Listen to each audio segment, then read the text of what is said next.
The Night in the Great World of American TV Series. This video is purely for entertainment and does not infringe on copyrights or laws. The rights to the novel and image belong to the original author. We do not claim ownership. Don't like waiting and want to listen to this fanfic in full now? Subscribe to our Patreon, where you'll find the best fanfics. Chapter 626 The World Changes. New York is the largest city and the largest port in the United States. It is also the world's largest economic center and is known as the world's capital. It is located in the southeastern part of New York State.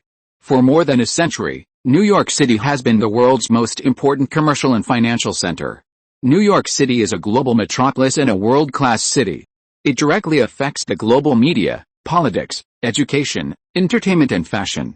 New York City is located in the heart of the world's largest metropolitan area, the Greater New York Metropolitan Area. It is an international economic, financial, transportation, art and media center, and is regarded as a representative of urban civilization. In addition, because the United Nations headquarters is located in the city, it is known as the world capital. New York City is also home to many world-class museums, galleries and performing arts competition venues, making it one of the cultural and entertainment centers of the Western Hemisphere. Due to New York's 24-hour subway and the uninterrupted crowds, New York is also known as the city that never sleeps. With a population of more than 8 million, living in 309 square miles of land, and a large number of immigrants from more than 180 countries, the city is often affectionately called the Big Apple. In addition to these overseas immigrants, the city is home to many non-local Americans who want to experience a more cosmopolitan lifestyle than the rest of the United States. New York's estimated GDP in 2003 reached $488.8 billion, the highest among all cities in the United States, and sixth if compared to the states. If that were the GDP of a country, it would rank 16th in the world, ahead of Belgium, $433 billion. Although this accounts for 10% of the U.S. GDP, it has only accounted for about 4.5% in the past decade, and has only fluctuated recently. New York is known as the world's three major international metropolises, along with London and Tokyo. But at the same time, New York is also known as the City of Sin, because many years ago, the city was full of violence, gangs, drugs, prostitutes, etc. Many crimes occurred on the subway and trains, and murders were also very prevalent. At night, in some parts of the city, even the police had to be very cautious. For example, the famous Hell's Kitchen. Hell's Kitchen, whose official administrative district is Clinton and commonly known as West Midtown, is an area on the west coast of Manhattan Island in New York City, USA. It is roughly a rectangular area bounded by 59th Street and 34th Street in the north and south, 8th Avenue in the east, and the Hudson River in the west. Hell's Kitchen is a famous slum on Manhattan Island. At first, it was mainly inhabited by the working class of Irish immigrants, so the housing prices there were very low and the public security was very poor. Later, blacks and other people of color began to move in on a large scale. To this day, it is still famous for its messy and backward living quality, serious ethnic conflicts and high crime rates. Today, Hell's Kitchen has become the center of crime in New York, the city of crime. Although there are only 8 small streets, the crime here is probably not comparable to that of 8 Satans. Walking on the streets of Hell's Kitchen, even in broad daylight, there may still be a black man with a hood, walking up to you at any time, holding a cold object against your lower back, and asking you to borrow some money. In short, this broken place has been deified. It is said that you can see all kinds of people in Hell's Kitchen, from small drug addicts to terrorists wanted by the whole world, and even ninjas. But you can't see one kind of people, normal people. Because normal people will never wander around Hell's Kitchen at night, unless they want to die in a dark garbage dump that never sees the sun. This is absolutely nonsense. In fact, there are still many normal people in Hell's Kitchen. Of course, they are all poor people, but even these poor people don't trust people from the outside world because of some relationships. In short, Hell's Kitchen is a special ecology. If you want to survive there, you either become a gangster or be exploited by the gangster. In this case, the role of the police here is probably to get more.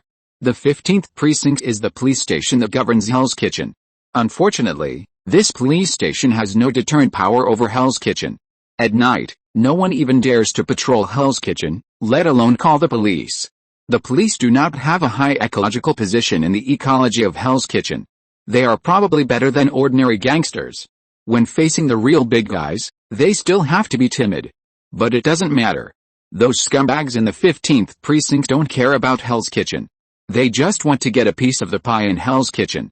They don't care about what's going on there.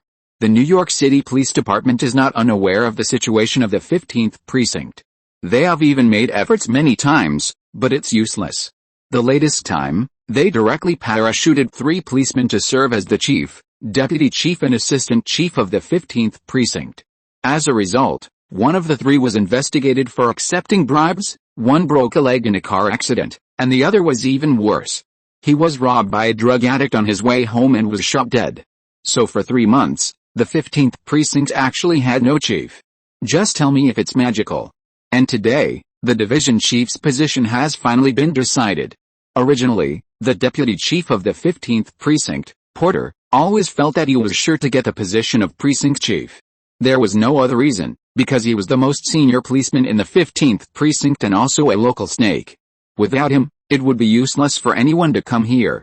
Just this morning, he sat in the office with full confidence, waiting for someone from the general administration to come and award him a medal, so that he could be promoted from superintendent to deputy superintendent. But no one expected that things would take such a dramatic turn. Next, please welcome Senior Superintendent Kai Wayne. The director was chosen, but it was not Porter. Porter looked at a young and handsome man in a black police uniform, who walked out in disbelief. The director was someone else, not himself. Porter's mind was buzzing. Kingpin had clearly said that this position was his. Why? Kai walked to the front desk and looked at the bunch of crooked people in the 15th Bureau, feeling very annoyed. Harvey treated himself very well. He was promoted directly to senior superintendent by adding his police rank. You should know that the leaders of the bureaus are generally only deputy senior superintendents. Kai is now one step away from entering the senior ranks of the New York Police Department.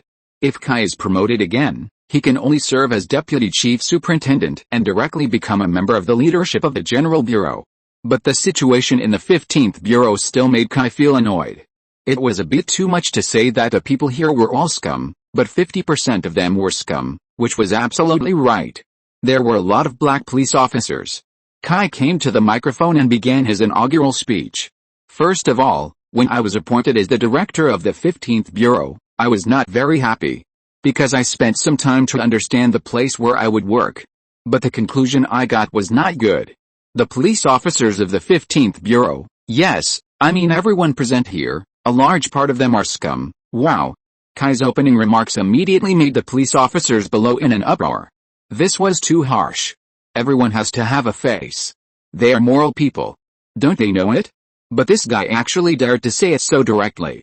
Kai ignored them and took out a stack of information. This is the result of my investigation. It's very bad, so I made a series of personnel changes before I came. Everyone whose name I read out below, please hand in your guns and ID cards. You no longer belong to the 15th precinct. Don't worry, I have obtained the consent of the headquarters for all personnel transfers. You don't need to struggle. It's useless. After that, he ignored the shocked people below and started reading out the names: Porter Hart, Matt Cassis, Art Matt Damon, Equil Talinus, Maurice Yarman. Kai read out 35 names in one breath.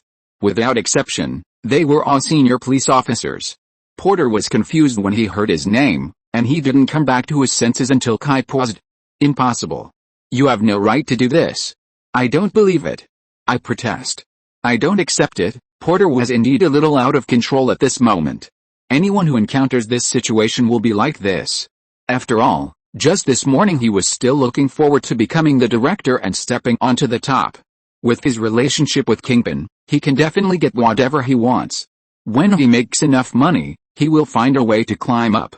With huge financial support, he is not impossible to get involved in the top management of the general administration.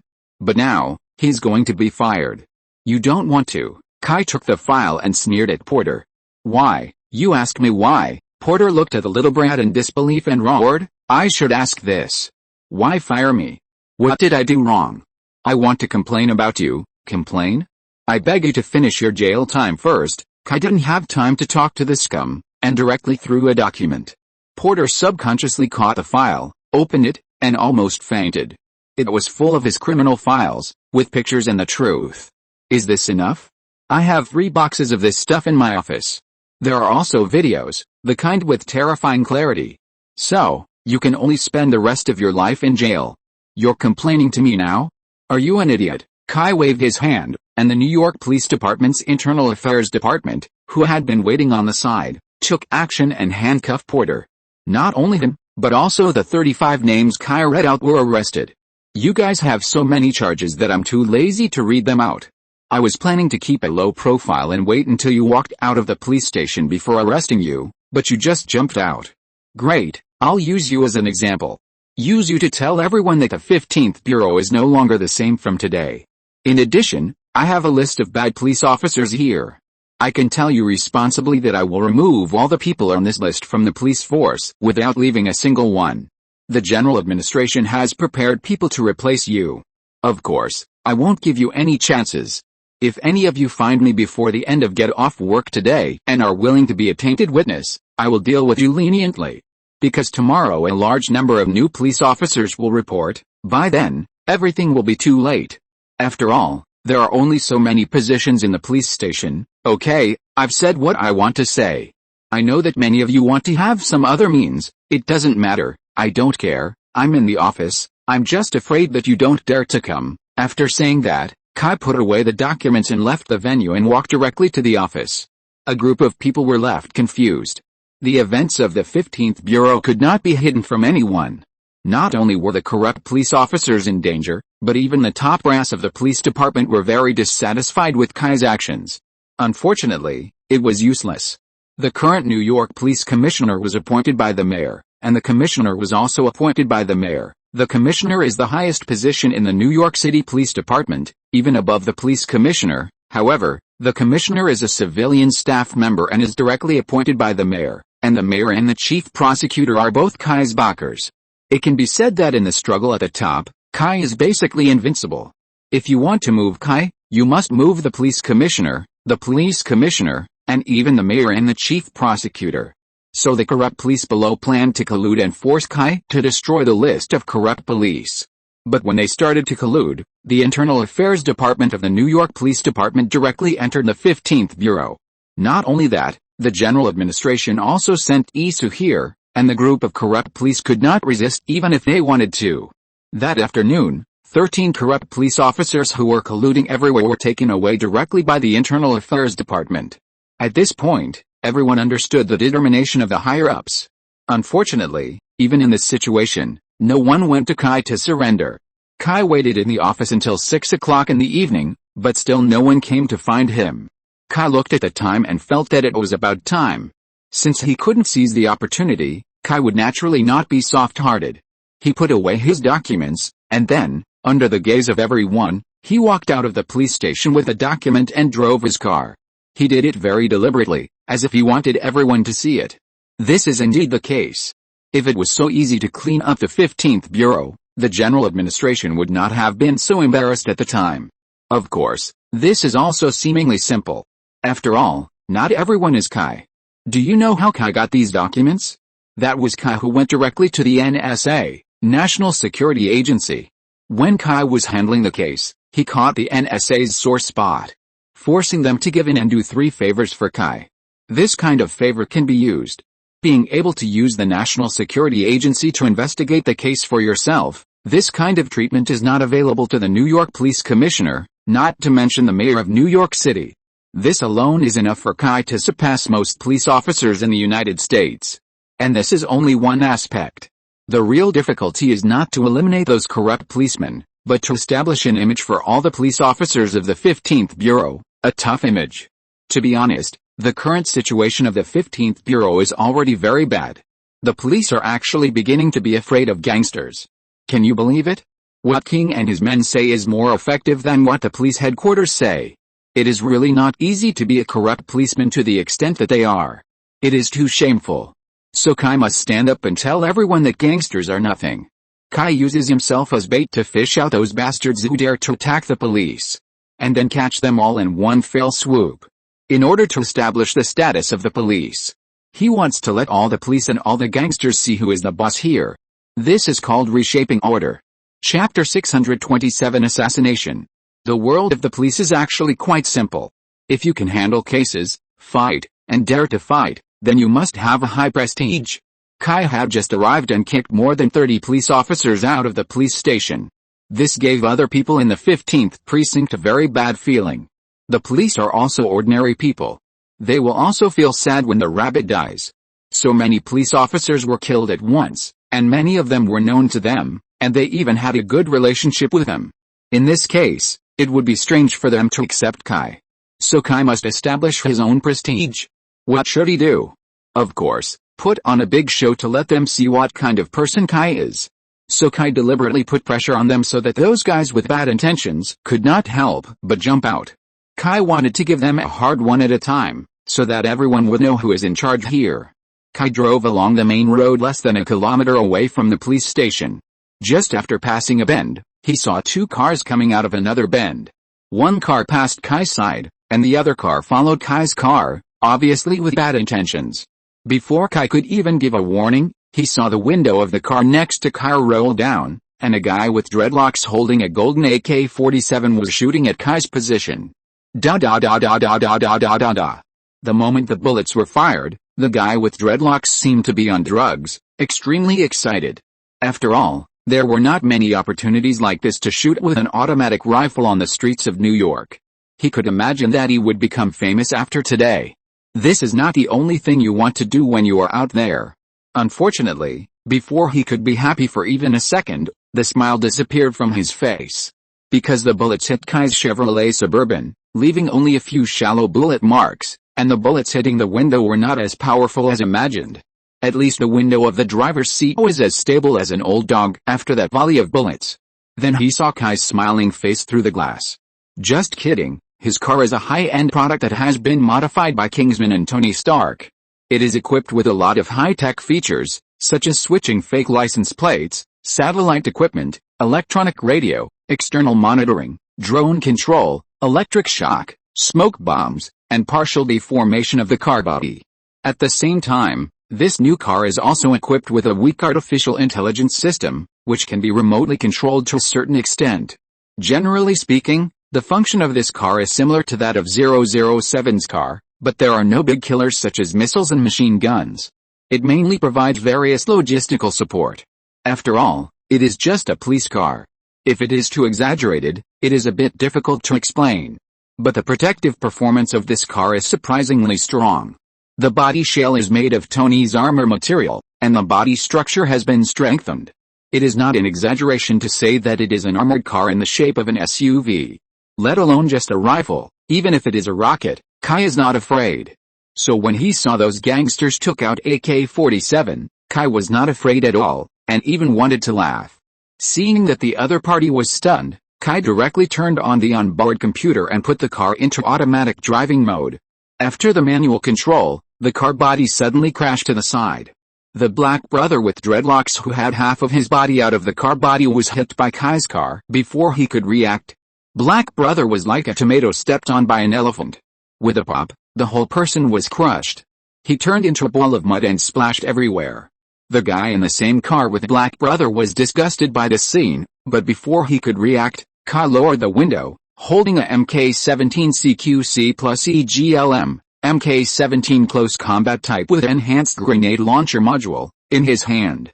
Kai held the gun with both hands, switched to burst mode, and then da da da da da da da da. The driver of the car had already hit the steering wheel at the fastest speed in his life, but it was useless.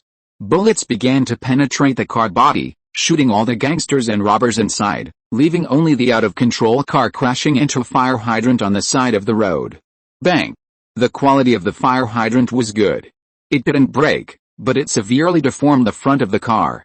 The fire hydrant was stuck in the front of the car. The high-pressure water column in the fire hydrant filled the whole car at once. Blood and water rushed out of the car window. After killing one car, Kai stood up, leaned out from the skylight, and pointed the gun at the car behind him. The people in the car behind were not fools. Seeing the fate of their companions, they naturally knew that the cop in front of them was not easy to mess with. They wanted to give up, but how could Kai let them go?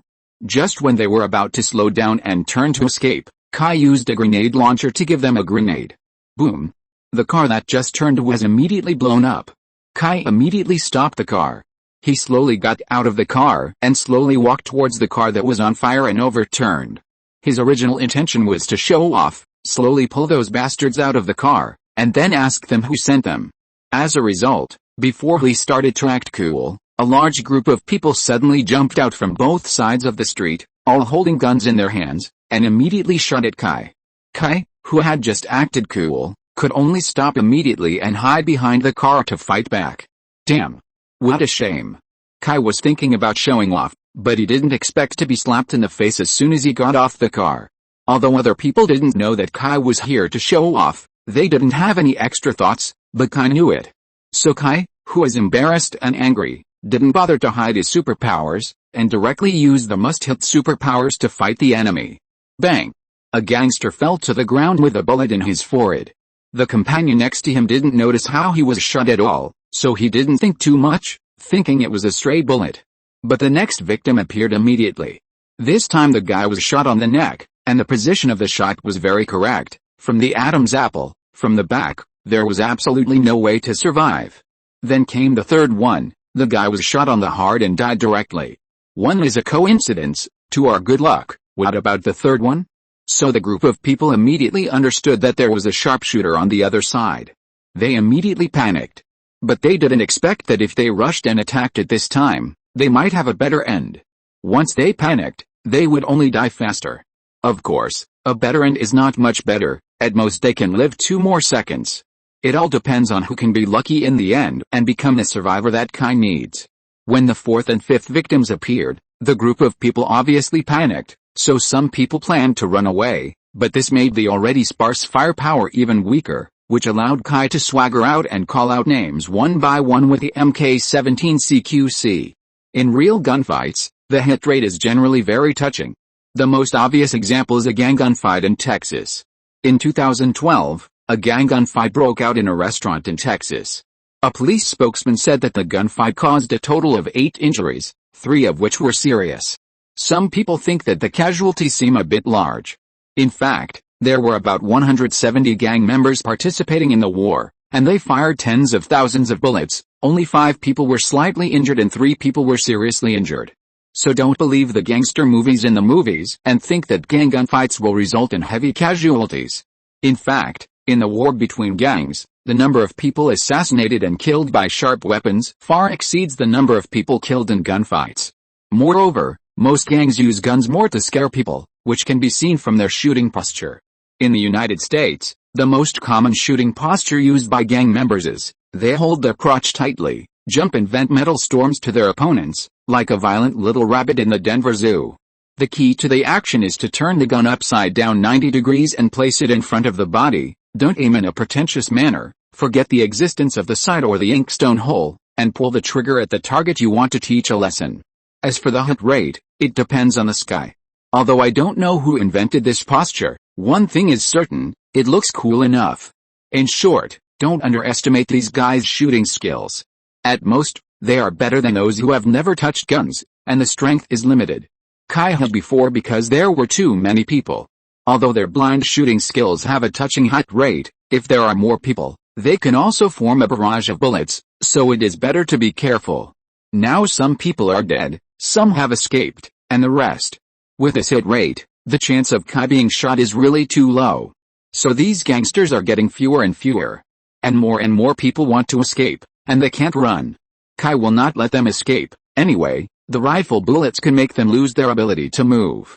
So when Kai sees a guy running a little further, he will shoot him, and his life or death depends on the sky.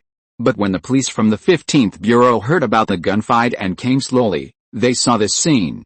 Their new chief was squatting among the corpses, pointing his gun at 3 bloody gunmen, saying something. The 3 gunmen had dull eyes and pale faces. Even though their wounds were bleeding and their bodies were shaking, they were in great pain and had lost too much blood, but they were still kneeling obediently. Chief John from the 15th Bureau came over carefully and said to Kai. Yes, Kai knew John. In fact, Kai knew everyone in the 15th Bureau and had detailed information about him. John in front of him was not clean, but he had a bottom line. At least he knew that he was a policeman and did what a policeman should do. But his daughter had a congenital heart disease since she was a child and needed money. so it was inevitable that he would go along with the crowd.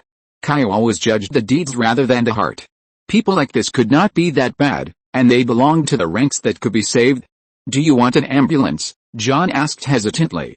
In fact, he didn't call an ambulance for Kai, but for the remaining 3 unlucky guys. The blood under their bodies was enough to feed fish. If they continued like this, they would die sooner or later due to excessive blood loss. And what about Kai? Except for a little blood on his hands, his body was clean. Did he look like he was injured? Kai looked at the 3 bastards and said to John, "Call an ambulance." Anyway, Kai got what he wanted. These 3 people didn't have to die. They still had to be witnesses. "John, I'll give you a task now." Kai thought about it and gave him this chance since he met John. "Yes, sir." John immediately stood at attention and saluted the man who was a dozen years younger than him. John was indeed relieved. He was really afraid that his little thing would be brought out and he would lose his job as a policeman. When he was young, he did want to get rid of harm for the people when he became a policeman, but dreams could not beat reality. He would be 40 years old next year, and his position was just a sheriff, neither up nor down. With a family situation, he could only do those things that went against his conscience. He still has no hope for his dream, but he still has to support his family. Without this income, how can he support his family and pay for his daughter's high medical expenses? In his daughter's situation, no insurance company would be willing to accept her insurance, and medical insurance is even more nonsense. The annual medical expenses are a huge number, not to mention the cost of surgery. That is even more sky high. Now Kai's willing to let him do something, which means that at least the other party has no intention of firing him. "Take the people you trust to get rid of the jumping gang," Kai said. John's face changed immediately. The jumping gang, a black gang that only rose 3 years ago, belongs to the Kingpin group and is considered to be the younger brother of Kingpin, although his status is not high. But these people are all drug addicts, the kind who have damaged their brains by taking drugs. Their style of doing things is very out of the ordinary, such as beheading and dismemberment, which is commonplace. Of course, this is nothing. What really matters is that they are Kingpin's people. Kai saw John hesitate, but didn't urge him. Instead, he patted his shoulder and said, "I've read your information and know that you are not the kind of hopeless scum. You still think of yourself as a policeman. So I am willing to give you a chance. It depends on whether you can catch him." After saying that, Kai walked towards the others. Since the gangs wanted to play, Kai was of course willing to play. Now Kai wanted to see how many people were willing to follow him. John looked at Kai's back as he left, and his heart was extremely conflicted. Kingpin is not an ordinary gangster. John knew that if he did this, he would definitely be on the opposite side of Kingpin. Although according to the current situation, he would not be the first to suffer. After all, Kai was the one who challenged Kingpin head-on. Even if he was going to suffer, he had to wait until Kai was dealt with. But he couldn't help but plan for the future. Who is Kai? It's not like he hadn't read the newspaper. He is a national hero. Such a person can still live well even if he leaves New York. But what about him? For a moment, John really planned to leave the police force. But he hesitated immediately. Supporting his family is one aspect. What really made him hesitate was his original intention of becoming a policeman. Although he was not clean, he had never thought of becoming a criminal in his life, otherwise he would not be so embarrassed. Although he took bribes, he only took some insignificant money. He did not dare to touch a penny of the money that was taken by the Black Heart. Finally, John gritted his teeth and turned to his brother. Kinway had 3 or 2 friends. John was a pretty good person, so naturally he had his own best friends. Done. Please vote for next month. Chapter 628 Jin Bing's response. Similarly, some people in the 15th precinct also got such an opportunity. After all, the reality is there. No matter how powerful Kai is, he can't fire all the police officers in the 15th precinct, and he can't even fire half of them. If he really does this, the words New York police will really be stinking on the streets. No matter what the reality of the 15th precinct is, even if it is rotten, it is an internal matter of the police station. Once it is exposed, a series of leaders of the police station will bow down and step down. Therefore, Kai can fire dozens of people, which is already the limit. If he fires more, it will really cause chaos.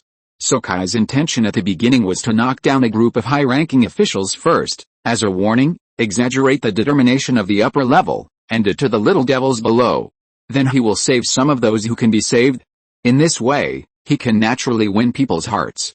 It's a very simple operation, and it doesn't require much political wisdom. But simple things are often the most effective. At least so far, Kai has done quite well. Like John, there are many people who are willing to turn over a new leaf. Although not everyone has a conscience like John, it is enough. Kai never had much hope for the American police's awareness. They just had to honestly perform their basic duties as police officers. So, on that day, the residents of Hell's Kitchen discovered that the sun rose from the west. The police from the 15th precinct actually went out in unison and rushed into Hell's Kitchen. They attacked the lairs of 3 gangs at lightning speed. The Jumping Gang, the Jamaican Gang and the Valencia family. The Jamaican Gang and the Valencia family are not important. They are not big and can only be considered third-rate in Hell's Kitchen. But the Jumping Gang is different. They are the most prominent gang in Hell's Kitchen recently. More importantly, the Jumping Gang is Kingpin's direct line and his subordinate organization. There are many forces in Hell's Kitchen.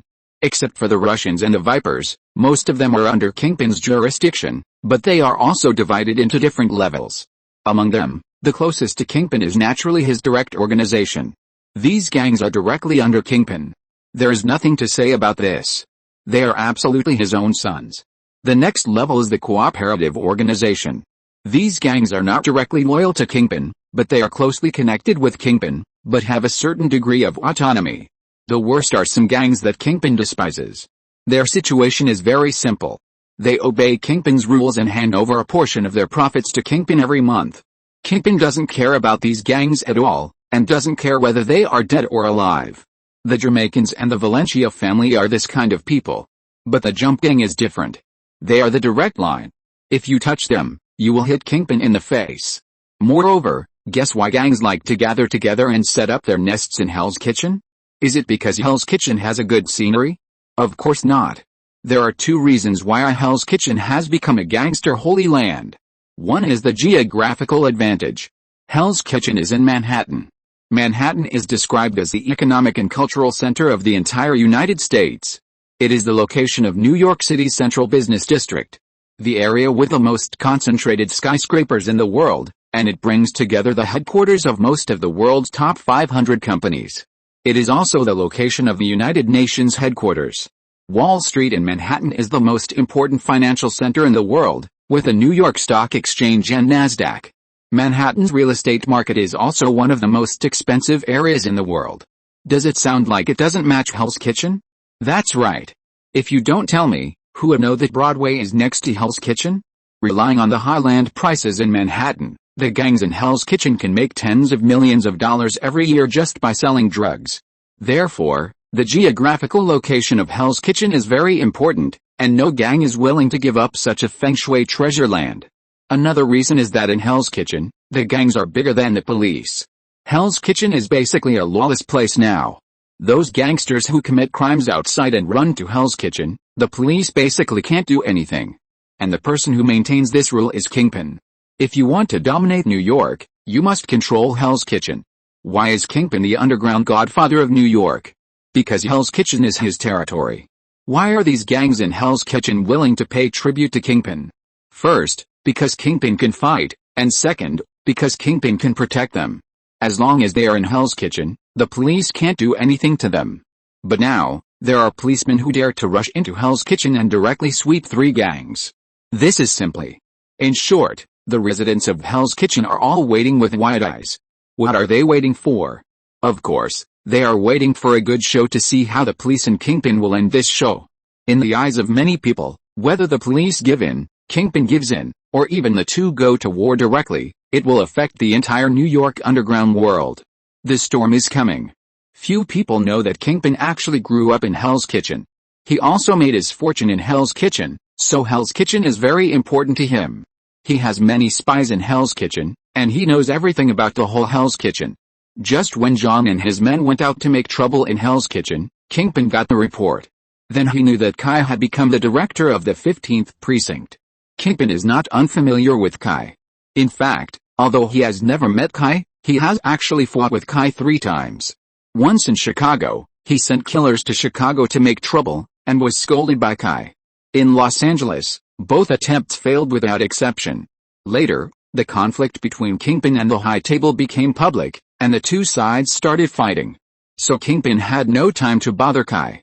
In fact, Kingpin never thought of bothering Kai again. Kingpin is not an ordinary gang leader. He has a brain and knows the importance of intelligence. After finding out Kai's identity, he stopped. In the comics, Kingpin likes to play with civilian superheroes, such as Daredevil, Spider-Man, Punisher, etc. You can see that Iron Man has nothing to do with Kingpin. Kingpin is very clear about the rules of the game in American society. Having money is great. After learning that Kai is not only a shareholder of the Wayne Consortium, but also has a close relationship with Tony Stark, he has no desire to deal with him. What's more, he is a national superhero. Even if he is the least popular among several superheroes, he is still a superhero. He always thought that the two of them should not have a chance to face each other, at least in the short term.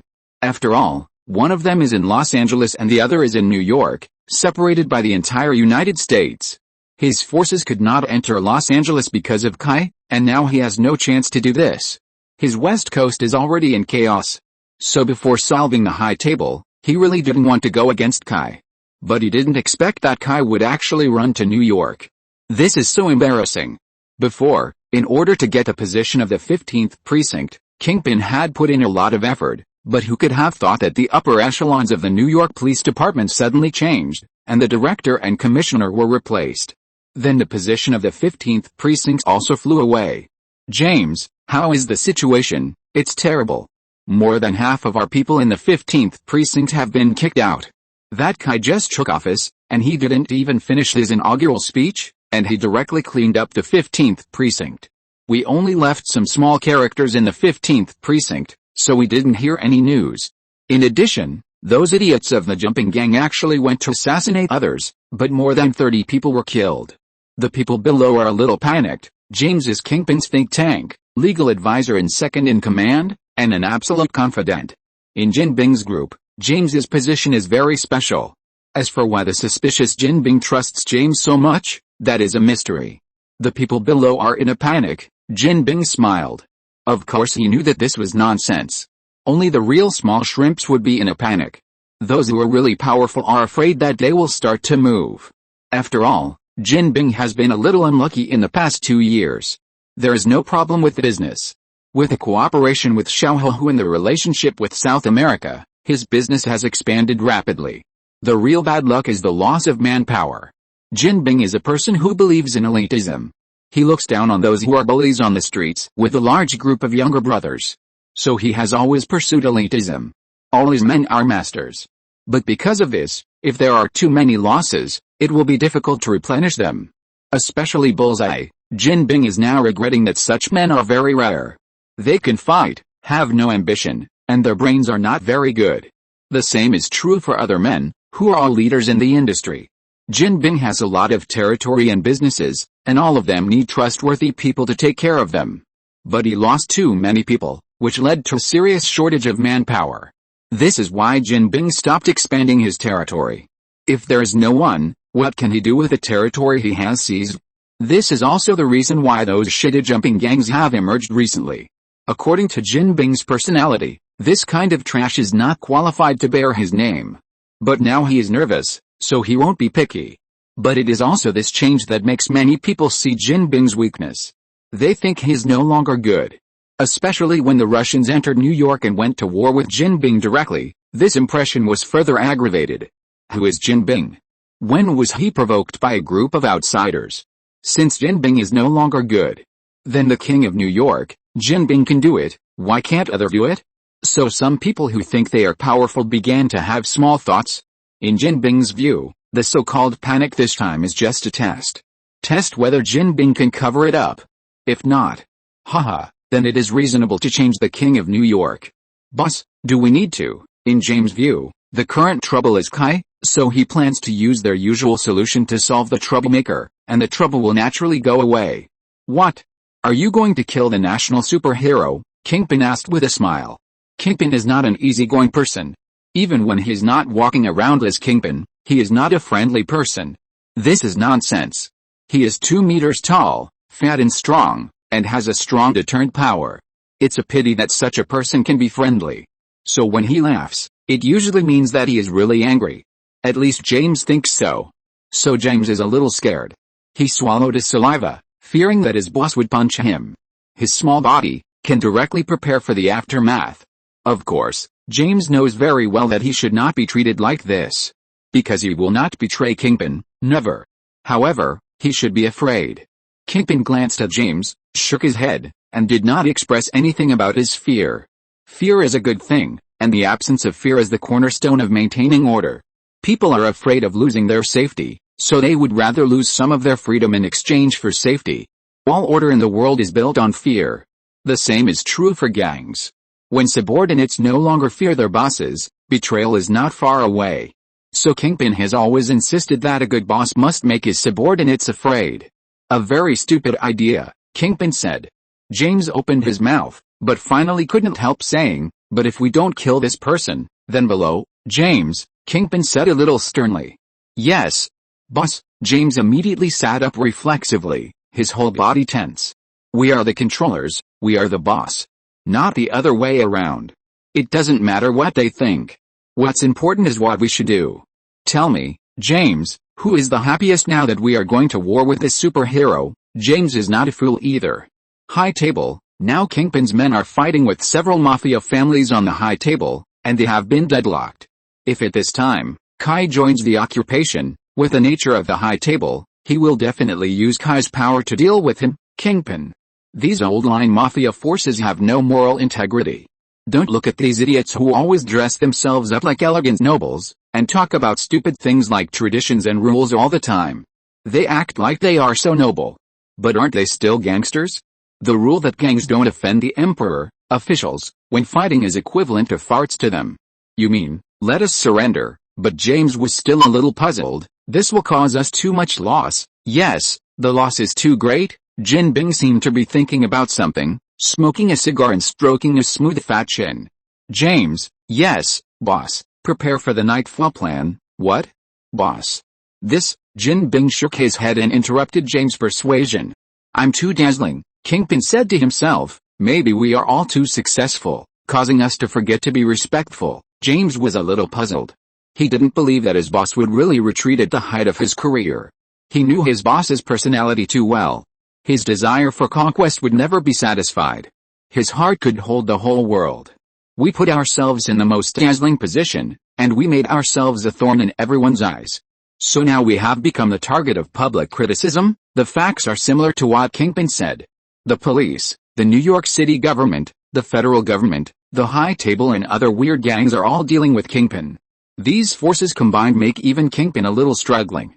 Chapter 629, Kingpin's disappearance. The death of the last mayor of New York City is closely related to Kingpin. But to be honest, Kingpin was not the one who did it. But why do other people focus on him? The reason is simple. The first bird to stick its head out gets shot. He is the king of New York. When something happens, the first reaction will naturally fall on him. This is the disadvantage of the first bird.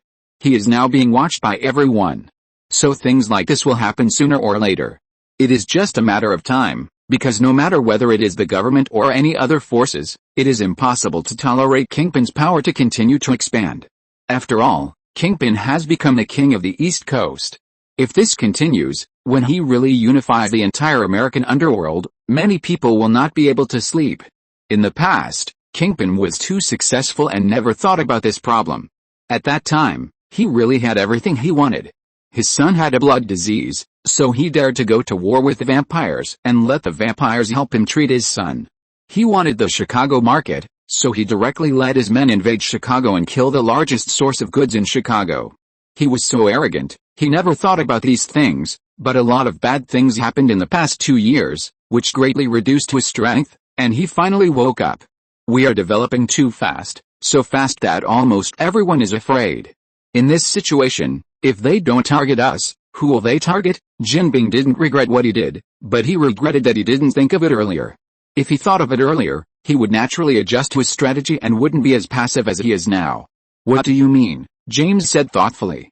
The night plan was a plan that Jin Bing prepared a long time ago.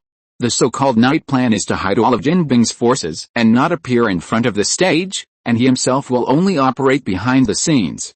This plan seems simple, But it is actually very complicated. After all, Jin Bing's power is so great that once he hides behind the scenes, he can't use it as he wants. Jin Bing is an extremely ambitious man. How could such a person have no plans for the future? The gangster boss sounds very impressive, but in fact, this identity is like shit in the eyes of the real upper class, and no one will look up to him. When the Kennedy family rose to prominence, they were on friendly terms with the gangsters.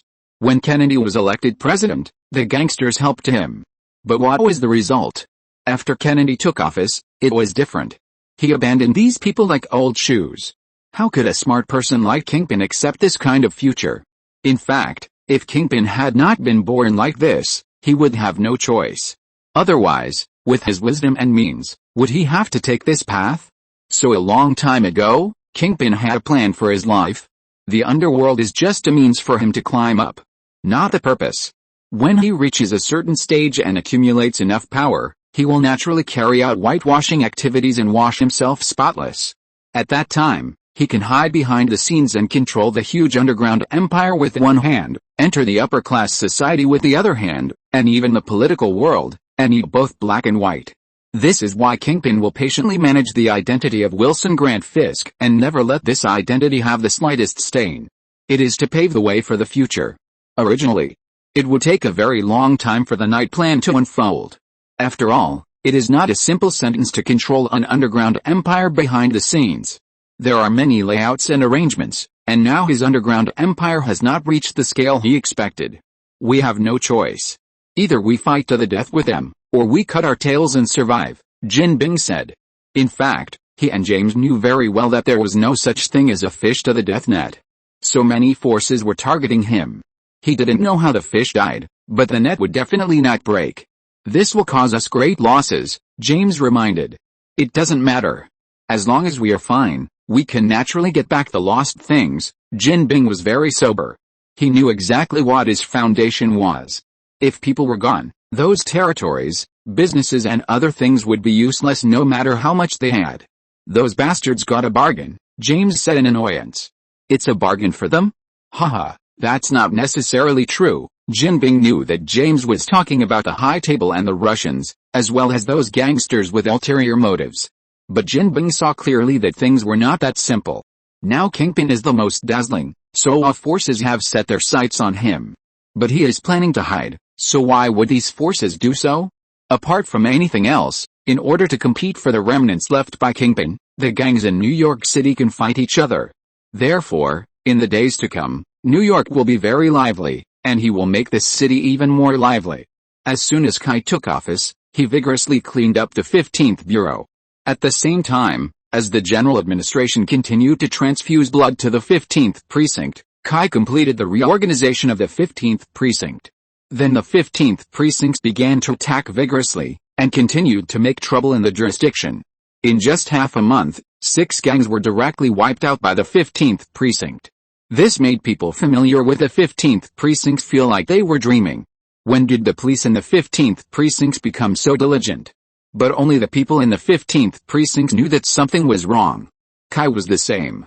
There is no reason. Kai looked at the documents sent up from below, with a puzzled look on his face. When did Kingpin become so easy to talk to? Although Kai was not familiar with Kingpin, the New York Police Department had a room full of information about Kingpin. From those information, it can be seen that Kingpin is definitely not a good-tempered person. He will never be wronged. Anyone who dares to challenge Kingpin's majesty will die. But these days, Kai led the 15th Precinct to slap Kingpin's face left and right, and it was almost swollen, but the result? Kingpin has not shown up until now. This is not normal. Yet, this is very abnormal. I think we should be prepared. I suspect that Kingpin is secretly preparing a big surprise for us, George, who was just transferred from the general administration, also said with a serious face. George, whose full name is George Stacy, is the new director prepared by the general administration for the 15th Precinct. George is an old policeman with rich experience and is also good at administration. More importantly, his integrity is well known. Before Kai, he was undoubtedly the best candidate to take over the 15th Precinct. Originally, the general administration wanted George to bring his team to the 15th Precinct to rectify the chaos here, But no one expected that the mayor and the chief prosecutor would be so wild that they directly invited the national superhero Kai Wayne from Los Angeles. This made George, who had already entered the transfer procedure, suddenly have no place to go. It was very embarrassing. But no matter from which aspect, the New York Police Department had no reason to refuse Kai's appointment, not only because it was appointed by the mayor and the chief prosecutor, but also because of Kai's identity. Others are superheroes, running to your New York, that is to give you face. If you refuse, what will people outside say? Fortunately, George is a person who takes the overall situation into consideration and is willing to condescend to serve as Kai's deputy. For this, the New York Police Commissioner and the Police Commissioner felt a little sorry for George, so they simply promoted Kai's police rank to Senior Police Inspector, so that George's police rank could also be promoted to Deputy Senior Police Inspector. At least he would not suffer a loss in police rank. Kai was also very satisfied with George, at least in administration. George helped Kai a lot. To be honest, although Kai's series of actions after arriving at the 15th precinct are very impressive, in fact, these methods are very crude. If Kai himself is not strong enough, this method would have stimulated the police officers below to start a strike and protest. But no matter how strong this is, it is impossible to convince people. Kai also knows that this is not good. He himself came from the grassroots. But the problem is that Kai is really not good at this aspect. He is not at all bad at solving cases and catching thieves, but administrative work. Kai has never done it in his life. And this is when George's role is reflected. These days, George talks to people every day to appease the emotions of the police officers below. Kai and George are tough and gentle, and the effect is surprisingly good. The 15th precinct was able to quickly stabilize and complete the reorganization in just 1 month. George's contribution is very great, even greater than Kai's. Too little intelligence. No wonder many people suspect that Kingpin is a legend. I don't understand, what has the New York Police Department been doing all these years? Kingpin has been stirring up trouble for so many years. Why does the New York Police Department have so little information about him? Kai was furious when he talked about this. Kai had heard of Kingpin since Chicago, and even fought with his men 3 times, but he knew very little about Kingpin himself. That was fine, because he was in Chicago at the time, and later went to Los Angeles, which was not Kingpin's sphere of influence. He thought New York would be different. After all, Kingpin's fortune started here, but the irony was that the New York police knew not much more intelligence than him, an outsider. George was a little embarrassed when he heard Kai's complaints, because he was a native New Yorker and had been in the New York Police Department all his life. Kai was clearly doubting the New York Police Department's ability to do things. We have tried to investigate before, but Kingpin is too cunning.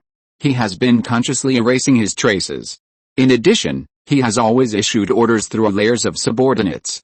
Those who work for him have never seen him in person, so our investigation has not been very effective. Tisk, I hate this kind of criminal, too smart. Gangsters like those who like to bully on the streets and want to make everything known to the world are easier to deal with, because they are obviously brainless. Criminals like Kingpin who are always mysterious are very annoying, and usually these people have very big plans. After studying with George for a long time, they found that they really couldn't figure out what Kingpin was going to do, so they simply gave up. Anyway, water will come and soil will cover it. They don't even know who Kingpin is and where he is. It's just a dream to want to catch him. It's better to stay the same in the face of changes. Anyway, as long as Kingpin wants to sit firmly on the throne of the King of New York, he can't disappear forever like now. As long as he makes a move, that's their chance. After finishing the business, George was about to leave, as he still had a lot of things to do. After all, Kai had thrown most of the administrative affairs of the 15th precinct to him, making him, the deputy director, much busier than Kai, the director. Wait, George. Kai suddenly remembered something, so he quickly stopped George and handed him a document. This is a fund jointly established by the Stark Group and the Wayne Group, specifically for those police officers in need. Take it. I remember that John's daughter has a heart disease and needs surgery. This fund should be able to help him. By the way, you can also see if the guy in the bureau needs help at home. You can also report it. George raised his eyebrows and took the document. George was not a rookie. He had been working in the general administration before, had a wide network of contacts, and knew some of Kai's background. It was obvious that Kai had specially set up a fund to help the police officers in the bureau. Why don't you tell them this news yourself? In George's opinion, if Kai took this document to announce this matter to the people in the bureau, it would definitely be a good opportunity to gain reputation. But he gave this opportunity to himself. This really surprised George. Kai waved his hand. I don't care much about this kind of thing, just go. Kai asked Pepper and Alfu to set up this fund not to win people's hearts, but just felt it was necessary to do so, so he did it.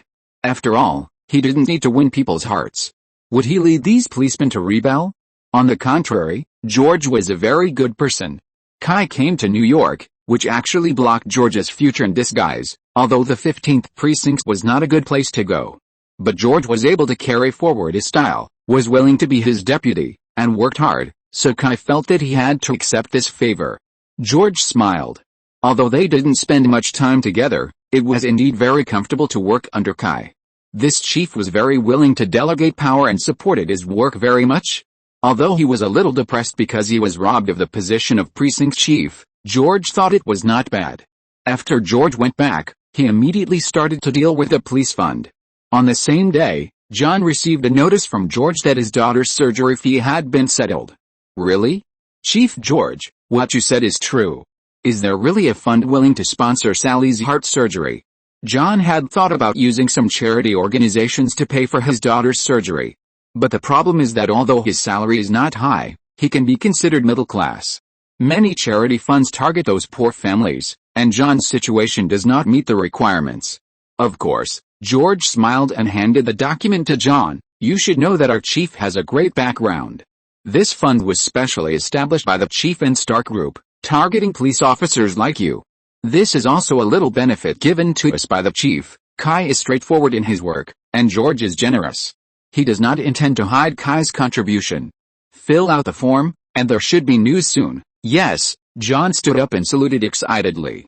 After all, John is just an ordinary person. Although he has a guilty conscience and does not want to go along with the crowd, it is also a fact that his daughter needs money for surgery. Soon, the news that John's daughter received donations from the charity fund spread in the 15th precinct, which boosted the morale of the 15th precinct. The purpose of this fund has also been spread. This fund is specifically for those police officers who are injured, sacrificed or have family difficulties. Any police officer who needs it will receive a grant to tide over the difficulties as long as the application is approved. They are police officers, and they are naturally willing to fight crime. But no matter how police they are, they have to face the pressure of real life. Now Kai has found a charity fund specifically for them, which is not only to give them support when necessary, but also a kind of respect and recognition. Chapter 630, Rookie Lawyer. In the next few days, the 15th precinct was on the right track. Kai and George's work had achieved considerable results, but they all knew that this was not enough. After all, the real problem of the 15th precinct was not the corruption of a few or a small group of people, but the overall atmosphere. For example, the group of police officers that Kai let go, many of them did not take the matter of accepting bribes very seriously. They just thought that it was just to give others some convenience, and it was not a big mistake. As long as this kind of atmosphere exists, it is only a matter of time before another group of corrupt police officers appear. And the change of atmosphere is a long and continuous process, and it is impossible to achieve it overnight. This is also related to the national conditions of the United States. At least no matter how powerful Kai is, he can't replace all the police officers in the 15th precinct overnight. So these things can only be done slowly. Look, there is another problem in the 15th precinct today. Who of you can tell me what's going on? Kai threw a document on his desk, and opposite him stood a pair of black detectives. Chief, this has nothing to do with our 15th precinct. It's a problem with the prison. One of the black detectives stood up and said aggrievedly. His name is Pete, and he's a detective of 15 minutes. He and his partner Mark are both in the criminal investigation team, specializing in various criminal cases. Oh? Really? Then who can tell me? This is called. Kai flipped through the documents and saw the name of the suspect, Karen Page. Why didn't you charge her when there was solid evidence? Instead, she was thrown directly into prison. According to U.S. law, the police need to charge the suspect before he is detained in prison, and the suspect will be put in prison to facilitate the police to question and detain him at any time. But Kai did not see the accusation document signed by Pete and Mark on the document. In addition, Kai threw all the documents on the ground in a rush. These so-called evidences are shit in my opinion. Is this your first day as a policeman? Or do you think I am a fool? Will you believe the bullshit on it? The description of the crime scene in this investigation document is simply a pile of shit. In addition, there is nothing else about the evidence except the murder weapon. According to Karen Page's confession, she knew nothing after drinking a few glasses of wine with the victim. So what about the authenticity verification? What about the confessions of the bar and the witnesses? Is there a motive? There must be a reason for murder, right? According to the confession, the lady said that she and the victim were not very familiar with each other, but there were some work issues that needed to be communicated today, so they made an appointment to talk. This can also be seen from Karen Page's communication records. They rarely talk to each other. So why did this lady suddenly want to kill? Especially since this lady had no bad record in the first half of her life in the police station, and had no violent tendencies. So what about the motive? It's okay if there is no criminal motive, but there must be a process of committing the crime, right? But there is no mention of it in the investigation file. Listen, I just cleared a group of problematic police officers in the 15th precinct. I thought that most of the remaining ones should be fine. But this document slapped me in the face. Tell me, Mr. Pete and Mr. Mark, what should I do? Kai stood up and walked around the desk, came to the two of them, sat down on the desk, and stared at the two of them. At this time, Kai's secretary knocked on the door. Chief, Karen Page's lawyer is here. Thank you, Misty. Please ask him to come over. Kai nodded. You're welcome. If you're willing to transfer me to the criminal investigation team, I'll thank you in return, Misty, Kay's secretary, said with a little smile. Misty, whose real name is Mercedes Knight, is an excellent policewoman. She once studied at the New York City Police Academy. George was once an instructor at the school and was considered George's student. She graduated with excellent grades and then became a female patrolman. Later, when George left the police academy and worked at the New York General Police Department, Misty went to work under George. She was originally a police officer with a bright future, but unfortunately, things did not go as she wished. Once a group of gangsters attempted to rob a bank, but something went wrong and they were blocked by the police in the bank. After that, the robbers threatened to blow up the bank and confronted the police. At that time, it was George's team that handled the case. After a fight, the police broke into the bank and rescued the hostages. At that time, Misty found a bomb, but it exploded before she could deal with it, and her right arm was amputated. Misty became disabled. George always regretted it, thinking that it was his improper command that caused Misty to become like this, so he took good care of Misty. Although Misty was disabled, she was still taken by George. This time when George came to the 15th precinct, Misty also came with him, and then she became Kai's secretary without knowing it. However, Misty has always been resistant to being a clerical worker. She doesn't want to be sympathized like she is now. She prefers to go to the front line. But she is like this. George will not agree anyway. Then you should convince George. Kai waved his hand, and he was used to Misty's daily harassment.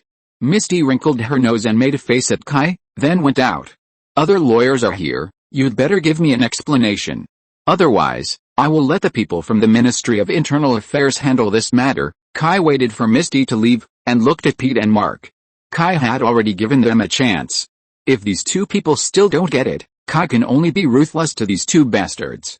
Peter and the other man looked at each other, then lowered their heads and whispered, someone threatened us with evidence of our past wrongdoings. We know this is not normal, so we have never charged her. Seeing these two bastards, Kai was furious. According to his heart, Kai's first thought was to deal with these two guys. But George kept persuading him that after using thunder methods, he must be gentle.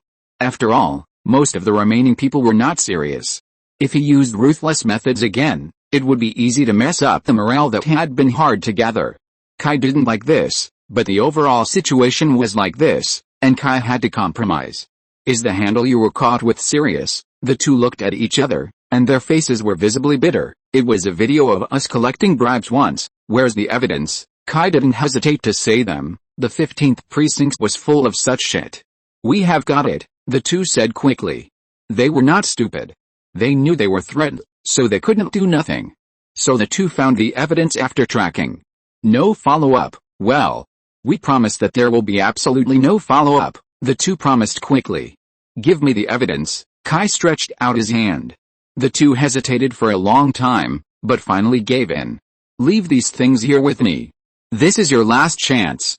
If you dare to do anything bad again, you will be punished for multiple crimes and go to jail to pick up soap. Kai put away the evidence and made an ultimatum. Yes, sir. The two finally breathed a sigh of relief. It is better for the evidence to be in Kai's hands than for others to take it away. At this moment, there was another knock on the office. Misty walked in with two people, which Kai didn't expect. This Karen Page actually has two lawyers. But judging from the appearance of these two people, these two lawyers are not doing very well. First of all, their suits look very shabby. Although they are also famous brands, they are a bit old and not well maintained. They are second-hand goods at a glance. They are Karen Page's attorneys, Matt Murdock and Fergie Nelson of Nelson Murdock Law Firm. Misty left the office right after introducing herself. To be honest, Misty is not as good as Troy in Los Angeles as a secretary. Misty has no sense of being a secretary at all. As she is now, she doesn't even think about pouring a cup of tea for people. Silently watching Misty walk out with a swaggering and tomboyish temperament, Kai felt that it seemed nothing unacceptable to transfer her to the criminal team. After all, which man doesn't want his secretary to be a big wavy blonde beauty? Putting aside his wild thoughts, Kai asked the two lawyers to sit down. As a superior, he naturally had to clean up the mess caused by his subordinates. When asking the two lawyers to sit down, Kai found out that the lawyer Matt Murdock was actually a blind man. Although he was wearing sunglasses before, he saw that his movements were very natural and smooth, and he didn't think about it at all. It was not until he sat down and put away his sunglasses that Kai saw that he was a blind man. The two lawyers made a deep impression on Kai at first glance. One was a little fat man and the other was blind. As soon as the two sat down, the handsome blind lawyer Matt Murdock couldn't wait to say, "We ask the police to contact the assistant prosecutor immediately to release our client. In this way, we will suggest that our lovely, media-loved client not broadcast on TV and radio how she was almost killed in your custody." Then the fat man named Fergie Nelson immediately said, "We will agree not to make any whining noises for the rest of the time, because I am very proud of the thought that we can file a civil lawsuit." The little mouth is quite talkative. As soon as he opened his mouth, he came to ridicule the police. Kai picked up a cigar from his desk and threw it to the fat man and his blind partner. "No need to show off your rhetoric, I know what to do." Then he said to Pete and Mark, "I'll leave that prison guard to you. Any questions?" The two of them knew that this was Kai's way of redeeming themselves, so they immediately promised, "Yes, sir. We must find out what's wrong with Farnham, that prison guard. This guy tried to strangle Karen Page in the middle of the night last night. If that woman hadn't been smart enough to almost knock Farnham's eyeballs out with her backhand, she might have succeeded." Coincidentally, when Farnham was doing it, all the surrounding surveillance cameras were broken. If there was no ghost, no one would believe it. "Well, get out." The two detectives immediately ran out to do their work in shame. After doing all this, Kai looked at the two lawyers. "Is this your first day as a lawyer?" Matt Murdock and Fergie Nelson looked at each other, and then Fergie Nelson said, "No." Kai raised his eyebrows. Then the other party continued, "It's the next day." This made Kai laugh. No wonder, seeing that Kai seemed to be easy to get along with. Fergie couldn't help asking, "No wonder what?" "No wonder. You are like two high school students who are picking up girls for the first time. As soon as you appear, you can't wait to show off your self-proclaimed humorous words. Especially when it comes to police chief, the profession of lawyers requires long-term dealings with police officers. Generally speaking, they also have a certain pattern. For example, to frontline police officers, they must show a strong attitude so that the other party will not think that lawyers are easy to bully and take the initiative. But for a senior police officer like Kai, any experienced lawyer will put away his edge. After all, there are too many conveniences to get along with the senior police officers. On the contrary, if you really have an enemy with the senior police officers, you may face endless difficulties. You must know that everyone is a law-abiding person. If the police want to make things difficult for someone, there are too many ways, and they can be reasonable and legal, making people suffer. So these two people started to argue right away, and they completely chose the wrong target. It's okay for them to argue with Pete and the other two, but to argue with Kai? Isn't this asking for trouble? I noticed that you guys came here as soon as Ms. Karen Page was brought to the police station yesterday. And you said you just became a formal lawyer yesterday. How did you do that? Kai smiled at the little fat man. As for why he didn't look at the blind handsome guy. He's blind, so there's no point looking at him, and he won't know he's looking at him. The little fat man was obviously not sophisticated enough, at least that's the way he lied, and he immediately broke out in a sweat. Tell the truth, little fat man. Well, I asked Brett to leak the news to us. After all, we need clients. Blake. Kai immediately remembered who Blake was. In Kai's information, he was one of the few policemen in the 15th precinct who was not stained by the mud. He also accepted bribes. No, we are all poor. I just gave him my treasured cigars. Cigars, you know, cigars are not cheap. If Blake really accepted it, Kai would be really angry. It's so hard to find a few good people, but they were corrupted like this? Matt heard Kai's dissatisfaction, and he immediately interrupted and said, you misunderstood. Blake and we grew up together. The cigar was not for Blake, but for Beth. Oh, Beth is Blake's mother. We are very familiar with each other. This is your only hobby. I assure you that Blake is definitely a good policeman. He is the only policeman in the neighborhood who does not accept bribes. The fat man Fergie also realized that the object of his bad mouth was the boss of Blake's boss. And according to the news, this new chief is not a person who can tolerate sand. As soon as he took office, he fired more than 30 corrupt policemen, and was assassinated that afternoon. Then, looking back, more than a dozen policemen were sent to prison. Absolutely a role model for anti-corruption. The residents nearby cannot say that they trust and love the new chief, but they also have certain expectations. At least Fergie and Matt think so. If he thinks that Blake is also a corrupt policeman, it will really harm Blake. They finally found a superior who might appreciate Blake. If this was ruined, Blake would come to fight them with a gun. Really? Chapter 631, Case and Vigilante. Out of respect for the victim, Kai personally met Karen Page. She was a pretty girl, and most importantly, she had a very good figure, even comparable to Natalie, but a little smaller. The little girl was terrified, especially for the police. She was not only distrustful, but completely terrified. Looking at the little girl who was close to mental collapse, Kai couldn't say anything. After all, anyone who encountered such a thing would doubt the police. Thinking of this, Kai wanted to strangle Pete and the others to death. Kai agreed to the two young lawyers' request to release Karen Page. However, before Karen left the police station, Kai still had to interrogate Karen Page as usual. This was originally arranged, and Kai also hoped to get a more truthful confession from her. Karen Page did not want to accept this interrogation, but the two young lawyers knew Kai's reputation and knew that he would not go along with those black policemen, so they persuaded Karen Page to accept this interrogation. Because no matter what, she was the only suspect, and she wanted to get rid of suspicion, so it was right for her to cooperate with the police. Can you tell me about your relationship with the victim? Kai began the interrogation according to the general procedure. Daniel and I are colleagues, and he is my boss, but we are not familiar with each other. We just have some work contacts. So why did you appear in the bar with him that day? It was also because of business. If it was business, why didn't you say it in the company? Instead, you went to the bar privately. This is a very confusing point. If you only see this, 99% of people will think that there is some unspeakable secret between the two, which led to Daniel being killed by Karen Page. But Karen Page has always stated that there is no other relationship between her and the victim. Facing Kai's questioning, Karen Page seemed a little nervous and very hesitant. At this time, Fergie spoke. Karen, at this time, you can tell the truth. Chief Wayne is different from other policemen. As lawyers, they can lead the conversation of the parties, and they can interrupt what should be said and what should not be said. Karen Page looked at Fergie and Matt, and both nodded. Speaking of which, forget about Fergie. Why can Matt also see Karen Page's actions? Isn't he blind? This made Kai more interested in this blind lawyer. Kai had discovered before that this guy's breathing rhythm was very interesting, and he was a martial artist. After getting the lawyer's guarantee, Karen finally felt a little relieved. Although these two lawyers are rookies, they are the kind that don't charge. But it's better than nothing. Because I found something that I can't tell in the company. In this case, Kai naturally had to ask. Why? I work as an assistant to the chief accountant in the finance department of the United Construction Company. One of my jobs is to coordinate the company's pension application. A week ago, I suddenly received an email.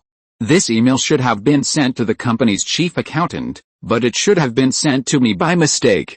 I should have reported this email. I should have opened the file. Hearing this, Kai probably guessed something. That must not be about the pension. Right, Karen bit her lower lip and shook her head with a look of dismay. That's not the amount of the pension at all. Kai repeatedly assured that this kind of thing would never happen again, and said that he would send 2 police officers to protect her. Of course, in name only, they were monitoring her. After all, she was still a suspect. Kai read the files. Although he could tell at first glance that Peggy was wrongly accused according to his intuition, before more new evidence appeared, Peggy was definitely the only suspect. Unexpectedly, when Kai proposed that the police protect her safety, Peggy jumped up and objected. This made Kai very embarrassed. But he could do nothing. He could only let 2 lawyers take Peggy away first. I couldn't believe the numbers I saw, but it was still called company pension, and it was always adjusted, with money flowing in and out. Where did it flow to? I don't know. They are all encrypted bank codes, but the numbers are huge. Where's the file? I reported this to my boss, Mr. McClintock, the chief accountant of United Construction Company. But he just laughed it off. He said it was just a theoretical model and they were debugging it. I knew something was wrong, but I thought it was just him embezzling public funds or something, so I found Daniel. Kai nodded to show that he understood. The victim worked in the legal department of United Construction Company. This made sense why Karen would secretly look for Daniel in private. Speaking of Daniel, Karen's emotions broke down for a while. She was not stupid, so she naturally guessed that she would fall into this situation, naturally because of this incident. She never thought that what she had originally done was just a small matter of embezzling public funds, but it would cause such terrible consequences. What's more, she also dragged Daniel into it. Daniel is a good man, and he has a 7-year-old child. Now Karen is scared and blames herself. Seeing Karen's emotional breakdown, Matt immediately stopped the interrogation. He believed that his client was not suitable for interrogation now. Kai expressed his understanding. Because of what happened later, Karen had said it countless times in previous inquiries. She and Daniel met privately in a bar and talked about her findings. At that time, she drank 2 glasses of wine and then lost consciousness. When she woke up, she found herself holding a sharp knife and lying next to Daniel. Daniel was stabbed more than a dozen times and had already died. If we only look at Karen's confession, this is a murder case. But the only question is, what can we use to prove the authenticity of Karen's confession? Of course, this is the responsibility of their police. After the questioning, Kai apologized to Karen for everything she had experienced in prison, and repeatedly emphasized that this kind of thing would not happen again. Karen did not comment on this, and at the same time firmly rejected Kai's proposal to let 2 policemen protect her. Now she was scared when she saw the police. Kai was helpless about this. Trust is something that is difficult to rebuild once it is broken.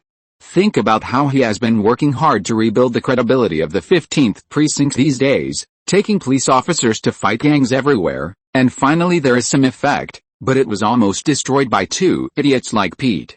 If Karen Page really died in prison last night, Kai didn't know how to explain this to the public. Rebuilding credibility is a long way to go. Kai could only send them away from the police station. Just before they were about to leave, Kai suddenly attacked the blind lawyer Matt Murdoch. But Matt blocked Kai's attack with his backhand as if he could see. Mr. Chief, Matt asked doubtfully. Fergie was even more shocked. Seeing that Matt was fine, he immediately said to Kai angrily, Mr. Chief, what are you doing? You are attacking a law-abiding citizen. Kai waved his hand to calm the fat boy Fergie down. Don't get excited. I'm just testing your partner. He doesn't behave like a blind man. Kai turned to Matt and said, by the way, I have to compliment you. You are quite good at it. It's a bit like Japanese karate. Have you ever practiced karate? Matt didn't expect Kai to ask him this, because he knew very well that, as Westerners, many people confuse Japan and China, and think that Japanese karate is also Chinese kung fu. Watching American movies, many of the so-called Chinese elements are because of this. Of course, there is nothing wrong with it fundamentally. After all, Japan was originally derived from China. But Matt obviously hasn't encountered it. Well, I practiced it when I was a child. I also practiced some Chinese kung fu. Kai patted Matt on the shoulder. I didn't realize it. You must have been deceived. Chinese kung fu and what you practice are completely different. Watching the 2 young lawyers take Karen Page away, Kai smiled and found that Matt was very interesting. His skills were not as weak as he showed. On the contrary, judging from his reaction just now, this kid had something, especially his reaction speed, which was incredibly fast. You know, he is a blind man. But he was able to discover Kai's movements at the first time, which was amazing. Of course, Kai didn't think much about it. There are many people with secrets in this world, and Kai is not interested in knowing everyone's secrets. Just when Kai returned to the office to pack up and have lunch after work, Misty suddenly knocked on the door and came in. Misty was seen holding a document between her chin and chest, and opening the door with her intact right hand. Misty, I told you that you can ask others for help. To be honest, Misty's stubbornness always made Kai feel a little sad. No, I can handle it myself. Others are busy. There is no need to disturb them. Misty didn't seem to feel anything about it, and was still very optimistic. Instead, she gave Kai a big smile. It was very rare for a girl like her to lose a hand in her prime and still live so optimistically. But it was precisely because of this optimism that other bystanders felt particularly sad. So Misty is very popular in the police station, and other people are very willing to help Misty in daily life.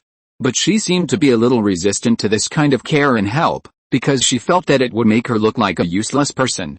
What is this? Kai didn't say anything. If he continued, Misty would be unhappy again. Another vigilante. Misty curled her lips. Ever since the three heroines of Chicago, Batman, The Flash and Iron Man appeared one after another and became popular all over the world, there have been endless cases of imitating these superheroes.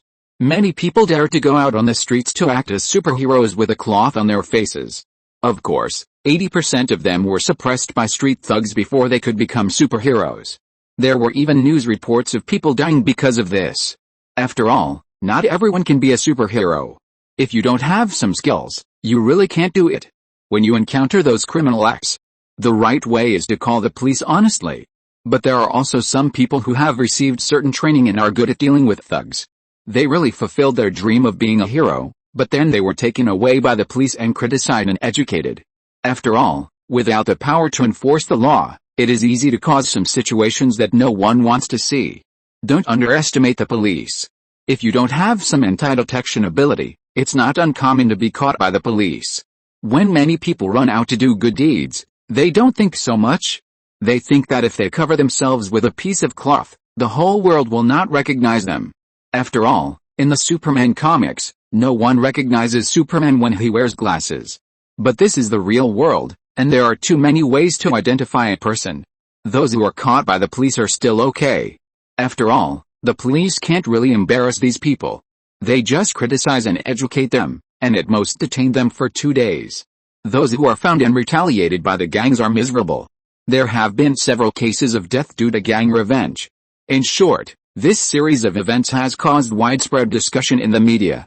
Kai can see that someone is pushing this public opinion strongly behind the scenes, but Kai has no opinion this time.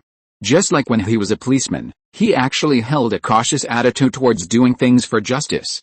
It is of course a good thing to do things for justice, and there is nothing to question about it, but this kind of thing is not suitable for the whole people to promote. The premise of doing things for justice is that you have to have a certain, how to say, qualifications? It may sound a bit weird to say this, but it is the truth. After all, if you don't have the ability, and you really rush forward to do what is right, the result may be very bad. The most obvious example is that you can't swim, but you go to save a drowning person. What kind of thing is that? So when you don't have the conditions, calling the police for help is the right thing to do. Rushing forward in a fit of rage will only increase the damage. Not everyone can be a superhero. However, despite the heated discussion in society, new vigilantes continue to emerge. For example, this one. Black Mask? Kai frowned after reading the document. This vigilante is quite interesting. His range of activities is only in Hell's Kitchen, and every time he deals with those criminals, he is unarmed. However, judging from the information, this man in the black mask is just an ordinary person, and he is quite sensible in doing things. No one is killed. After subduing the criminals, he will only call the police and will not punish the criminals on his own. Kai likes this kind of vigilante. He has principles and means. They are less troublesome for the police. However, the other party is an ordinary person, which makes people worry. It is good to have this intention, but what about the other side? Dealing with that group of criminals is not a fun thing. No matter how good you are at fighting, those criminals will still be killed if they take out guns. Who sent this? Kai asked Misty. It was sent from the general administration, and we all were asked to get it done as soon as possible. Misty is a typical police officer and does not quite agree with this kind of vigilante. She always believes that it is the police's responsibility to fight crime. These people's nonsense will only disrupt social order. If others follow suit in abuse lynching by thinking they are righteous, then what about the legal system? When the legal system collapses, ordinary people will always be the most hurt. Kai took a look at it and threw it aside. Are we free? Just say we don't have time. Kai was too lazy to care about such trivial matters. Misty curled her lips. She could see that her chief was never very keen on cracking down on vigilantes. Maybe it was because he was a superhero? Chapter 632 Patrol and Accident. In mid-October, the average daily temperature in Los Angeles was 15 to 28 degrees, and it was still holding on to the summer. But at this moment, New York was in the thick of autumn, with temperatures mostly between 10 and 18 degrees. Coupled with an autumn rain, the city became even colder.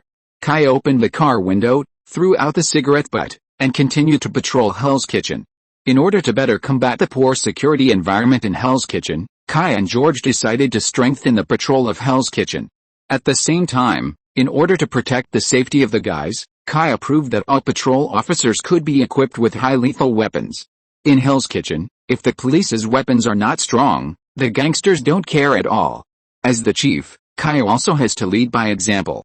He is also on the Hell's Kitchen patrol list, but unlike others, other police patrols are at least 2 people, and the distance between any 2 patrol cars is no more than 3 minutes, so that they can quickly support if there is a problem.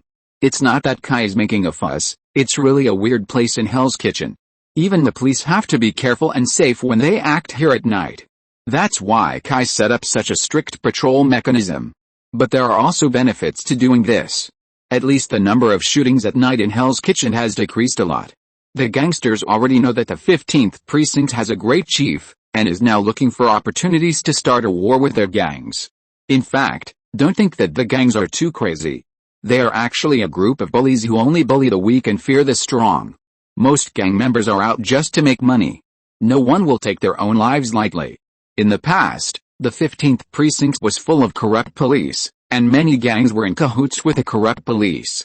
Naturally, they would not be afraid of the police, because the police were their people anyway. But now it's different. The new chief of the 15th precinct is clearly coming for them. This made many gangs start to beat their drums. Apart from anything else, the title of Kai as a national superhero made the gangsters a little scared. The details of the Los Angeles battle had long been known to the public with the help of the media. In fact, although Kai's role was not particularly important, his heroic appearance in the front line of the battle in the iron armor still made many gangsters nervous. It was true that they had guns, but what could they do if Kai came to them in the iron armor? They didn't think that the little firepower they had could deal with the iron armor. How much does a set of iron armor cost for others? How much does a broken gun cost for them? How can this be played? So in recent times, the public security in Hell's Kitchen has been much better than in previous years. But everyone knows that this kind of peace can't last long. Because Kingpin is missing. This is the biggest news in the underworld in the past few months. At first, many people in the underworld didn't believe it at all. After all, this is how Jin Bing always acts. He is a dragon that can only be seen from the head but not the tail. In the entire New York underworld, no one has seen Jin Bing except a few bosses. Jin Bing never gives orders directly, but only lets his agents handle things. So it is normal that there is no news about Jin Bing for a while. But as time goes by, more and more people find that things are getting a little weird. Jin Bing has indeed disappeared, including his former agent, and even Jin Bing's so-called direct gang has gradually lost the news from above. Now everyone began to doubt whether Jin Bing really disappeared. So the test began. The first was the Irish gang. The Irish have always been the main force in the American gangs. These people are much more low-key than gangs of other races. They don't have any fixed territories. They are more likely to seize some very inconspicuous but very profitable industries, such as building materials. The Irish gang has been forcibly seizing the entire New York building materials business. Of course, this is not what they want, but because of Jin Bing's suppression. No one knows why. Anyway, the Irish gang has never been accepted by Kingpin. Instead, the gang that was suppressed and doing well actually went to deal with construction sites. Originally, This situation would continue until the Irish gang could not bear it and completely disappeared from the gang. But since the news of Kingpin's disappearance came, the Irish gang finally couldn't help it. They began to violate Kingpin's order and began to seize the territory of other gangs privately. In New York, the territory of the gangs needs to be fought by themselves like other locations, but this must be agreed by Kingpin. Any gang that acts arbitrarily cannot escape Kingpin's punishment. After the Irish succeeded, they were also uneasy for a long time. Although there were indeed people who made trouble for them, they were not Kingpin's people. Now everyone understands that there is really no king in New York. Where did Kingpin go? No one knows. No one cares, at least the gangs don't care. What they care about is the power vacuum after Kingpin left. The reason why the Warring States period has not started yet is that Jin Bing's deterrent power still exists. No one believes that Jin Bing will easily get into trouble. If he does not show up, everyone will be a little confused about what he is going to do. So for a while, the truly powerful gangsters did not dare to make any moves, and only some small scoundrels were messing around outside. Secondly, the mayor of New York City just died, and it was a time of panic. The police are now eyeing the gangs. If you show up at this time, you are likely to be targeted by the police. No one wants to be the first bird at this time, so everyone is waiting and expecting some fool to come out and take the blame. So now the underground world in New York looks calm, but everyone knows that this calm will not last long. And Hell's Kitchen is the eye of the storm. After all, if you want to become the king of New York, you must take down Hell's Kitchen, which is not just a casual talk. So during this period, Kai also patrolled more diligently. Just as Kai was patrolling along the Hudson River towards West 57th Street, a voice suddenly came from the radio in the car. Someone in the apartment at the intersection of West 54th Street and 11th Street called the police, saying that there were two men in black fighting there, and gunshots were heard. Please ask the surrounding police officers to go over and deal with it. Please note that the caller emphasized that he heard gunshots, so the police officers who go over should be careful. PC 666 received, I am rushing to the scene of the crime. Kai picked up the radio and responded.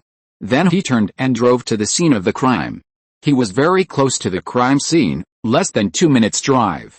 By the way, Kai's police number is really 666. This is not Kai's own choice. It was issued by the New York Police Department. The police numbers of New York police are different from those of other local police. When a new police officer joins the New York Police Department, the police department will not give the new police a new police number, but give the new police the police number of a retired or deceased police officer. When Kai joined the job, he happened to encounter this police number, which can only be considered Kai's bad luck. This number will be a slogan shouted by sand sculpture netizens in the barrage in China in the future, and it is even more unlucky in the West. In the West, 666 refers to the devil, Satan and spiritual numbers, which is an unlucky symbol. In the Bible, 3 6s are used to represent the devil, representing the evil forces headed by Satan. There is also a saying that 6 means imperfection, because God created the world in 7 days, so 666 is a taboo number in the West. In short, this police number looks a bit depressing, but Kai has no choice. After all, it's his turn, and he doesn't feel embarrassed to ask someone to change it. Anyway, this thing is just a code name. Can it really attract Satan? Don't forget that Lucifer is in Los Angeles. The radio heard that it was the director who was going over, and immediately said that he had received it, and at the same time said that several other patrol cars would arrive at the scene soon. Kai didn't care. Soon the destination was reached. It was raining in the middle of the night. In this weather, few people would run around on the streets, so when Kai arrived at the apartment, it was quiet, with only bursts of noise coming from behind the apartment.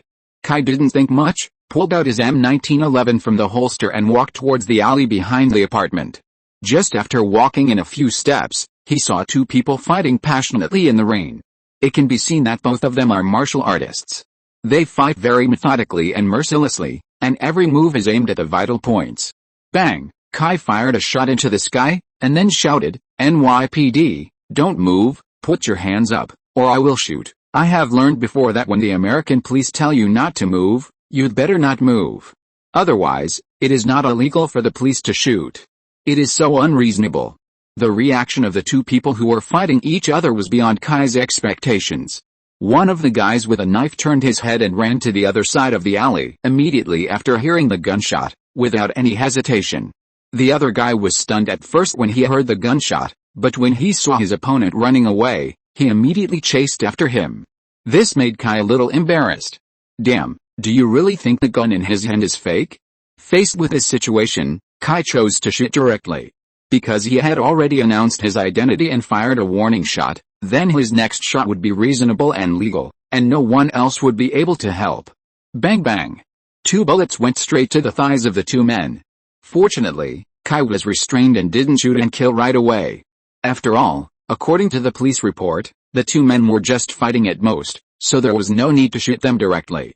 As for breaking their legs, they deserved it. Who told them not to stop? But unexpectedly, these 2 shots that were sure to succeed actually went wrong. The black-clad man running in front was fine. He was shot directly to the ground, and could only hold his thigh and howl in the rain. But the one behind was a little bit magical. He actually dodged Kai's bullet the moment Kai fired. Kai didn't believe it, and shot again. Bang, bang, bang. It was a standard 3-shot burst, but it still missed. The guy suddenly climbed onto the wall next to him, and flew to the side, perfectly dodging the bullet. Aha! Kai's interest was aroused. He directly activated the must-hit skill. Bang! 1 shot to chase the soul. This time the guy was helpless. He did dodge, but immediately felt a pain in his thigh, and then he fell down. I dodged. I should have dodged. Kai then walked towards the 2 guys with satisfaction. He told them that you are arrogant, and it is great that you can dodge bullets. Did you know that my bullets can turn? Kai first came to the guy who was screaming on the ground and punched him in the face, knocking him unconscious.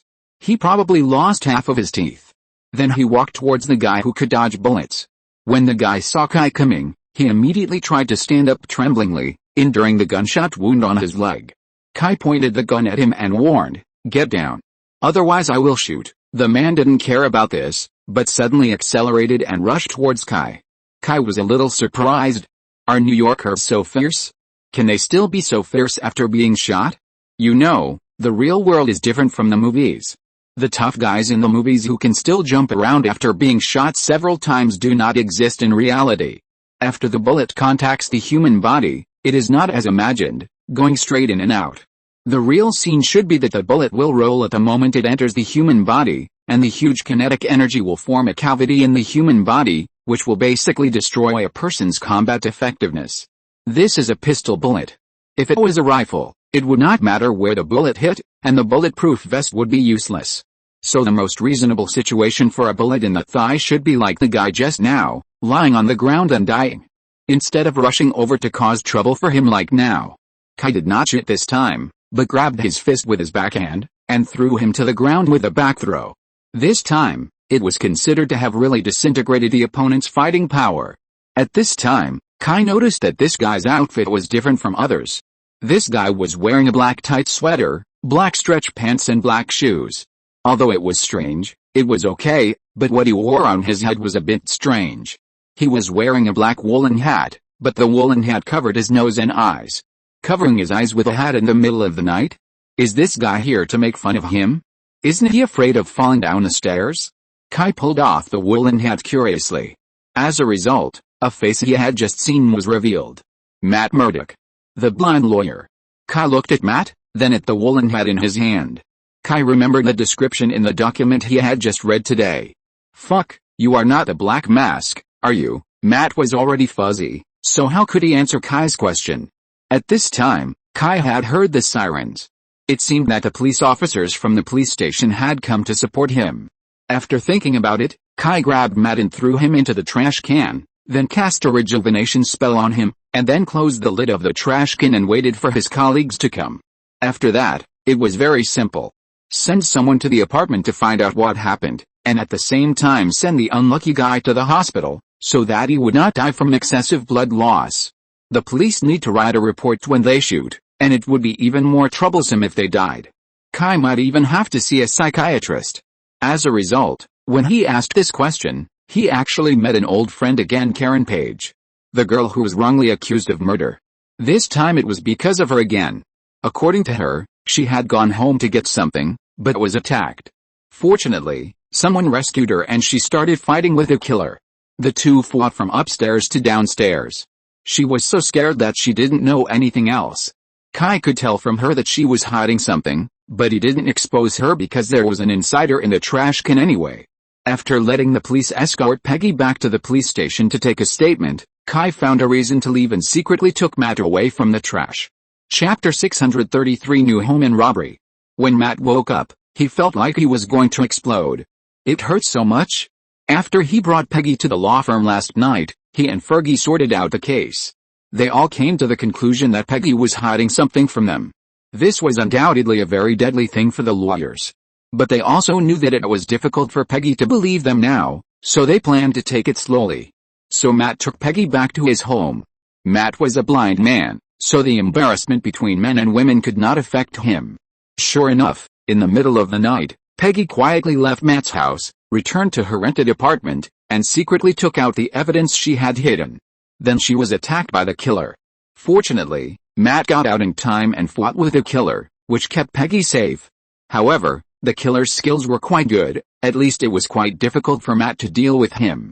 The two fought from inside the apartment to outside the apartment, and Matt was also seriously injured. Then he encountered Kai's interference and was shot on the leg. At this time, Matt's consciousness was completely awake, and he immediately felt that he was in a strange place. Matt, who was extremely alert, immediately sat up and took a defensive posture. But immediately a hand pressed his shoulder. The hand was warm and strong. Really, the wound has just been sutured. If you use so much force, the wound will burst. Hurry up and lie down. Matt reflexively wanted to grab the hand and then restrain the person who was talking, but unexpectedly, the person who came was obviously not an ordinary person. The moment Matt grabbed the hand, the person counterattacked Matt and pressed Matt back to the bed. Don't move, Mr. Black Mask, I have no ill intentions. Also, your injuries don't allow you to make any big movements.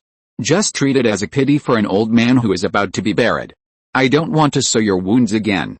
You know, this kind of delicate work is definitely a torture for an old man. Because Matt was blind, his other four senses became very developed, which is why he can be more like a normal person than a blind person in daily life.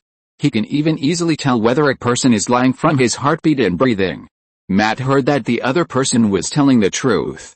Where is this? Matt slowly relaxed his body and stopped struggling. As he relaxed, the feeling of his body about to explode came back, and fatigue, soreness, and weakness came over him like a tide. Especially his thighs, which were burning with pain. 115 12th Street, Clinton, New York. The voice said. How did I? Matt was just about to ask how he got here when memories flooded into his mind like a tide. He remembered that before he fainted, he was shot by the chief of the 15th precinct, and then thrown over his shoulder, and then fainted. Thinking about the fact that he was not in the police station now, Matt immediately realized that the new chief had not arrested him. Yo. You're awake. At this time, Kai's voice came as expected. Matt's first reaction was to find something to cover his face, but as soon as he moved, he realized that it was useless to cover his face. Others had already seen it countless times. Peggy. How's Peggy? After Matt knew that his identity was exposed, he simply didn't care, but was more worried about his client. She's fine. She's now under protection at the police station. Don't worry, she's fine. Kai walked over to Matt and placed a tray with breakfast next to him. You, on the other hand, are not in a good situation. Matt relaxed when he heard that Peggy was fine. Thank you. As for himself, Matt didn't really care. It wasn't that he was desperate, but he felt that since Kai didn't arrest him, but brought him here, it meant that the other party had no ill will towards him at least. In this case, he naturally had nothing to worry about. I just asked Afu to check your body. I have to say that you have too many injuries. Kai said this politely. After Afu checked Matt's body, he was impressed that someone could walk around with such a broken body as if nothing had happened.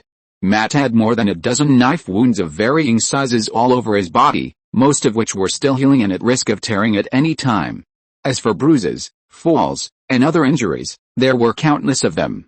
It can be said that Matt's face was slightly better and there were no scars, but his body was covered with bruises and black spots, without a single piece of good skin. If this kind of injury happened to an ordinary person, he would have been in the hospital long ago, but Matt was like nothing had happened. He worked as a lawyer during the day and a vigilante at night. Do you have to work so hard? You may die at any time if you keep going like this. You are just an ordinary person. Just do what you can. There is no need to push yourself so hard, right? Kai really couldn't understand what this person was thinking. According to Afu's examination results, Matt didn't have any superpowers. At most, his 4 senses were stronger than those of ordinary people. But this seemed to be useless except for making up for his blindness. And because his 4 senses were stronger than those of ordinary people, his injuries were even more painful than those of ordinary people. Kai didn't quite understand why Matt did this. The scars on Matt's body were accumulated over time, which means that this guy has been doing justice with this broken body. In Kai's opinion, this is suicide. Matt was silent. Of course he knew what he was doing. He even knew that he would not be able to hold on one day. He was just an ordinary person and he had his own limits. But whenever he heard those requests for help, wailing and crying, he couldn't just sit there and watch. He didn't know where his limit was, but as long as he hadn't reached it, he was willing to keep fighting. Someone has to do something for this city, and this is what I can do for this city, Matt said. Kai was silent for a while. He couldn't understand Matt's idea and felt that Matt had a strong tendency to self-destruct. But on the other hand, Kai also admired Matt very much. After all, people who can devote everything to an illusory goal are worthy of admiration. They may seem naive, but there is no doubt that such people can often accomplish great things. Okay, whatever you like. But now you should have a good rest. With your current condition, let alone being a hero, it would be a miracle if you can walk on the ground. Kai has never been able to deal with such idealists, not to mention that this is his own choice. Although Kai thinks that this is not a good way to go on, he has no idea of forcibly changing others' choices. No. Peggy sighed. Unexpectedly, Mao was more stubborn than he thought. When he heard that he wanted to rest, he immediately quit. He said that he still had work to do. Kai felt that this guy just couldn't figure it out. He was in such a bad state, but he still worried about others. So he simply hit him on the back of the neck with a knife, knocking him unconscious. Let this guy have a good rest, and heal his wounds. By the way, Kai looked at the watch. It was time to go to work. So he told Afu. Yes, master. Afu understood what Kai meant. 2 days ago, Kingsman sent a new invention, a nanomedical hibernation chamber. This black technology is an advanced application of nanotechnology. It can treat and reorganize injured tissues through nanorobots. It is a very powerful black technology. Although it is useless to Kai. But it is very practical to deal with Matt's current situation. Clinton District, New York, number 115 12th Street. This was originally an old 6-story building. It was used as a processing room a long time ago. It was not an apartment building with many rooms, so each floor was spacious and unobstructed. The total usable area of the 6 floors is more than 2,500 square meters, not including the basement and rooftop. Kai bought this house that had been closed for many years because of this. Originally, Afu should be responsible for the house. Afu had taken a fancy to several properties before, but Kai didn't like them. Afu always liked the kind of magnificent houses, as if he couldn't show his master's style without doing so. Kai didn't like flashy things so much, he valued practicality more. Those houses were beautiful, but either the location was not ideal, too far from the 15th precinct, or the place was too small to accommodate their secret base. After choosing, Kai found this house. First of all, it was big, with 6 floors, enough for Kai to mess around in it. Secondly, the basement space under this building was very large, which was convenient for Merlin and Afu to renovate and turn it into a new secret base. Buildings in places like Manhattan, New York, are not allowed to be renovated at will according to the law. The owner must go to the relevant department to register and obtain a permit before construction can begin. But this is Clinton District, the famous Hell's Kitchen. No one should come to check for illegal construction. The main part of the small building is an old-fashioned brick wall with a hint of red in the mottled part. It looks very impressive. When Kai arranged the decoration, he specifically asked Afu and others to pay attention not to damage the surface of the small building. But even so, the decoration of the small building is also a huge project. Afu is very picky in this regard. He changed several decoration companies in succession before he got the decoration done. The subsequent renovation project was handed over to the Kingsman agent. This is also a large project.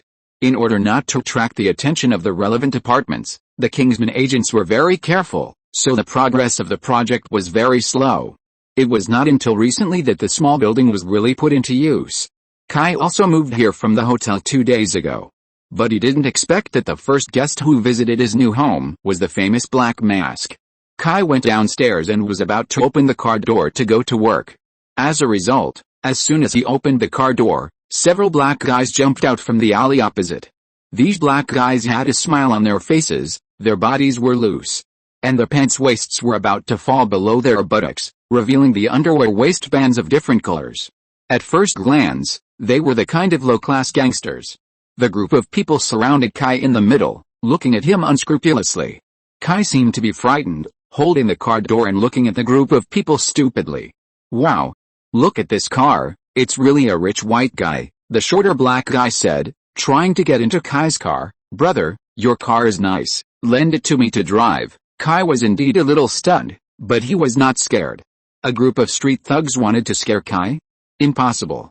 What really made Kai a little overwhelmed was, he had been patrolling Hell's Kitchen every day for the past few months, and these little thugs didn't even know him. Seeing that the black boy was about to climb onto his car, how could Kai let others dirty his car? So he stretched out his hand to grab the little guy's neck, picked him up and threw him out. "Get out!" The other blacks who were waiting to follow in the back were stunned and shouted in slang. Two guys even angrily dug into their pockets and took out a murder weapon. One of them even stepped forward, raised the murder weapon in front of Kai, and said threateningly, "Do you want to make a few more holes in your body, kid?" Kai looked at these idiots speechlessly. "You should also spend some money to rob. What can you do with a small knife?" The little black man who was thrown out also climbed up at this time. Kai did not use heavy hands, otherwise this guy would not be able to climb up, and it would be God's blessing for him to be alive and go to the hospital. However, the little black man obviously did not understand Kai's kindness. On the contrary, he felt ashamed. He was just released from prison today. He originally planned to do a job and have fun with a few brothers, and show off in front of his cellmates. Unexpectedly, he failed to start well and was thrown out. This is unbearable. So he also took out a weapon completely different from the other black people from his crotch, a gun. An M1911 that looked a bit old, with a slightly mottled brown handle and a bumpy surface. The number on the gun body had been worn off. It looked like a black gun. Madfuck. White guy. Do you want to die? Madfuck. After the black guy pulled out his gun, the other black guys all had a look of astonishment on their faces. They looked like hooligans, but in fact, they were not that old, only about 18 or 19 years old. It was normal for black people to look a little anxious. In the past, they only fought, and at most threatened with knives. This was the first time they used guns. The sentencing for armed robbery and simple robbery is different. They had discussed it before and knew that the building was being renovated and it seemed to be reopened. Originally, they planned to see if there was any money to be made, and did not plan to make it a big deal. But unexpectedly, something went wrong at the beginning. Now they actually used a gun. Kai looked at the black guy holding the gun horizontally, and the muzzle seemed to be pointing at him, but in fact, he didn't know where it was tilted. He couldn't help but rolled his eyes. And this roll of eyes was seen clearly by the little guy. He actually took this gun for someone else. Today, someone from their gang wanted to do something. So they asked him to take the gun from where it was hidden and deliver it to the person who was doing the job. He was just a delivery boy. He was a little afraid to shoot. But Kai's rolling eyes irritated him enough. So he made up his mind and charged forward with the gun. White guy. What's that look in your eyes? Do you look down on me? Do you believe me? I can blow your head off with one bullet. No. Kai looked at an idiot. You didn't even turn on the safety. The black guy was stunned and quickly looked at the gun. But before he could see whether the safety was on, Kai quickly grabbed the pistol and twisted it. The black guys only felt a flash before their eyes, and then they found that the gun was in someone else's hand, and the little guy flew out. Kai looked at the gun in his hand and curled his lips. The rifling is worn out, this gun is almost scrapped. Then he pulled out his M1911 from his waist and pointed it at the group of blacks. Don't move, police. The group of blacks were quite sensible.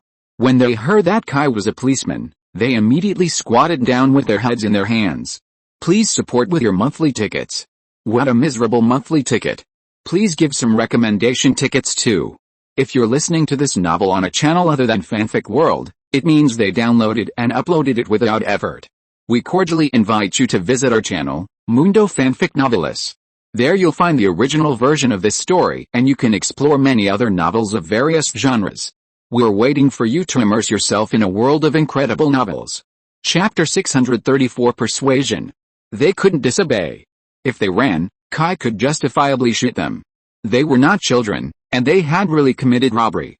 Even if they were beaten to death, it would not attract public attention, and it would be a waste of their lives.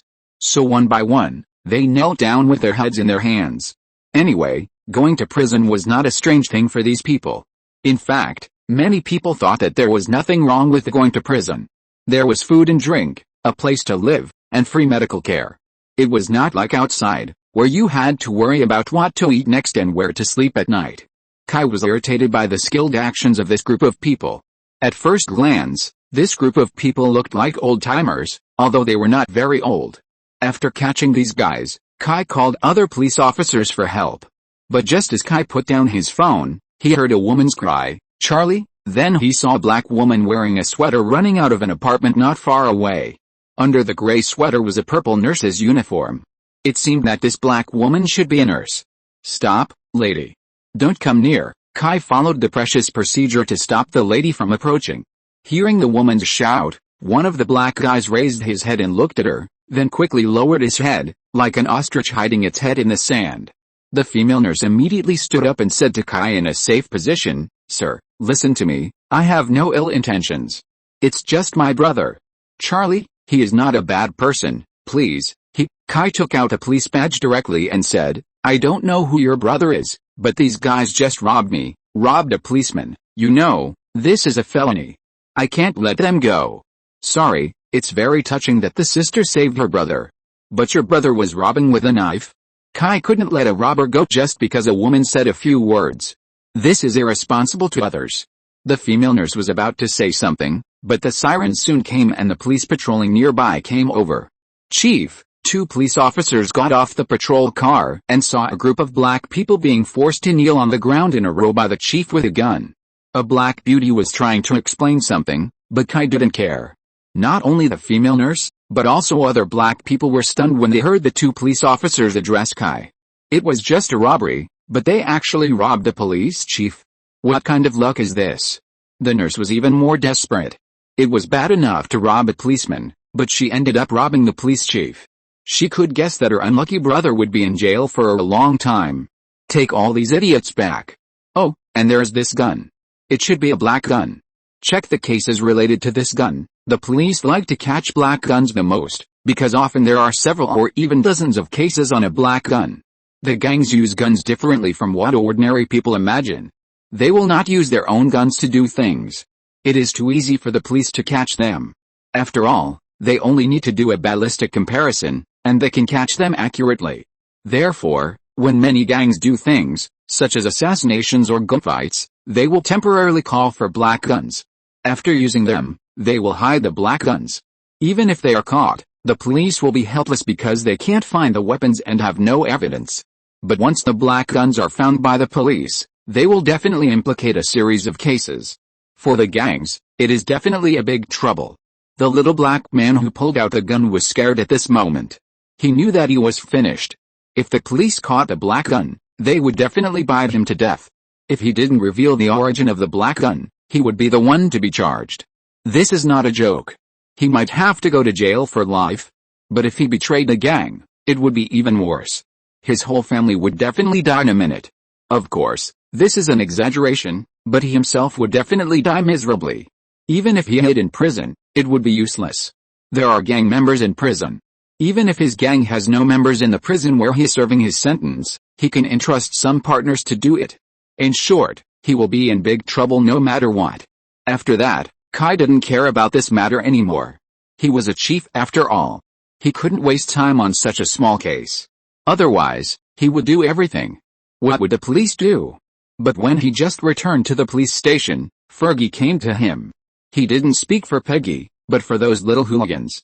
He didn't understand how Fergie got to the police station before him. "Little fatty, how did you get mixed up with those little hooligans?" Kai had a much better impression of Fergie than Matt. How should I put it? Although Matt was more handsome and more eye-catching, his face was too gloomy and not sunny at all. At first glance, he looked like the protagonist of a sad drama. He always gave people the feeling of having a deep hatred. But Fergie, the little fat guy, was different. Although he was not handsome and liked to have long hair, he seemed to be smiling when he spoke. He gave people a very festive feeling. Fatty people usually give people this feeling. Charlie, oh, he's one of those kids. He just became an adult a few days ago, and I'm very familiar with his mother and cousin.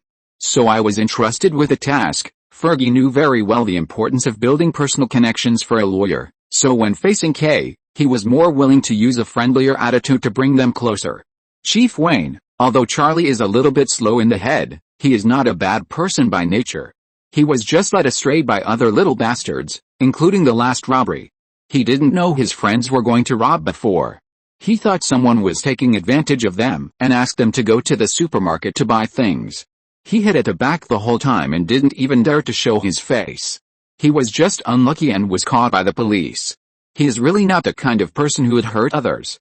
So I hope, little fatty, I don't know what you said, and I don't care much. I don't even know who Charlie is. I believe in my own eyes more. I am a victim. I saw it clearly when those idiots were robbing.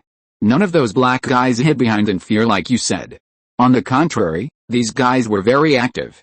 Tell me, if it was another person today, what would he have experienced? Little fatty Fergie opened his mouth and tried to confuse the audience with his argumentative skills. You are presupposing a position and making a presumption of guilt. You can't judge a person's goodness or badness based on something that hasn't happened. Predict good and bad? Don't be funny, Fergie. I never knew that a good person would go to rob with weapons in groups. Kai smiled. This is why Kai has never liked lawyers. Although as a policeman, Kai also believes that lawyers are a necessary profession, and this is the bottom line for maintaining judicial justice. But this does not mean that Kai will like it. Because lawyers care more about the interests of their clients than the justice that Kai pursues. This is a question of position between law enforcement and lawyers. For example, now, the fat man is lying with his eyes open. Kai is not sure whether Charlie is a bad guy. After all, bad guys also have different levels. But he is not a good person, Kai is sure. Again, good people will not go to rob with weapons. Fergie was also helpless. In fact, when he received the request, he knew that this case was very difficult to handle. After all, they were robbing the national superhero, the director of the 15th precinct in New York. Although legally, robbing a civilian is no different from robbing a police chief, but in actual operation, there is a huge difference. Generally speaking, a jury is not required for such a small robbery case. Because generally speaking, if a criminal case is charged with a sentence of more than 6 months, the defendant has the right to request a jury trial. But in this case, the sentence will definitely be increased by the judge, and it will definitely exceed 6 months. But if Fergie asks for a jury on behalf of Charlie and the others, then they will definitely be unlucky. Because in the eyes of the judge and the jury, these people dared to rob even the police chief, so wouldn't they be even more unscrupulous towards ordinary people? Under the influence of this subconscious, the judge and the jury will only increase the sentence. Why did the fat man come to say so much? In the final analysis, it was because he knew that if this matter went to court, there would be basically no way out. How to play. There is no evidence for certification. The victim is a respected police officer and a police chief, and the defendants are a group of black hooligans with a long criminal record who have just been released from prison. The judge knows how to sentence them even if he is blind. Chief Wayne. I can guarantee that Charlie is not as bad as you think. If he is involved in this case, he will definitely be sentenced. This will ruin this kid's life. The last time Charlie was arrested, although he was thrown into prison, he was actually not yet 18 years old when he was arrested. He was still a few hours away. In addition, the police did not have any strong evidence to prove that Charlie participated in the robbery, so he was released and did not leave a criminal record. He can return to school and start a different life. If you must sue him this time, it will undoubtedly completely cut off his chance to change his life and make him go the gangster path. He will either die on the street or stay in prison for the rest of his life. He is still young and has many possibilities. I hope you can give him a chance to change his life. For you, it is just a matter of moving your hands, but for him, it is his whole life. Chief Wayne, I beg you, give him a chance. To be honest, what Fergie said was really sincere. Kai was also touched. As a police officer, what I hate most is juvenile delinquency, because these kids who commit crimes are simply ignorant and have no clue what they are doing. Facing a group of ignorant kids, the police are helpless. If they are dealt with strictly, the future of these kids will be ruined, but if they are not dealt with, what about the interests of the victims? And those kids who are sent to juvenile detention centers? In short, there are really not many who turn back. Why is it that a prodigal son who returns is worth more than gold? Isn't it because there are few of them? Fergie, Kai said helplessly, you have given me a difficult problem. You made me sound like I am a petty villain if I don't let those kids go, but you have to understand. They are not real children. They have grown up and have the ability and weapons to commit more serious crimes. Of course I can let them go, but if they continue to commit crimes, how can I face those victims who have been harmed because of my momentary weakness? I promise you. I have already talked to Charlie's mother. She will personally watch him go to school, or simply find him a job. In short, she will not let him hang out outside, and I have decided to send him the bill for this commission so that he can pay it independently and have no time to do messy things. Kai pouted, and finally took out the document, signed it, and asked Misty to call Brett in. He admitted that he was persuaded by Fergie. As the saying goes, if this Charlie can really change for the better, it will be a great merit. A prodigal son who returns is more valuable than gold. Tell that kid clearly that if he commits a crime again next time, no one can save him. I will tell the judge clearly that he will definitely be sentenced to the highest sentence. Understood? Understood. Fergie was really overjoyed. You know, he had already inquired about the news of this director in advance. He was a typical hardliner. Whether in Chicago or Los Angeles, even if he had just come to New York for a few months, you could see his style of doing things. He was so ruthless and had so many lives on his hands that Fergie suspected that he was a murderer. He originally thought that his request would be rejected outright. After a while, Brett came. Brett pushed the door and saw Fergie inside. He was immediately worried. This guy had just betrayed him yesterday. He told the director about his leak of information, which made Brett worried all night, and he was still not at ease. Brett, I found it. Brett was out on a field trip yesterday, so Kai didn't talk to him. Today was the perfect time. Kai found Brett's information. Kai opened the file, which recorded some basic information about Brett. He was from a single-parent family. His father ran away before he was born, just like many black people. But his mother was a very capable woman. She raised 3 children, including Brett, alone. The eldest son went to college and studied engineering. He is now a middle-level manager in a New York construction company. Although he is not rich, he is also considered to be upper middle class. The second daughter also went to college and studied medicine. Now she is doing internship in Manhattan Hospital. Only Brett did not go to college. After graduating from high school, he did not apply for college, but directly applied for the police academy. He had excellent grades and requested to be assigned to the most dangerous 15th precinct after graduation. He is a typical good kid, which is indeed very rare for a black child living in Harlem. Harlem, also known as Harlem, is located in the northern part of Manhattan, New York. Although Harlem is not as famous as Hell's Kitchen, drugs, despair, idleness, lack of family values, etc. are the true portrayal of Harlem before. Until a few years ago, this situation began to improve. The government began to address these problems, which brought many good changes to Harlem. Brett's record was also very good. There were no complaints, no record of violent law enforcement, and no record of corruption. Of course, because of this, he had no record of promotion. Very good record, Mr. Bryan. Kai looked at him seriously. Bryan's body immediately tensed up. He knew that the time to meet his fate had come. If his mother knew that he was fired from the police station for accepting bribes, he could imagine the scene of his mother chasing him with a shotgun. You know, the reason why the 3 siblings did not learn bad things was because of his mother's toughness. When they were young, those bad kids wanted to hook up with the 3 siblings to do bad things, but they were chased out of 3 blocks with guns. Since then, no bad kids dared to take them to play. Keep it up, however, Kai's judgment meant that her mother's shotgun would not be used again. Also, this is for you. Kai threw him a paper bag. Brett took a look and found it was a box of cigars. This is a personal gift from me, a good thing, an authentic Cuban cigar. Don't accept other people's things casually in the future. It's not good. Yes sir, Brett saluted gratefully. Then Kai threw the document he had just signed to Brett and asked him to be responsible for the kidnapping case. Fergie smiled as he watched his childhood friend finally being appreciated by the leader, and he was happy for him. That's right, Fergie was also from Harlem, and he lived in the same block as Brett, and the two families lived very close. After Brett glared at Fergie and left, Fergie turned to Kai and said, "So, Chief Wayne, we are going to talk about Peggy's problem now." Chapter 635 Baba Yaga. Peggy's matter is actually obvious, there is nothing to talk about. Yesterday, Pete and the others were given a day to investigate the matter. There are hallucinogens in Peggy's blood, which can't be faked. In fact, when Peggy said that she fell unconscious after drinking 2 glasses of wine, the police station arranged for forensic personnel to draw blood samples. It's just that the equipment in the 15th precinct is really a bit poor, and it takes time to get the results. In addition, the fingerprints and footprints of the killer that Kai caught that day were found in Peggy's home. Now it can be basically confirmed that Peggy was really wronged, and today's assassination has further proved this point. What's more, there is also the USB flash drive that Kai searched from the killer, which directly solidified the evidence. The contents of the USB flash drive are the best motive.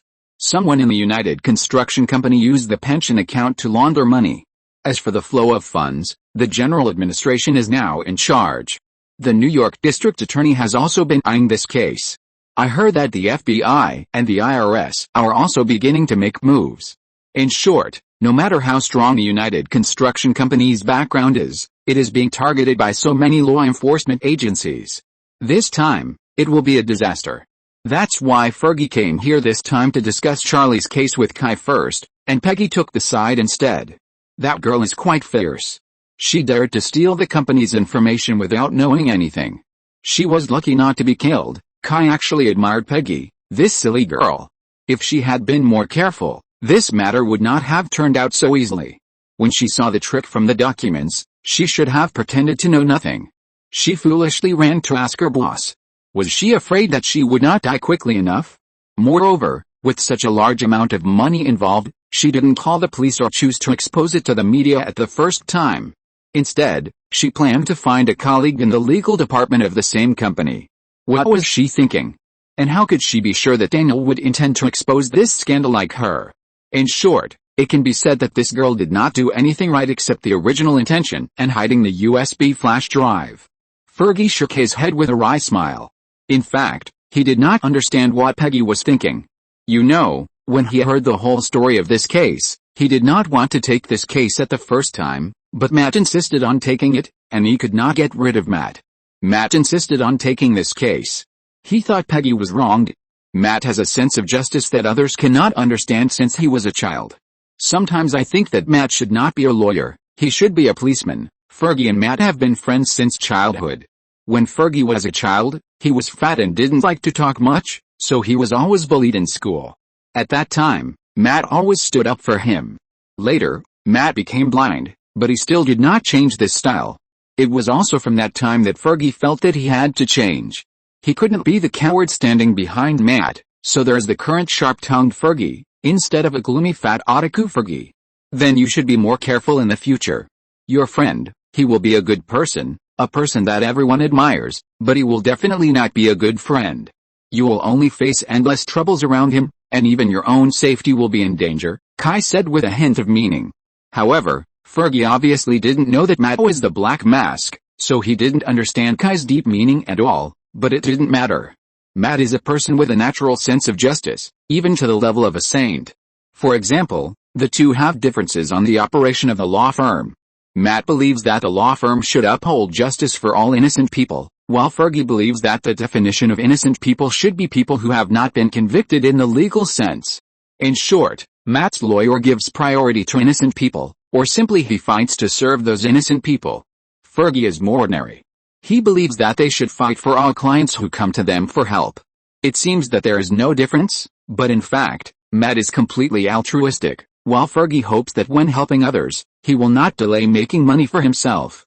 At least they need to consider their own survival first. Unfortunately, he always seemed to give in to Matt. So, he probably understood what Kai was talking about. Fergie was an optimistic little fat boy. He felt wronged for a moment, and then he immediately became happy. No problem. I'm Fergie Nelson. Matt might not be able to survive a day without me. So I'm fine, Kai looked at the little fat boy for a long time, and then said with a strange expression, "Then I wish you happiness." He sat back a little, intending to stay away from him.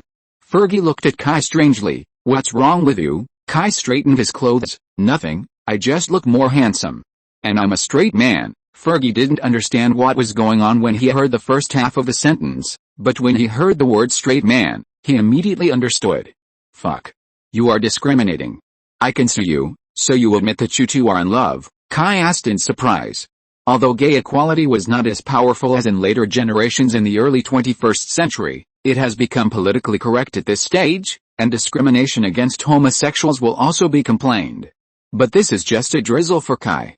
With Kai's status and the favors owed to him by the media, no one will bring this up. Although Kai hated a privileged class in his previous life, it was not until he became a privileged class, the truth. "Ah. You said it easily. I'm a straight man, but I have many girlfriends." Fergie didn't lie. "Don't look at him like this, but this guy has become a hot commodity inexplicably since he lost his virginity in high school. Sometimes he himself can't understand it." On the contrary, Fergie suspects that the handsome Matt is still a boy. At night, in an unfinished building of the United Building. On the 22nd floor, the lights are on.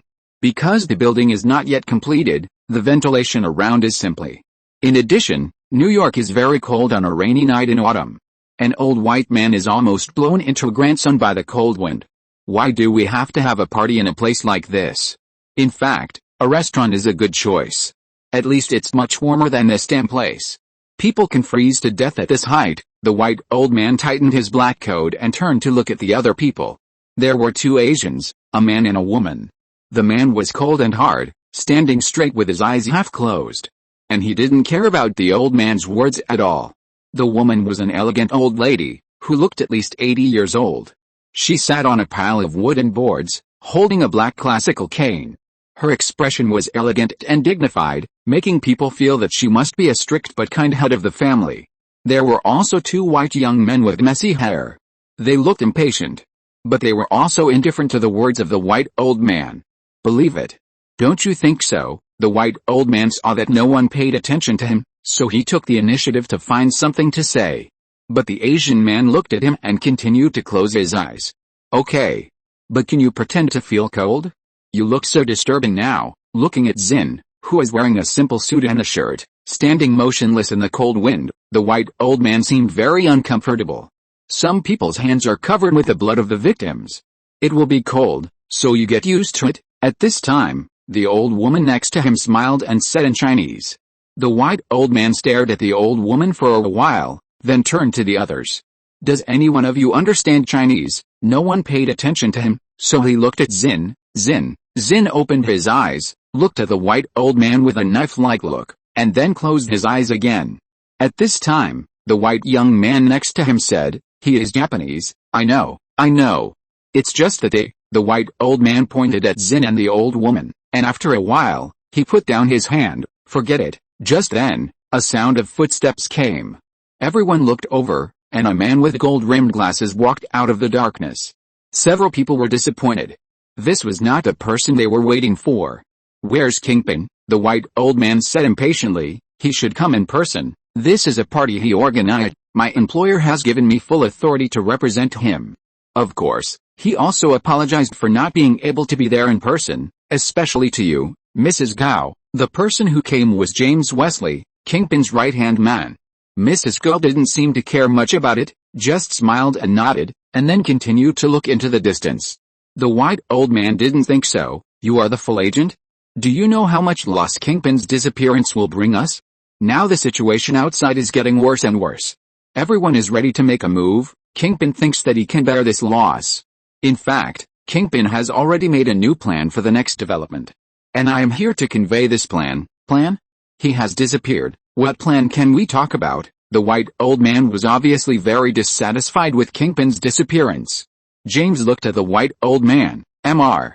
Leland, do you intend to question Kingpin's decision?" Looking at James with an expressionless face, Leland, the white old man, was scared. "No, I was just about to hear about your new plan," James said with a smile. "That's good." Next, James described Jin Bing's night plan in detail. Zin and Mrs. Gao listened with great interest, while the white old man and the two white young men were all green-faced. What the hell is this, a bullshit plan? If this is Jin Bing's plan, we think we need to change a partner. One of the two young men immediately couldn't help but roared loudly. His accent was very heavy, with a Russian flavor.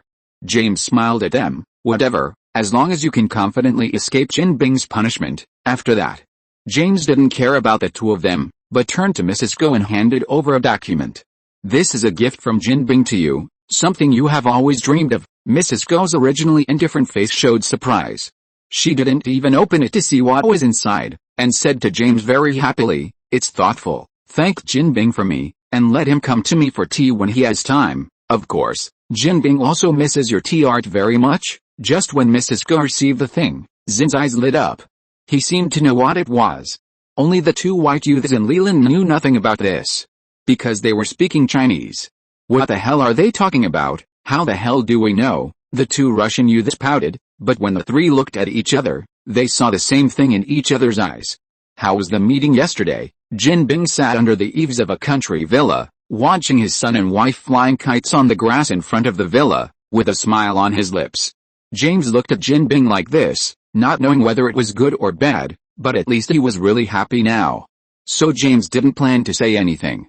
Mrs. Gao and Zin have no objection to your arrangement.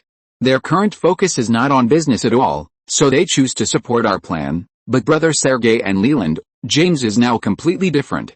He is wearing a denim jacket and has a mustache. He doesn't look like a white-collar lawyer at all. Guessed it, Jin Bing looked at his wife and children in the distance and didn't feel strange at all about the restlessness of those people. In fact, many of them were intentional by him. The group must be reorganized. We expanded too fast, so fast that people's hearts began to loosen up. These people began to have their own ideas. It's just right to take this opportunity to clean up our forces. Those bastards took advantage of the war between me and the high table to swallow up a lot of my money. Do you think I don't know? James picked up the beer and took a sip. He didn't comment on Kingpin's words. Kingpin seemed rude, but in fact his scheming and wisdom were more terrifying than his huge body. He knew everything. Have you made arrangements for the loyal people in the group? It has already started. These people have been strictly screened. Some of them will hide, some will be silent, and some will pretend to betray. Everything is going according to plan. Very good. They have worked hard over the years. Just give them a vacation, don't be stingy with money, and tell them that New York is always under our control. Don't be anxious, let them watch those idiots fight. Yes, James said with a smile. In fact, many of Kingpin's men are not in gangs. They are more professional and more dangerous. This is the trump card of Kingpin's rule over New York. Those street gangs? They are just shells. There are many of these in New York City. If one group dies, another group will naturally appear. They will never play with death. By the way, over at the high table, have you arranged the things I asked you to arrange? Of course. I have found the location of the Night Devil. James immediately became cautious. Babaika. John. Kingpin heard the word Night Devil and laughed as if he thought of something. Boss, do we really want to use him? Of course, Kingpin said affirmatively. The Russians have caused me so much trouble, how can I let it go? It just so happens that the Russians used John to cause me so much trouble, how can I not give them back? It just so happens that the Russians can also learn from John's power. Night Devil, John Wick. A legend among killers, the first super killer to graduate and retire from the high table. In fact, John Wick's nickname is not Night Devil. He had nothing to do with this title at the beginning, but he killed the previous Night Devil. And the previous Night Devil was Kingpin's killer. After killing the previous generation of Night Devil, others naturally gave him the title of the new generation of Night Devil. But in fact, John didn't even know he had such a title, or maybe he didn't care even if he knew. Chapter 636 Troubled Times. Russians. Kai threw the document down in annoyance. He felt annoyed. How do you do things? Since the day before yesterday, the police station's alarm phone has been blown up. The higher-ups have scolded me so much that I have to give an explanation. Tell me, how can I explain it now? Are all the alarms just because others are dazzled? And there are gunfights on the streets. Where are your dead people? Where are the patrols I asked you to arrange? Fuck. This is New York, not Iraq. In the meeting room of the 15th precinct, The director scolded the middle and senior management of the entire precinct. But facing Kai's rage, everyone could only lower their heads and pretend to be dead, and did not dare to explain at all. Explain? How to explain? They don't know who to ask for an explanation. I don't care what method you use, even if you take a gun to find the Russians and kill them all, I will give you a medal. But you have to promise that there will be no more gunfights after nightfall tonight. Kai is really angry now. Those bastards are really too arrogant. More than 30 people died in the gunfight in the nightclub. When the police arrived, the blood on the ground hadn't dried yet, but the Russians dared to lie with their eyes open, saying that nothing happened. This is the worst lie. But the problem is that there are no bodies, no bullets, and the police can't do anything. But the problem is that there were so many witnesses at the time, and the police couldn't pretend to see anything even if they really wanted to. Originally, those gangsters died, and the police didn't care whether they lived or died. The more dead, the better. But unfortunately, this incident has made the top leaders of the police very angry. Of course, it's bullshit to say that the top leaders scolded Kai. Everyone in the New York Police Department knows that Kai has a deep background and is a big shot personally invited by the mayor and the chief prosecutor. Who dares to grin at Kai? But the headquarters has called Kai several times in a row, asking him to handle this matter, and Kai's still a little stressed. Of course, what's more important is that Kai feels that these bastards don't take him seriously at all. A group of gangsters actually openly made trouble in his jurisdiction. Who is this embarrassing? I didn't hear you. Yes, sir, go do your work. Kai rubbed his brows as he watched the middle and senior management leave. He has been in New York for almost 4 months, and now he understands why that saying is said. If you love him, send him to New York, and if you hate him, send him to New York.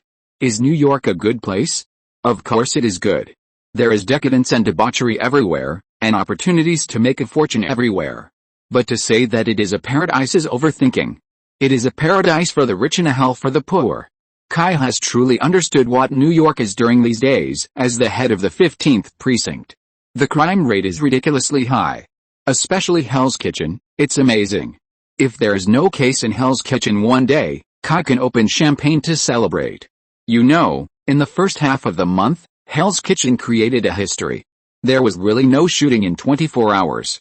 Some old policemen were so excited that they almost cried. But who knew that it was the calm before the storm? After that day, 15 shootings occurred in one night, and gangs fought each other. If Kai hadn't led the team personally and directly defeated the two gangs in the fight, the scale would have expanded. But the mixed war between the police and the gangs, and between the gangs, was still on the news. Then, Kai began to miss the media in Los Angeles. The media in New York was so mean, they almost pointed at Kai's nose and scolded him. Although they scolded, they didn't use a single swear word. If it weren't for Kai's good health, he would have high blood pressure. In the end, Kai called Jameson, the boss of the Clarion newspaper, and slowly calmed down the storm of public opinion. But what was the result? After only a few days of calm, Russia started to go crazy again. Damn, it's really hard to do something.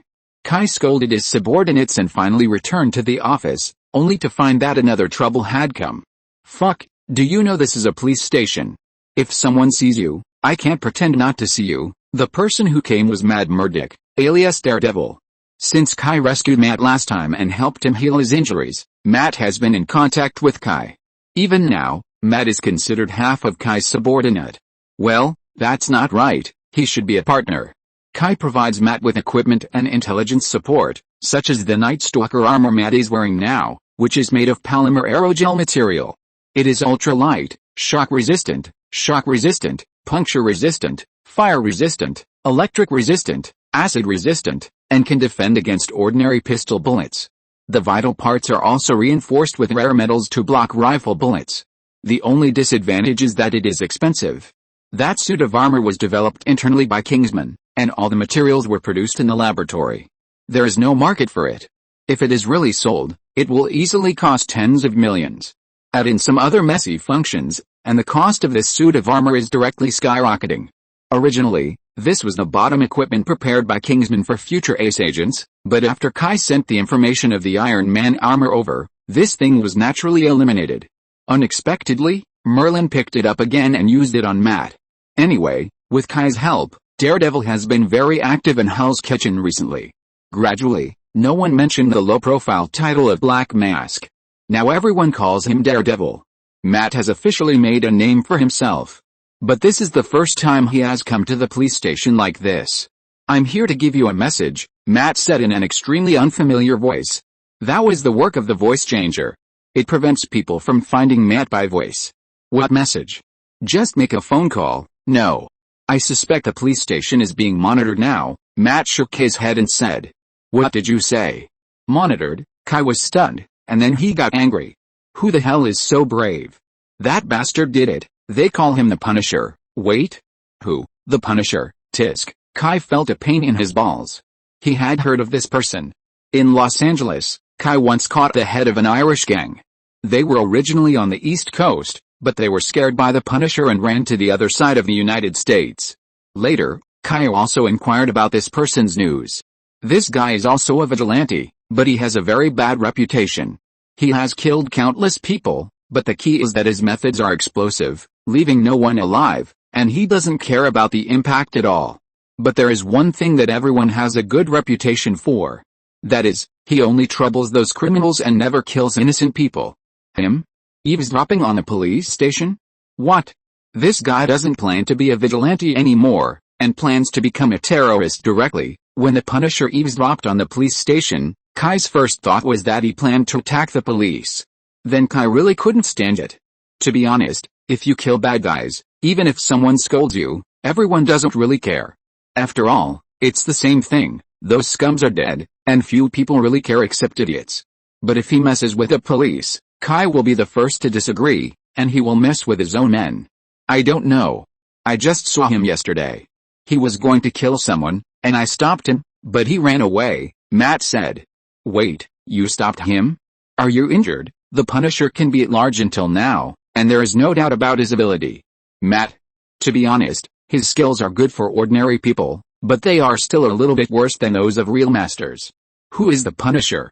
When others are chasing gangsters and drug lords all over the world, Matt is still fighting with gangsters in the alleys. It's okay, Matt obviously didn't want to show too much embarrassment in front of Kai. You're lying, I can see it. You're still pretending. You're injured, so you're injured. Why pretend to be a tough guy? Kai looked down on Matt for this. He likes to handle everything by himself, as if asking others for help is so embarrassing. It's going to be later, go find Afu to deal with it yourself. Really, it's just healing, how much time will it take you? The world won't stop turning without someone, you take a day off, the world won't be destroyed. Kai couldn't understand the thoughts of people like Matt. Do you really think you are the savior? The world will stop turning without you? What a fool. I know, but the Punisher will continue to kill people. You don't want another vendetta in your jurisdiction, do you? But Matt said something fair. Punishers are like public enemies to the police. To be honest, if you kill gangsters, the police will applaud you. But don't make a big deal every time. Take the Chicago Three Sisters for example. They are so efficient that more than 300 gangsters died in their hands in a year. But look, do the Chicago police have any intention of dealing with them? Not at all. Even if they kill people, they will clean up the mess thoroughly and won't cause any trouble to the police. No bloodstains, no corpses, no calls to the police, and the world is peaceful. From time to time, they sell some information or simply throw the criminals to the police, so that the police can have achievements and the officials can have political achievements. It's good for you, me, and everyone. Look how harmonious Chicago is now. It's not that the Chicago authorities haven't had trouble with the three women.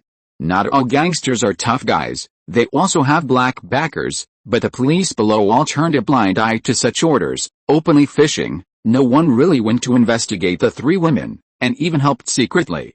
In a word, as long as the three women don't take off their masks publicly, no one can find out their true identities in Chicago, because the grassroots police who really do things will never go to the three women.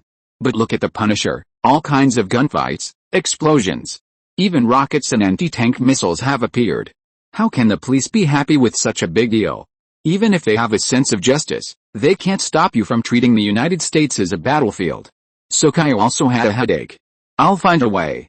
You go and deal with your injuries first, I understand. Matt disappeared into the darkness. Watching Matt leave, Kai curled his lips. You really learned the tricks of the little Japanese. What's so great about knowing ninjutsu? After complaining, Kai picked up the satellite phone directly. "Hey, Isabella. I need a favor." Isabella, the boss of Siloke Entertainment, is a mutant. She has an autistic youth named Leslie. Leslie's nickname is Prophet. He is also a mutant, but his mutant ability is very strange. His nickname is Prophet. He can see all kinds of visions. These visions are things that have happened in this world. So he can peek into everyone's secrets. Kai wants to use Leslie to find the Punisher and how to deal with him. Kai doesn't plan to do anything to the Punisher, but just hopes that he will be honest. "Yes, I need Leslie to help me find someone. I want to know his past and his weaknesses." Isabella owes Kai a lot of favors, so she can't refuse Kai's request. She is now doing well in Los Angeles.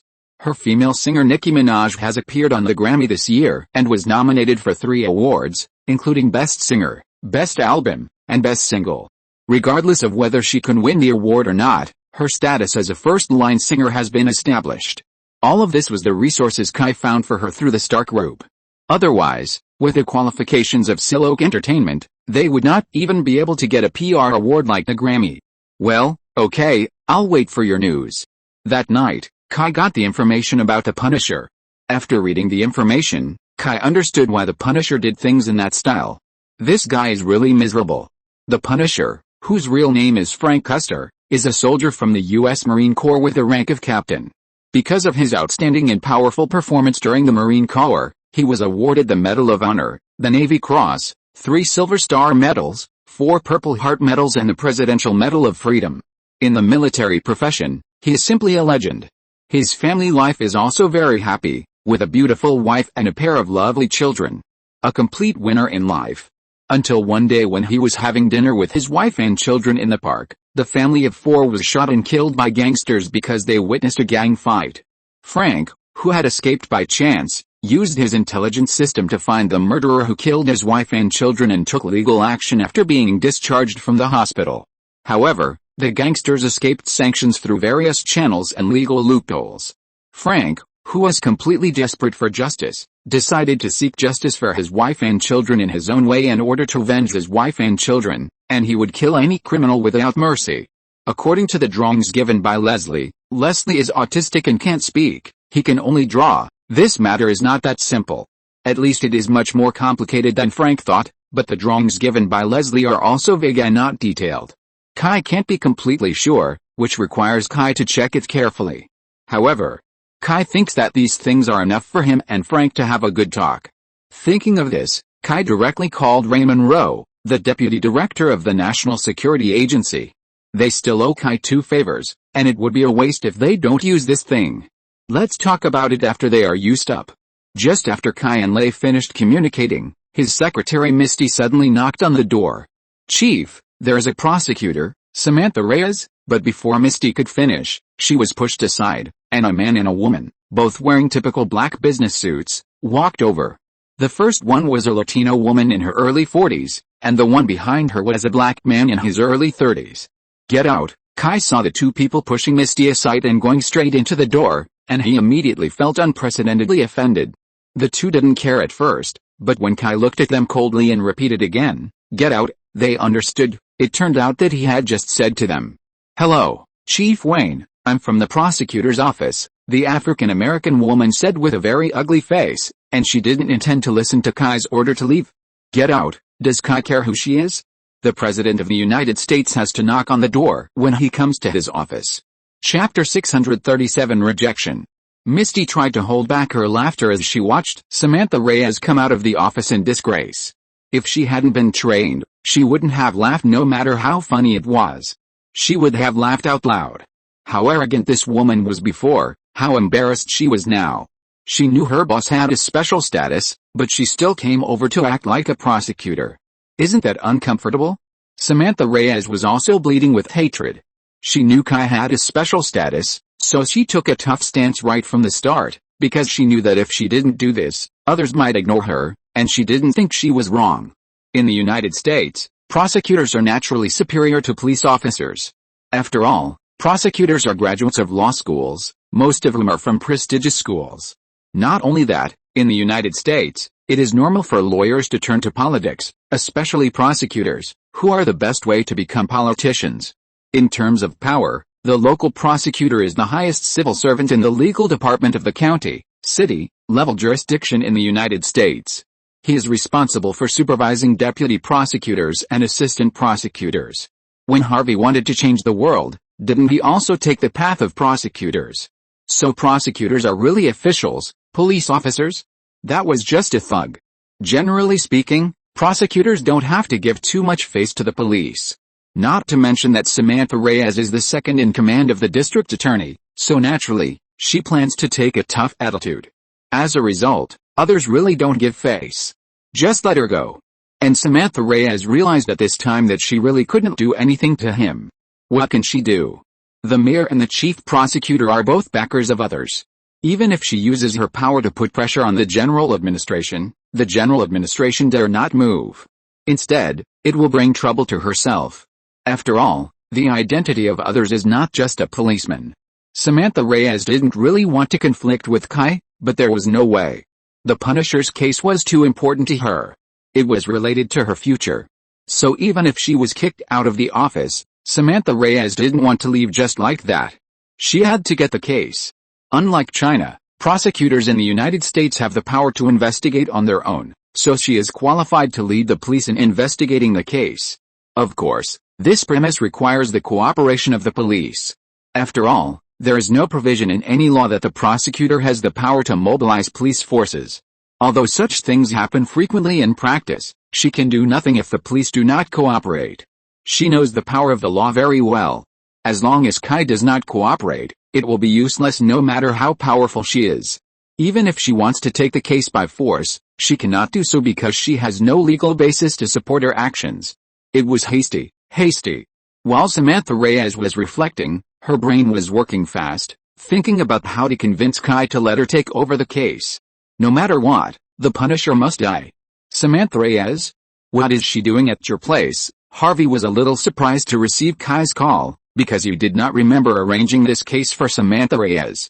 In fact, Harvey and Samantha should be considered rivals, because originally, the position of chief prosecutor was Samantha Reyes. At that time, Harvey had no intention of running for the election. After all, his qualifications were too poor. As a result, after joining forces with Nestor, Harvey overtook and won the chief position. To be honest, Samantha Reyes was far superior to Harvey in qualifications, connections and even merits, and she was unwilling to lose. But there was no way. The general trend was like this: she could only accept the appointment of deputy prosecutor, otherwise she would get nothing. But this does not mean that Samantha Reyes gave up. On the contrary, she has been accumulating strength for the next election. Harvey knew Samantha Reyes's thoughts, and he didn't have too many thoughts about it. In his opinion, if he couldn't make some achievements during this term, it would be okay if he failed in the next election. If he made achievements, then re-election would be justified. So for Samantha Reyes, he didn't suppress or restrict her anymore, and she could do whatever she wanted to do as a deputy prosecutor. But the Punisher's case. Harvey came from the bottom of the society. Although he was dissatisfied with the Punisher's brutality, he secretly agreed with it in his heart, so he never took the Punisher's case as a big deal. The New York gangs are enough to keep the entire district attorney's office busy. So why did Samantha Reyes get involved in this case? And Harvey himself didn't know anything about it. What do you mean, let her go? I will naturally find a way to deal with the Punisher. I don't need someone I don't know and don't like to tell me what to do. Since Kai became a policeman, he has always been famous for his high degree of freedom. No boss would guide him to handle cases. He can do whatever he wants. It's so comfortable. You, a woman who is nothing, ran to my office for no reason, pushed my secretary away, broke into the office without my consent, and asked me to cooperate with you? How much did she have to drink to think that Kai would cooperate with her? Kai, it's a common practice for prosecutors to participate in the investigation of cases. I think we can discuss it. Harvey knew Samantha Reyes. Although this woman was ambitious, she was indeed very capable. She was very helpful to him, so he still wanted to persuade Kai first and give her face. It was just a case. This is a politician. No matter how noble his ideals are, as long as he joins this game, his moral integrity will naturally be lost. He secretly agrees with the Punisher in his heart, but it doesn't mean that he cares about the Punisher as a person. He still has to sell it. I don't like it. Kai doesn't care about those messes. If you don't like it, you don't like it. If you have the guts, Harvey, try to order me. Okay, even if you lose your moral integrity, it depends on the person. Compared with Kai, Samantha Reyes is obviously not qualified. Let's not talk about anything else, let's talk about the recent public security. It is true that many media are scolding, but those who really understand that if it weren't for the 15th precinct, Hell's Kitchen would have been in turmoil. The mayor and Harvey understand even better what the 15th precinct was like before, but what about now? In terms of crime rate, after Kai took over, the crime rate in the entire Manhattan area dropped. Even Hell's Kitchen, which has been a long-standing problem, has miraculously finally seen a drop after a record of 30 years of high crime. These are real data. And they are political achievements. Do you think Harvey and the mayor are not fond of Kai? Which police chief can lead by example and suppress gang fights with his police officers with automatic rifles? Which police chief can find sponsorship by himself and greatly improve the lives of police officers? Which police chief can successively eliminate more than a dozen gangs and greatly improve the rampant gangs in New York? Compared with Kai, Samantha Reyes can only sue those criminals in court. Kai is irreplaceable, but Samantha Reyes, although it hurts a little, there are many people who can replace her. Samantha Reyes was still thinking about it, but the phone call came in. The chief prosecutor asked her not to interfere too much in local cases. Fuck. I haven't even had time to intervene. But Harvey was very firm in what he said, leaving no room for negotiation. Samantha Reyes was powerless. Don't forget, Samantha Reyes, the deputy prosecutor, was originally nominated by Harvey and appointed by the mayor. Even if she had great powers, she couldn't resist these two, because they could remove her from office at any time, even without the approval of the parliament. Samantha Reyes is not an elected official. Subscriptions and recommendations are really miserable. As for subscriptions, everyone can support it if they can. This cannot be forced. But for recommendations, everyone, please give some support. Chapter 638 Frank. Samantha Reyes left the 15th precinct with a livid face, because she knew that if she wanted to forcibly take over the Punisher's case, she had to think of other ways. This is New York. The mayor and the chief prosecutor are of course big shots, but they are not the only big shots, or even the biggest ones. Samantha Reyes naturally has her own connections, so she must act quickly.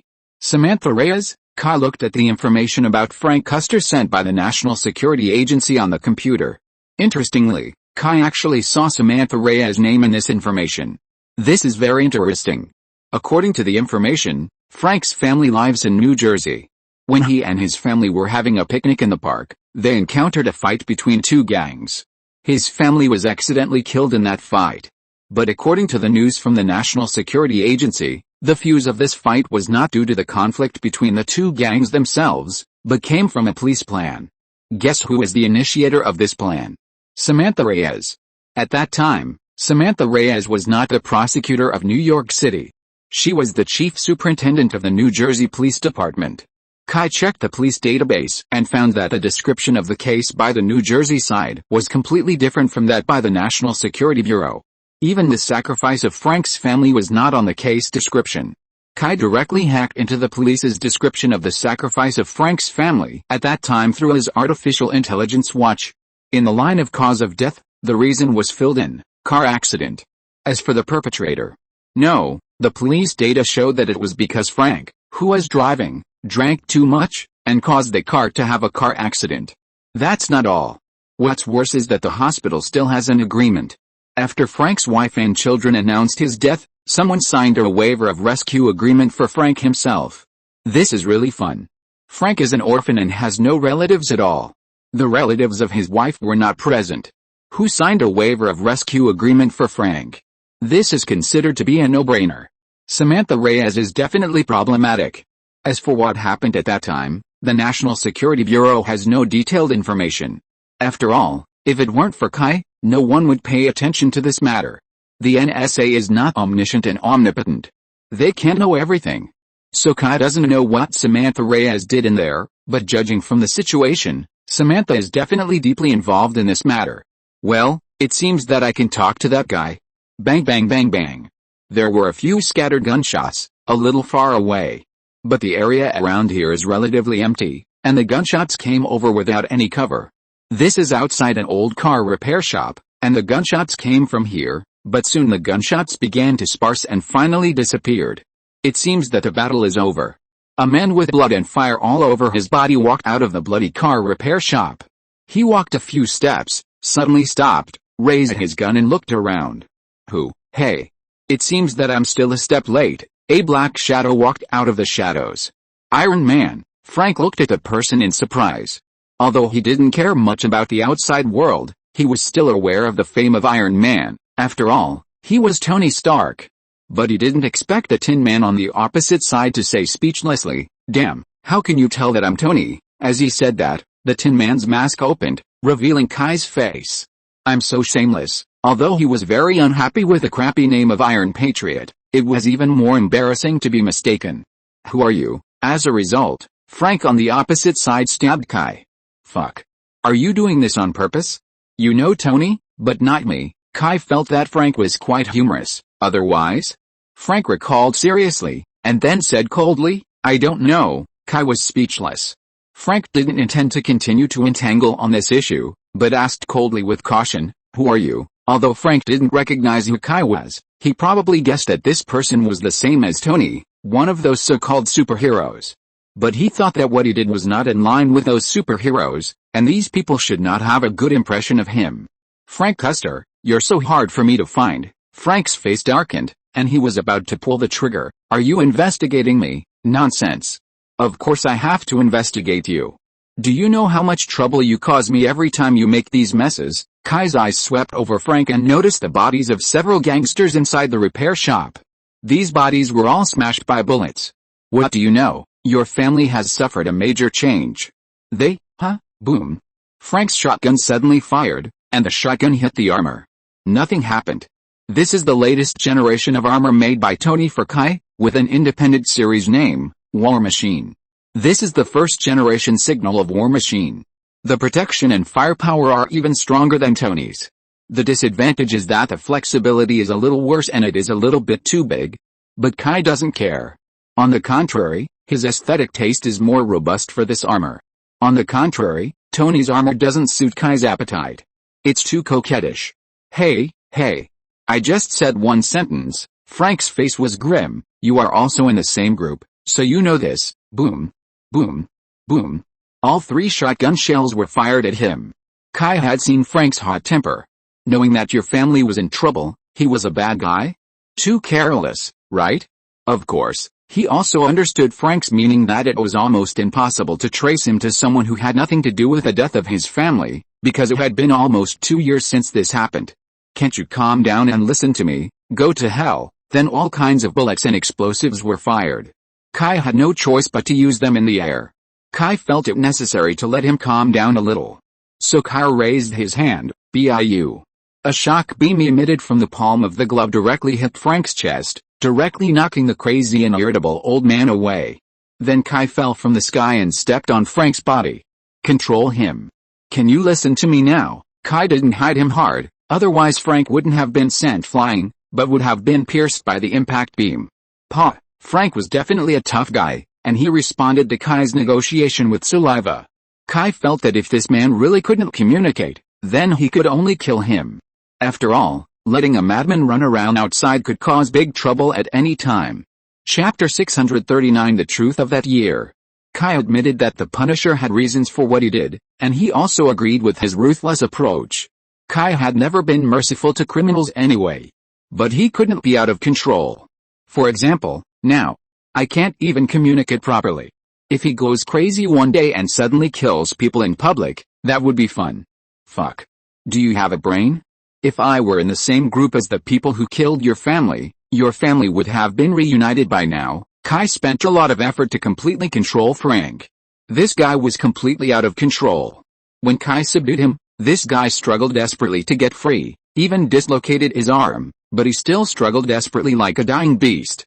Kai suspected that if he let him go, this guy might fight him with empty hands. "Do you still want to know the truth about your family's death?" Frank's irritable mind was like being poured with a glass of water, and he instantly became much more sober. He didn't care about anything else, not even his own life. What he really cared about was the so-called truth in Kai's mouth. Until now, Frank firmly believed that the death of his family was caused by those gangsters. Of course, Frank still didn't trust Kai.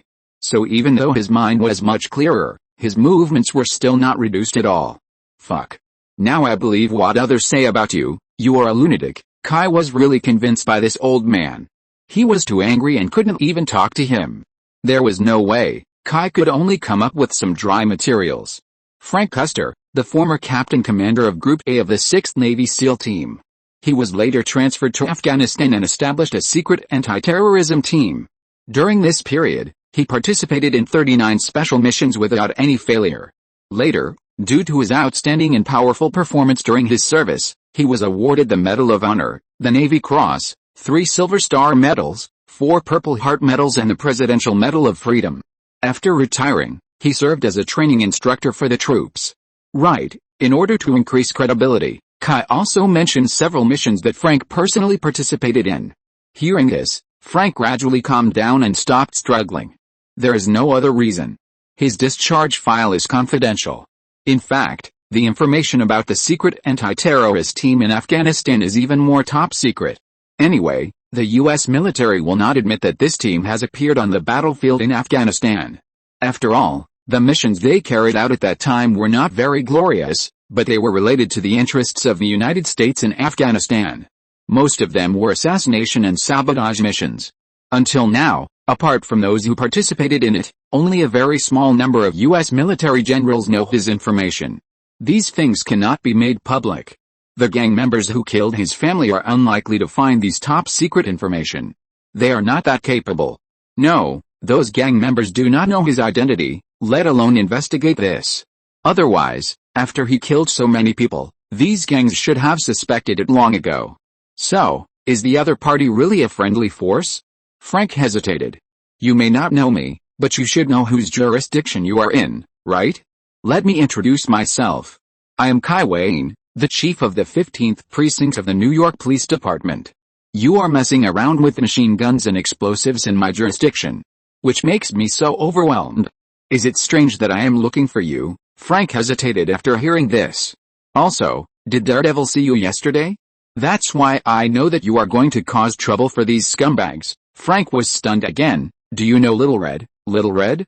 Who gave you this crappy name? Frank's mouth twitched unconsciously. Seeing Frank's dead look, Kai immediately thought that Lawyer Mo got a new battle suit from somewhere recently, which was indeed dark red. It's true to say so, but Frank, this madman, does he have such a girly taste? Frank hesitated even more. Although he usually wouldn't hesitate, he just killed a group of enemies and met a suspected enemy. The boiling anger of revenge made him not want to believe the other party's words. Anyway, as long as he had a little connection with that incident, he would kill him without hesitation. But the other party was very sure. Not only did he mention his top secret file, but he also mentioned Zia Hong. Zia Hong was definitely not his friend, so the other party didn't need to say it, but he did. He had heard a lot about Zia Hong's behavior from those gang members. Since the man opposite was Zia Hong's friend, he might not be a bad person. Seeing that Frank had calmed down, Kai slowly let go of him. Can we have a good chat now? What do you want to talk about? Frank responded to Kai. I want to make a deal with you. Kai thought there was no problem here, but he didn't expect that when Frank heard this, his eyes were immediately bloodshot. Impossible. I absolutely cannot make any deal with you. Kai was speechless. Please, big brother, can you not be so excited? You don't even know what I want to make a deal with you, and you refuse. I've already said, I'm the police chief, not a criminal. I didn't ask you to do anything against the law. Why are you so excited? Frank then remembered that the other party did say he was the police chief. Do you still want to know the truth about the death of your wife and children? Hurry up. Frank took a few deep breaths of the cold and turbid air, and finally barely controlled his anger. What deal do you want? I will help you find out the truth about your wife and children's case, and you just need to be honest and don't make trouble in the local area. How about it? It's a simple deal for you, right? Why should I believe you? Frank still didn't quite understand. If he just wanted to ensure the safety of his jurisdiction, Kai now had every reason to put him in jail. There was no need to make any bullshit deal at all. Tisk, how about this? As a token of sincerity, I can tell you part of what I found out first. Kai said so. Frank looked up at Kai and nodded coldly. You and your family were attacked together, right? Frank: yes, that's interesting.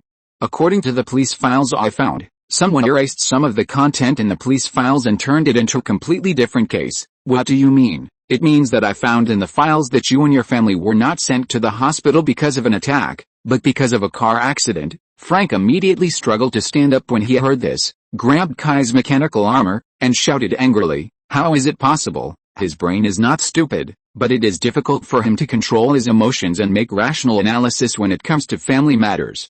Just like he knew that Kai was probably not a bad guy.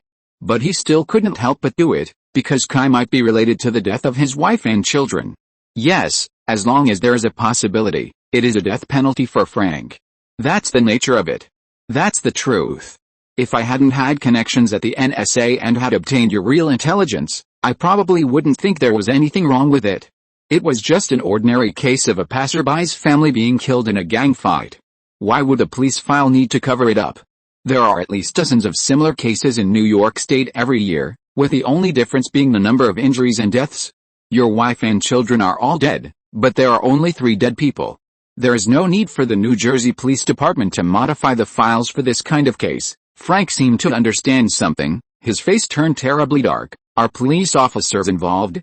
What are they trying to cover up? Seeing that Frank was about to lose his temper again, Kai quickly grabbed him. Calm down. Do you want to continue listening? Frank took several quick breaths before he suppressed his emotions that were about to explode. I'm listening. I also checked the hospital's rescue records.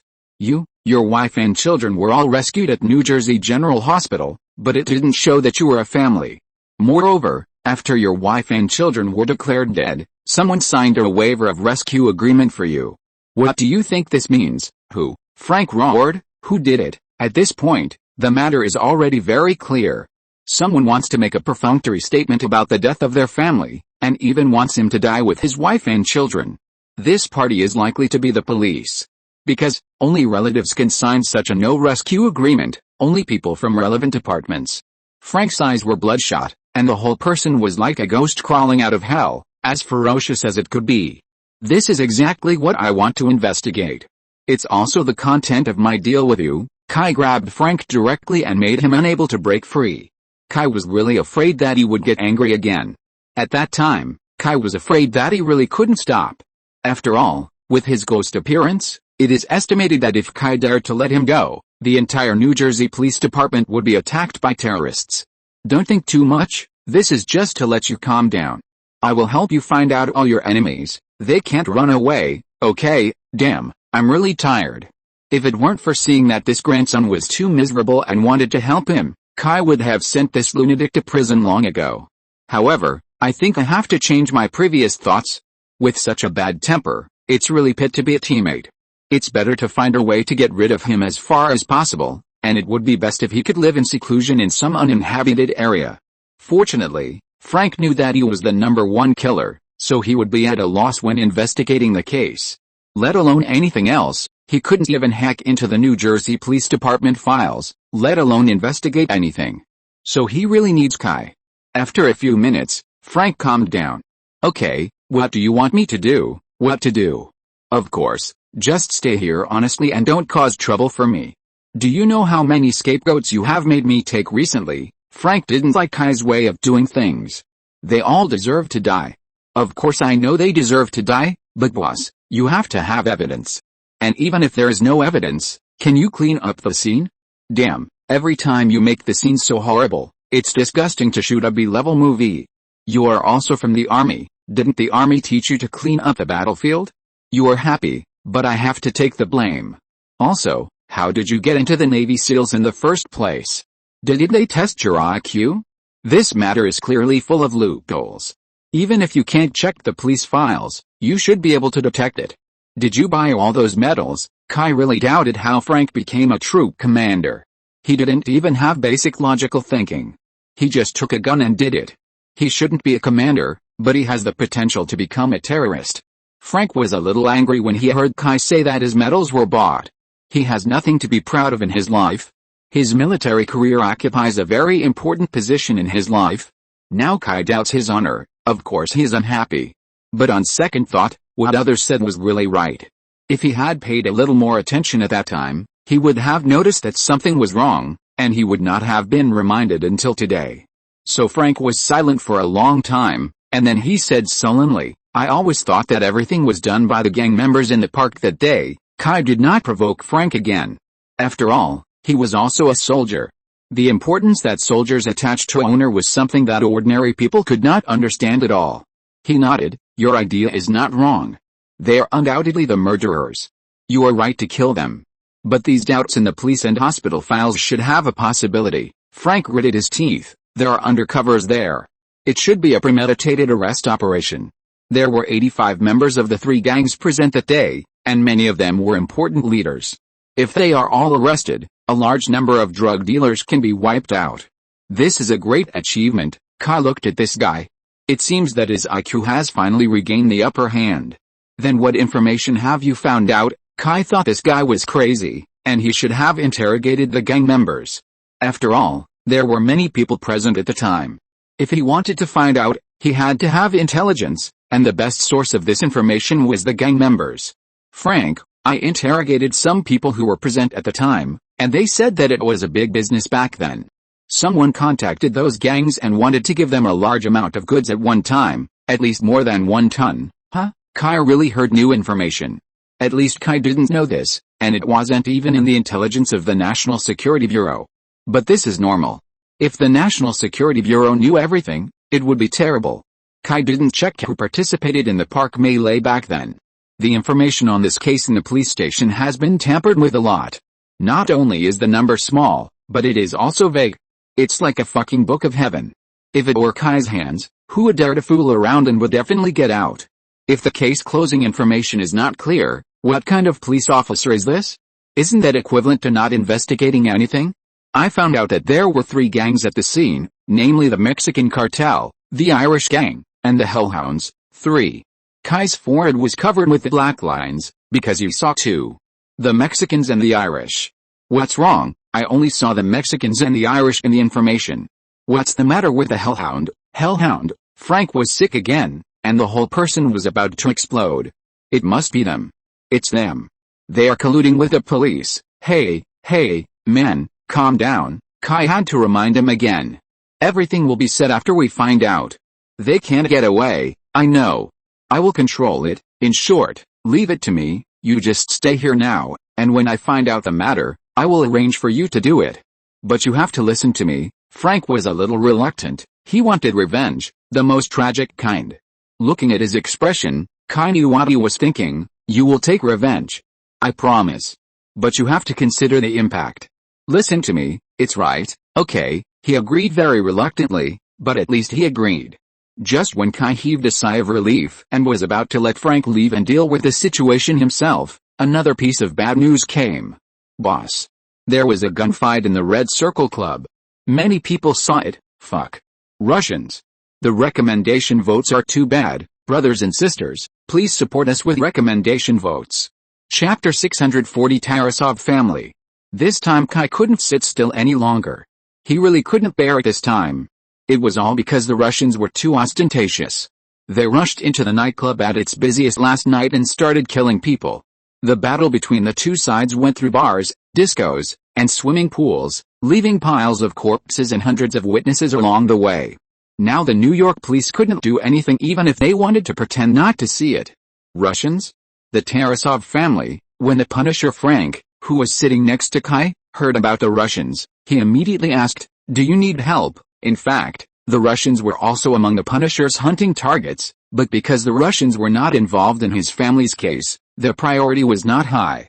But with what the Russians had done recently in New York, Frank was very considerate and adjusted their priority to 4th, well, it should be 3rd. He had already killed the Irish, and when he killed the Mexicans and the Cerberus gang, he planned to go find trouble with the Russians. The Tarasov family, the real Russian gang. Its history can be traced back to the Soviet Union's legal thieves. The origin of legal thieves came from the Gulag concentration camps in the former Soviet Union. According to documents declassified by the Russian authorities, there were up to 476 independent concentration camps in the former Soviet Union, each of which was composed of up to thousands of smaller punishment camps. The most famous of these are the concentration camps scattered around the Arctic Circle. Thanks to their existence, there are modern Russian Arctic Circle industrial cities. In the 34 years from 1929 to 1953, at least 14 million people were imprisoned in the Gulag, and more than 7 million Soviet citizens were exiled to the Soviet Union's reclamation areas for reclamation. In addition to political prisoners, there were millions of criminals in the Gulag concentration camps. In this system, ordinary prisoners and political prisoners were imprisoned together, and the total number was extremely large, and it was impossible for all officials to manage it. Therefore, the concentration camp authorities adopted the management principle of prisoners managing prisoners, which formed a jungle law of the jungle in the entire Gulag. Over time, under the influence of traditional anarchist tendencies and the stimulation of harsh official management, the prisoners gradually formed an organization. Some powerful criminals formed a thief of law group. This group controlled the order of the underground world of the concentration camp and did not cooperate with the authorities. The thieves who grew up in the concentration camps were the prototypes of the Russian mafia in the future. The title of thieves has been retained to this day, but only the godfathers of the mafia are qualified to use it. The thieves formed an independent kingdom in the labor camps and managed the underground criminal world. They claimed that they ruled the dark trenches of the Soviet Union where the State Security Committee, KGB, could not control it. They adopted the law of collective responsibility and vowed to completely obey the laws of criminals, including the obligation to support criminal ideals, refuse legal work, must commit crimes to make a living, and refuse to cooperate with the authorities in any form. During World War II, the Soviet Union summoned prisoners from the Gulag concentration camps to join the war, and these people became one of the most fierce and desperate fighters on the battlefield. And these prisoners who cooperated with the Soviet authorities were called Suka by the thieves? Yes, that Suka of Suka-Buli. After the war, these people returned to the Gulag to continue serving their sentences. The law thieves who resisted any form of cooperation with the authorities would naturally not let these people go, and the Sukas were also elites who had fought many battles, so the two sides broke out into a bloody and brutal Suka war that lasted for more than 10 years. This also laid the foundation for the bloody and brutal style of the Russian mafia. In modern times, the law thieves, such a powerful group, has naturally dissipated. Instead, only the most powerful underworld bosses can use the title of law thieves. The Tarasov family inherited this title. 2 years ago, this group was still wreaking havoc in Eastern Europe and Europe, calling all kinds of Nordic gangs and Albanian gangs daddy.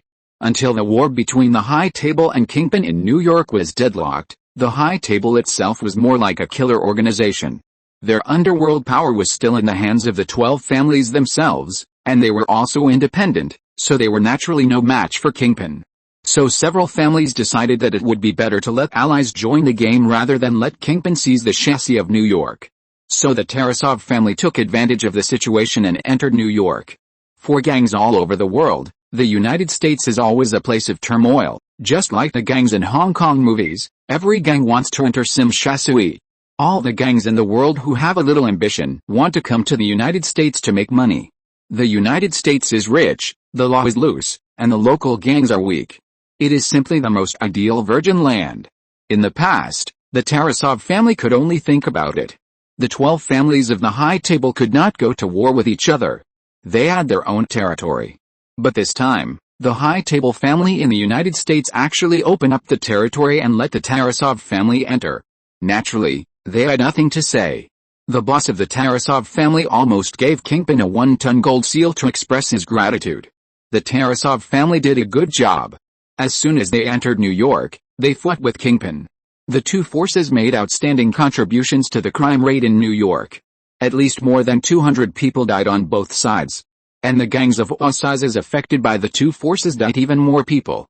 The performance of the New York corpse collectors during that period was blown up. But everyone knows that Jinping suffered a loss in this war. The Russians have gained a firm foothold. And with Jinping's sudden disappearance, the Russians' territory began to expand rapidly. During this period, the Tarasov family was definitely in high spirits.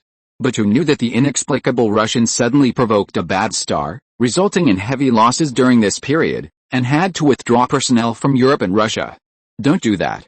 You and the Russians have become my biggest trouble. The daily gunfights and explosions are enough to annoy me. If the two of you meet, I can prepare to salute and go back to the countryside. The Russians are notoriously unscrupulous. Once they get angry, let alone gunfights, They dare to take out rockets and fly them everywhere. Frank is even crazier than the Russians. I am really afraid that this guy will blow up a building directly when he gets angry, and then he will really become a terrorist. Well, I really don't understand. If you are so powerful, why do you want to be a policeman? Aren't you a superhero? Frank doesn't care much about other people's private affairs, but the fact that Kai is the police chief still makes Frank a little concerned. After all, in his opinion, the police? They are just thugs for the rich. I like it. Kai was too lazy to explain. After all, the image of American police is really not very good. Shall I take you home? Kai asked. No, anyway, you don't allow me to act. I'm idle anyway, so I might as well take a look at the Russian territory. Hey, boss, are you really targeting the Russians? Kai looked over suspiciously. Don't worry, if you can really find the real murderer for me, I will act carefully in the future. Frank shook his head and said, after all, I don't have any goals in life anymore, so I might as well kill these scum, which can be regarded as a contribution to society. After a year or two of his career as a punisher, Frank really found his new life goal from the constant killing.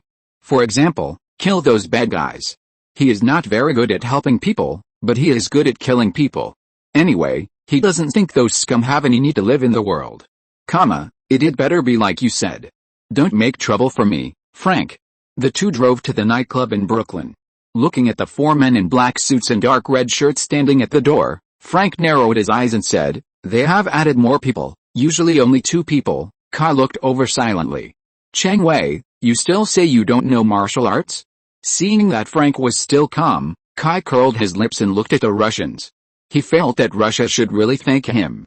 If it weren't for him, they would have killed another group of people. For their enemy, it was just a matter of firing 2 more shots. According to the description of the eyewitnesses at the scene, the number of people on both sides of the nightclub gunfight was very different. Simply put, a group of Russian thugs chased a killer and beat him up, but they were killed in return, leaving a pile of corpses. If it were in the game, this kind of noob would have been scolded to death by his teammates.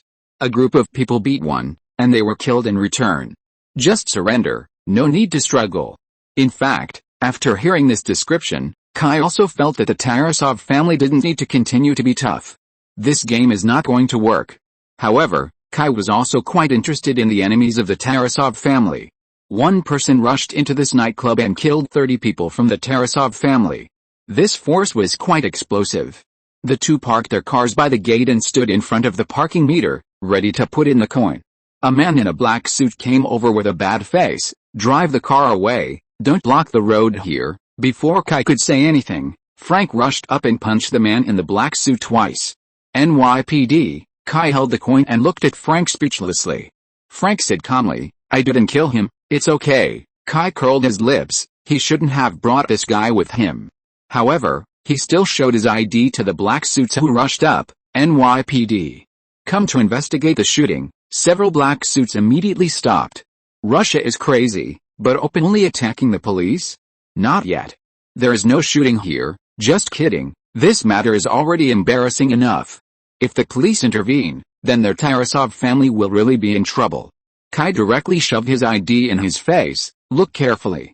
Idiot, I'm the chief of the 15th precinct, I'm the boss here. Don't act like a big shot. I have everything, so I must have it. Not happy?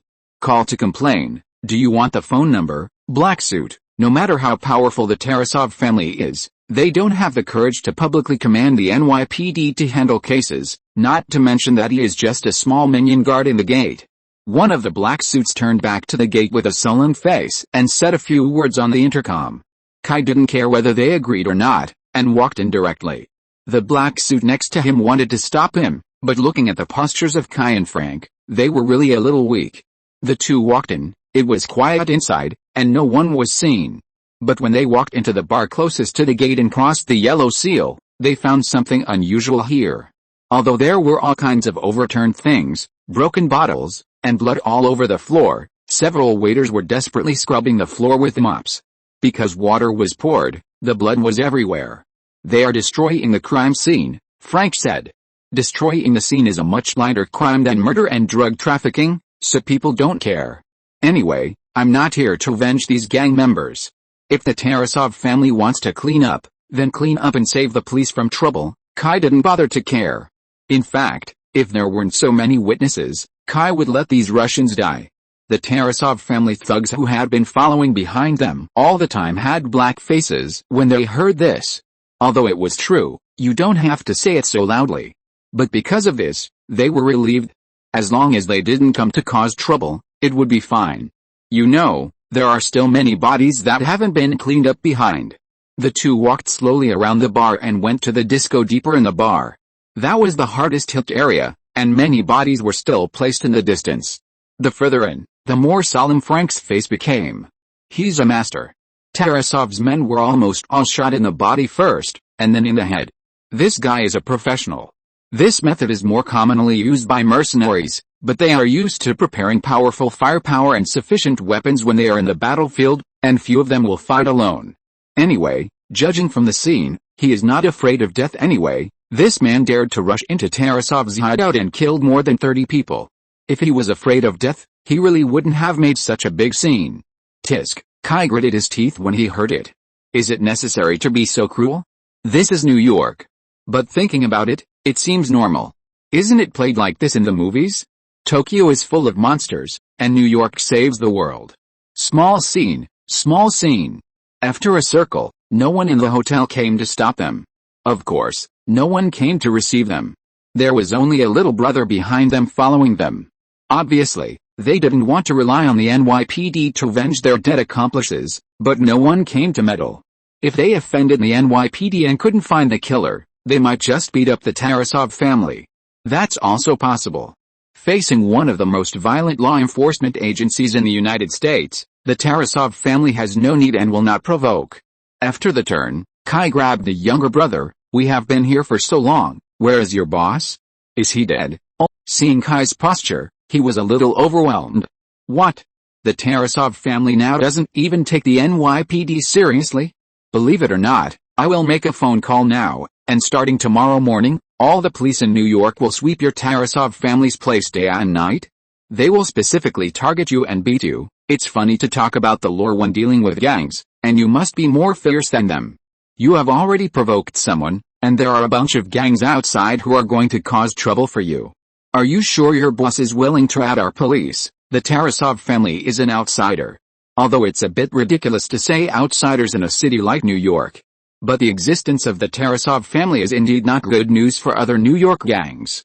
If possible, those gangs are definitely willing to give the Tarasov family a hard time, and it's best to drive them out of New York. The younger brother quickly became timid, and he was not stupid. So he could only ask for instructions. But after waiting for a while, I said I was powerless. Their boss was unwilling to contact the police. This is normal. There are few gang bosses willing to deal with the police. But it's not a complete loss. At least I got permission to leak some information. John Wick? Who? People who are not in the killer circle would hardly have heard of the killer's reputation. After all, if he really becomes famous in front of the public, the killer will not be far from death, because no matter who he is, no one will allow such an arrogant killer to exist. I almost forgot that I still owe a chapter. I've been a little busy recently, so I can only owe it for now. I will definitely pay it back, so don't worry about the author playing tricks. I will definitely pay it back. In addition, the monthly tickets and recommendation tickets have been a bit bleak in recent days. Everyone, please support me. If you're listening to this novel on a channel other than Fanfic World, it means they downloaded and uploaded it without effort.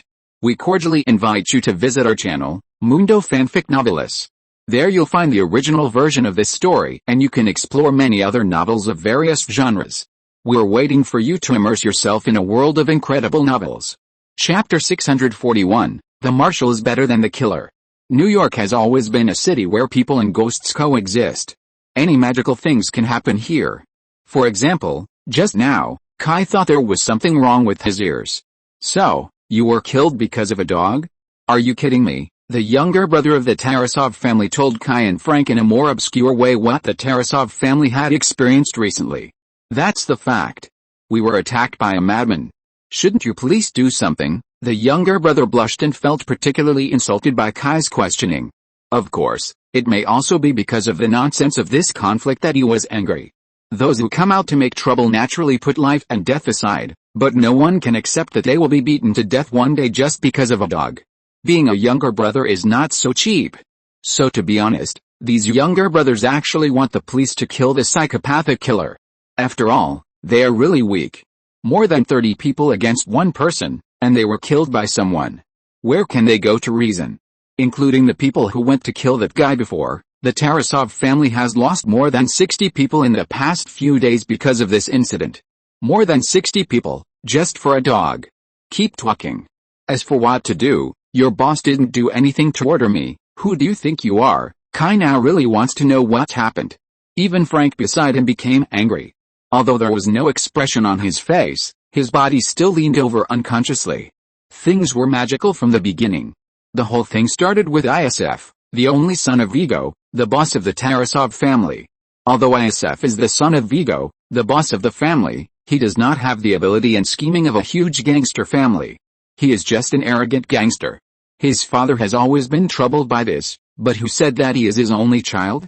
So on the one hand, he often sends his son out to do things, hoping to train him, and on the other hand, he lets him stay in New York as little as possible, in order to protect him. But this little bastard started to make trouble as soon as he returned to New York. That day, Isf returned to New York from Atlantic City after finishing his business. When passing by a gas station, he happened to meet John Wick. At that time, John was retired and his wife died, leaving behind a dog in an antique car. Fortunately, Isf took a fancy to John's car. It must be said that this prodigal son had a good eye. It was a Ford Mustang Boss 429 produced in 1969. As soon as this car was launched, it became the overlord on the street as expected, and dominated various drag racing. In the classic car market, this kind of original classic car has been hyped up to a sky-high price, and there is no market for it. He rudely asked to buy it. After being rejected, Isf was furious and took a few men to break into John Wick's house. He beat him up when he was not prepared, and killed the puppy in front of John Wick and drove away the Ford Mustang. What Isf didn't expect was that John Wick was not an unknown person, but a well-known gold medal killer.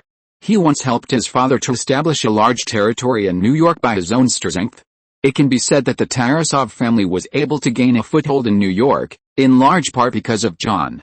Originally, if Isf had been a little ruthless and killed John on the spot, there would not have been so many troubles later. Unfortunately, this kid's brain was not working well, or he was affected by force majeure. He was like a brain-dead man. He just beat John, killed his dog, and drove away in his car. Isn't this a typical brain-deficient villain? John Wick didn't expect that he had completely retired for 4 years and had been calm all the time. Suddenly one day, a fool rushed into his house for a car, robbed the car and killed the dog. Through surveillance, John saw who the people who robbed the car and killed the dog were. This car is one of John's few hopes. The dog is the last gift left to him by his deceased wife. John Wick didn't hesitate at all. He wanted to kill these guys. After John rejected the Tarasov family boss's peace talks without hesitation, an irreconcilable conflict arose. Isf is the son of the Tarasov family boss, and as a father, he cannot watch his son die. A bloody fight began. John Wick and Tarasov made such a big fuss that ordinary people may not know much about it, but for those in the dark world, the cause of the matter has already spread, and it is not difficult to find out. Now many gangs are waiting to see the show, and most of them are looking forward to the Tarasov family falling. New York is big, but also small. Everyone is out there, so it is naturally impossible to talk about the morality of the rivers and lakes. Just wait for both sides to lose, and those gangs can come out to pick up the bargain. Kai is also having a headache. After all, it is not good for Kai to intervene in such a mess. Would that be like helping the Russian gang? Those people died, and Kai didn't feel sorry for them at all. It doesn't seem good not to intervene. Damn, these two groups of people are just like crazy. They don't care about time and place, they just open fire when they meet. But after thinking it over, Kai still feels that he has to meet that John. He can't be too reckless. Revenge, okay, anyway Kai thinks that group of Russians deserve to die, but big scenes, no. Why don't you go home? Are you going to follow me to be a policeman? Kai looked at Frank who had been following him with a little disdain. This guy seemed to be a little interested in John Wick and insisted on following him to meet this tough guy. Why should I go home? Staring at the photos of my wife and children? You don't allow me to take revenge, but you can't allow me to go shopping casually. Frank was also idle. He didn't want to hide in a dark corner by himself and do nothing. The anger of revenge was always burning in his chest, which made him sleepless at night. Instead of doing this, he might as well take a look at that John Wick. He found that this John was very similar to himself. Fuck, people said so. What could Kai say? He gave him a Chinese curse and then let it go. It is not difficult to find the whereabouts of a person like John. The key is to see how to find him.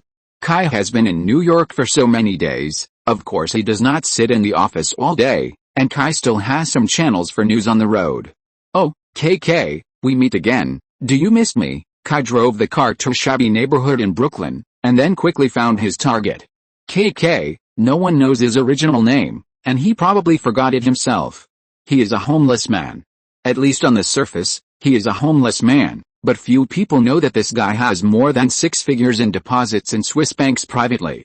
Not only that, he also has countless eyes, always watching the whole New York. The moment he saw Kai, KK immediately turned around and ran.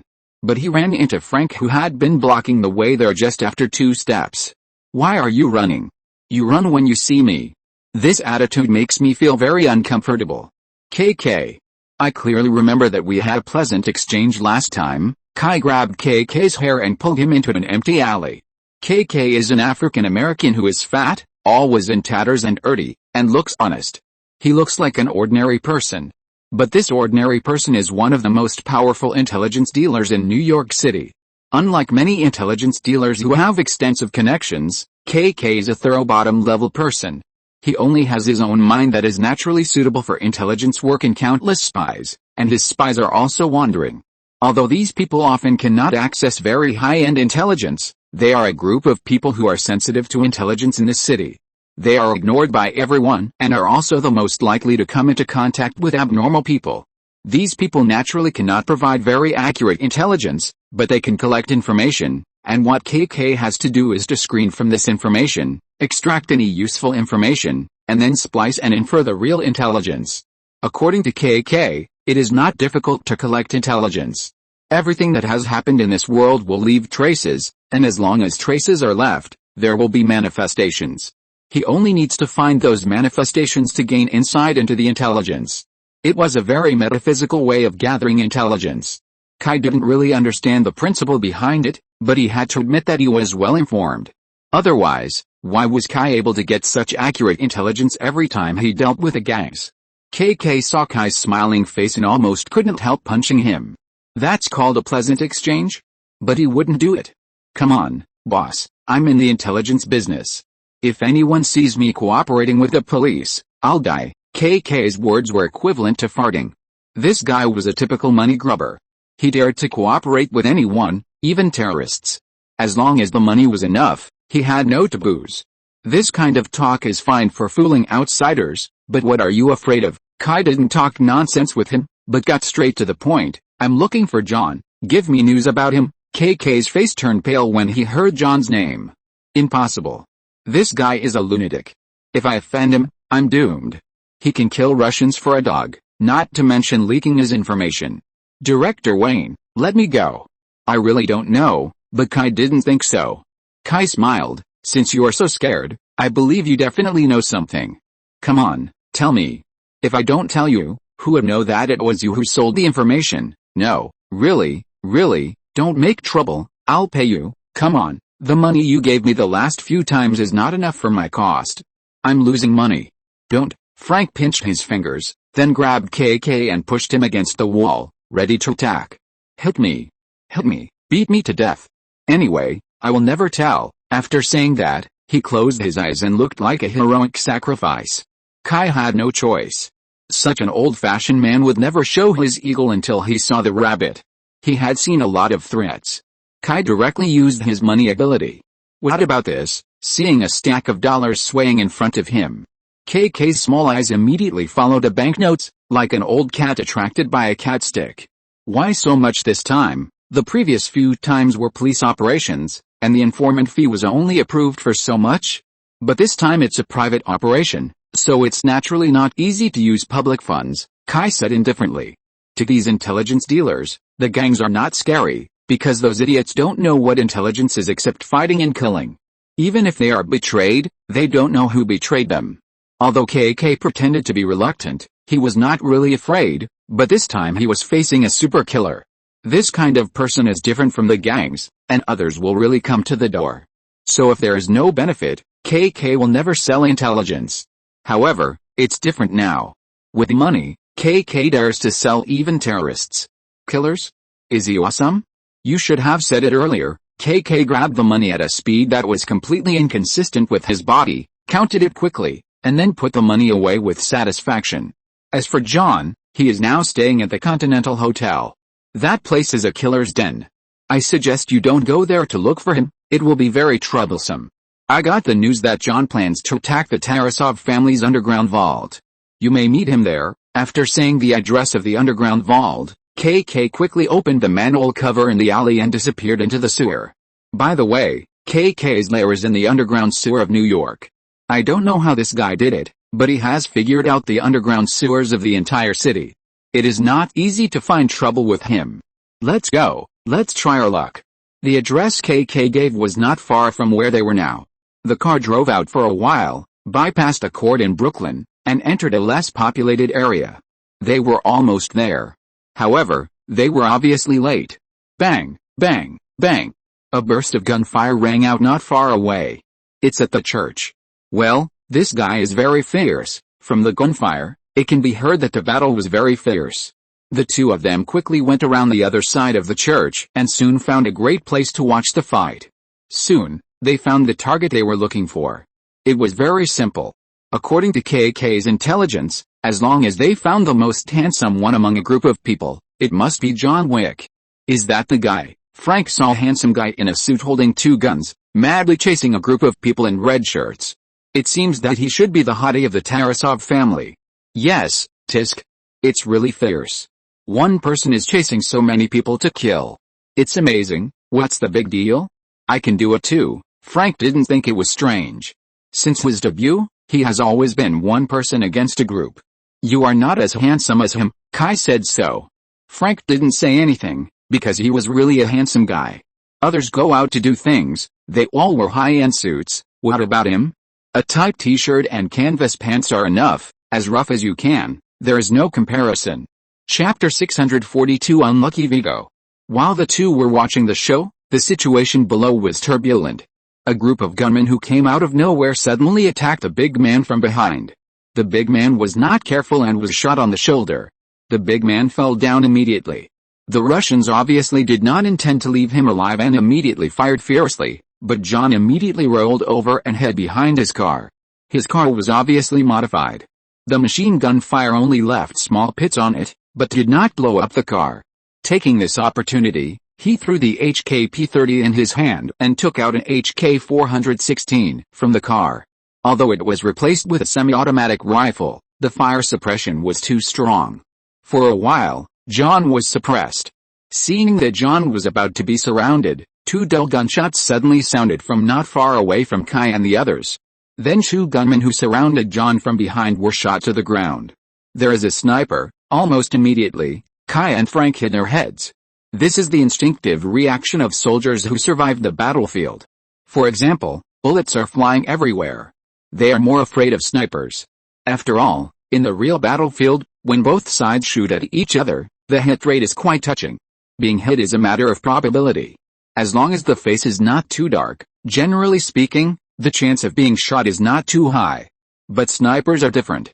They are the real god of death. When you hear the sound of a sniper rifle, the best way is not to show your head. Almost immediately, Kai and Frank took out binoculars from their pockets and began to look for the position of the sniper along the trajectory. On the building at 11 o'clock, Frank quickly found the position of the sniper. Kai looked over immediately. Sure enough, a middle-aged white man in a brown jacket was holding a Ruger M77 sniper rifle and lying on the roof to provide long-range support for John.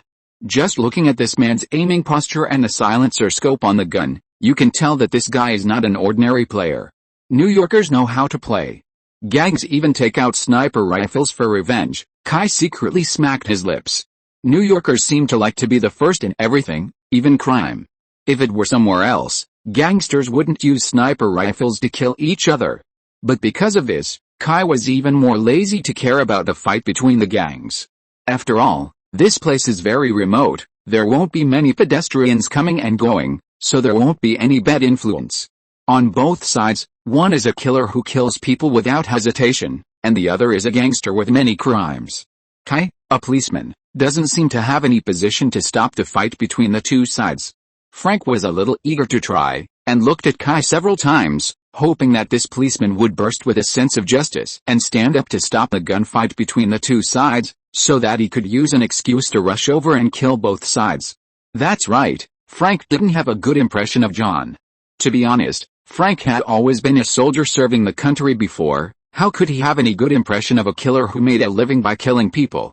Of course, in comparison, the Russians were obviously more annoying. Unfortunately, Kai completely ignored Frank's eyes. Instead, he watched the show by himself. Even though Kai and Frank stood by and watched, the fight between the two sides in the field was fierce and short. The handsome man in a suit was more powerful than John, and he was the one who took the initiative to attack. The Tarasov family had already killed 7 or 8 people. At this time, a guy drove an SUV and hit John's car, knocking the rear of the car sideways and throwing it out. He stood next to the car and used it as a cover. John was caught off guard and was blown away by the rear of the car. The Tarasov family immediately rushed up and prepared to get rid of this terrible guy. Bang! A not-so-loud gunshot came from the sky. The sniper showed his power again. The gangster who rushed in the front tilted his head and rolled to the ground, with a hole in his head. Bang! The second gunshot rang out. The second gangster was about to dodge to the side, but a ball of blood burst out of his chest and he fell down screaming. At this time, the snipers immediately became cowardly. Although they were not professional soldiers, they still understood the horror of snipers, so the offensive that had just started collapsed again. A group of people decisively gave up the charge and rushed to the surrounding cover to avoid the snipers' shooting range.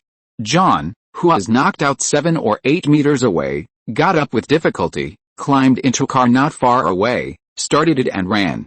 His right hand was severely injured by the collision just now, and he couldn't even hold the gun steadily. Several ribs seemed to be broken. If he didn't run away, he couldn't fight and could only wait to die. He hadn't found the guy who killed his dog yet, how could he die? Therefore, John drove away without hesitation. And no one dared to chase the Tarasov family's gangsters. Nonsense, there's still a sniper there. Showing up at this time is simply courting death. They could only hide behind the car and call for someone to come to the rescue. Should we follow that, John? No, I'm more interested in that sniper. Kai shook his head. Anyway, John could only escape to the Continental Hotel in this state, and the Continental Hotel was a bit tricky, so he could only put it aside for the time being. On the contrary, the sniper made Kai more curious. Let's go, follow. Marcus saw John leave, and he also put away his precious sniper rifle with confidence and prepared to run away. Killers should have friends. But people don't always follow the rules. At least Marcus has friends, and John is his friend. Strictly speaking, the relationship between Marcus and John is more like a master and apprentice. When John left the Belarusian Roma group and embarked on the road of independence, Marcus and John met. Roma, that is, gypsies. Gypsies are what the outside world calls them, and they call themselves Roma. At that time, John was just a wrestling boy, and he didn't know anything except wrestling. It was Marcus who led John to the path of a killer. It was Marcus who taught John to shoot, told him how to set a plan, how to observe the terrain, and even his first assassination business was taken by Marcus as an agent. Facts have proved that Marcus's choice was correct. The boy who was always melancholy and seemed to be autistic all the time, had a talent that ordinary people could not reach, and he became the best. After that, John flew solo because Marcus felt that he could no longer teach this child anything. Marcus has no children. In many cases, he regards John as his sustenance. When he heard that John finally retired, Marcus didn't know how happy he was. In fact, after they had been together for a long time, Marcus once regretted bringing John into this business and introduced him to the high table. The killers of the high table are allowed to retire, and the treatment is generous, but unfortunately, no one has ever really retired successfully. But John completed this feat, and Marcus was drunk that day. John can live a normal life, at least that's what Marcus thought at the time. So Marcus completely cut off contact with John. He didn't want to pull John back to this dark world. But maybe this is the fate of the killer, and John was still pulled back by the past. But Marcus still helped his child without hesitation. Even if Vigo offered a price of $3 million for John's life, Marcus still chose to help his boy. Marcus knew that his behavior would make the Tarasov family very angry, but how to say it? Parents will always do everything for their children. Marcus left the scene quickly. As an old man who has survived in the business of killers for more than 30 years, other things may degenerate with age, but the basic qualities of a killer will never degenerate. His route of departure had been planned long ago, and various factors had been taken into consideration, so those Tarasov family robbers who originally came to block him could only seize the loneliness. Marcus returned home calmly. He knew Vigo would come to find him, but Marcus didn't care much. He was old. He didn't want to run away again. Marcus first met with John, and then went to the grave of his deceased wife to say his last goodbye. No, it can't be said to be a farewell, it should be a chat before the reunion. Everyone has their own story. Marcus also has his own. He stayed at the grave of his deceased wife for a whole afternoon, and in the evening, he returned to his home. Marcus prepared a glass of wine for himself, and he was ready to complete the last journey. However, the Tarasov family came a little faster than expected. When Marcus arrived at the door of his house, the Tarasov family robbers were already waiting there. Marcus. Vigo is waiting for you inside. Several robbers surrounded Marcus, and he had nowhere to escape.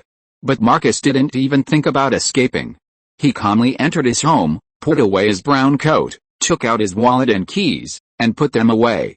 He also took off his watch and checked the time. It was 9:20 in the evening, which was neither a good nor a bad time. Whatever you plan to do, start now, don't waste time. Hello, Marcus, a voice came from the dim living room. Marcus, Vigo, you betrayed me. Marcus didn't speak. You should have killed John. You had many opportunities to kill John Wick. Vigo no longer had the high spirits he had before. You know, not long ago, he was regarded as the strongest contender for the King of New York, and he thought so too. But now, his men suffered heavy losses, and his vault was destroyed. It's fine that the vault contains cash, jewelry, artworks, bonds and other things. It's just money. If you lose it, you can earn it again. But the information hidden in the vault to threaten New York officials at all levels has also been destroyed. There is evidence of crimes of countless officials in it. It is relying on these things that the Tarasov family can gain a foothold in New York instead of being driven out by New Yorkers. It's fine. Vigo can be patient. As long as there is enough time, he can do it again. But the problem is, his son is dead. Just now. His son was found and killed by John. Just for a fucking dog. A car. Vigo's mentality has exploded now, so after taking drugs, Vigo found Marcus. If you kill John, my son won't die, sharp. Vigo was just about to explode when he heard a knock on the door. Vigo looked at Marcus, Marcus looked at Vigo, and then the two looked at the Tarasov family's robbers. They thought it was the family's robbers. After all, Marcus didn't have many friends. Open the door. Check the water meter, boom. When everyone was still wondering what the water meter check was about, the door was kicked open with a bang.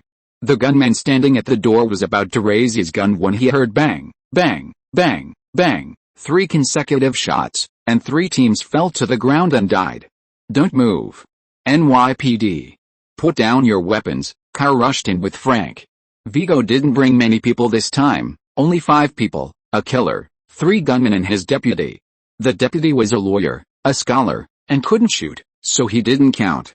In other words, now he only had 1 lawyer and 1 killer, and all his gunmen had died. Facing 2 policemen holding semi-automatic rifles, Vigo wisely chose to raise his hands and surrender. Vigo. It's really not easy to meet you. But I didn't expect that you would give me such a big gift the first time I met you.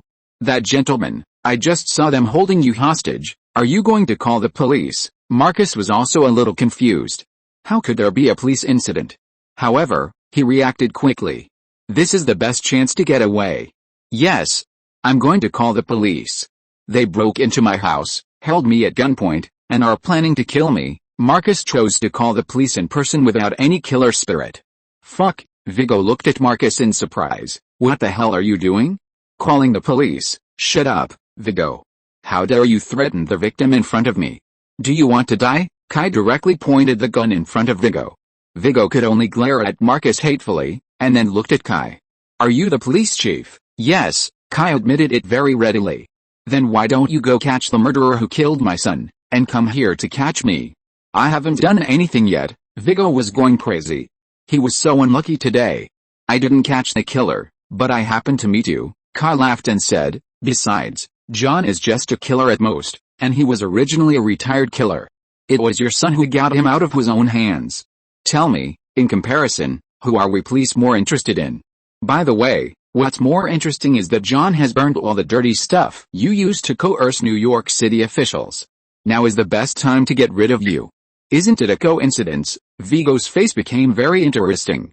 Are you kidding me? Yes, Kai admitted very sincerely. By the way, do you want to be a tainted witness? Those officials threatened by Viggo now hate him to death. There is no future for them to follow him. Consider it, Kai said to Viggo's deputy. Viggo's deputy's face suddenly became extremely bitter. Kill them, and I'll give you 20 million. At this time, Viggo suddenly shouted to the kitchen. Deal. A woman suddenly jumped out of the kitchen, holding 2 pistols, intending to catch Kai and the others off guard. Unfortunately, she was facing Kai and Frank. The woman just jumped out, and before she could pull the trigger, she was shot and received by a series of bullets. The woman said only one word, and fell to the street. Marcus was shocked by the speed of Kai and Frank. It was too fast. Who is this? Kai turned his head and asked Viggo. I don't know. I haven't seen it. I don't know. Viggo denied it 3 times.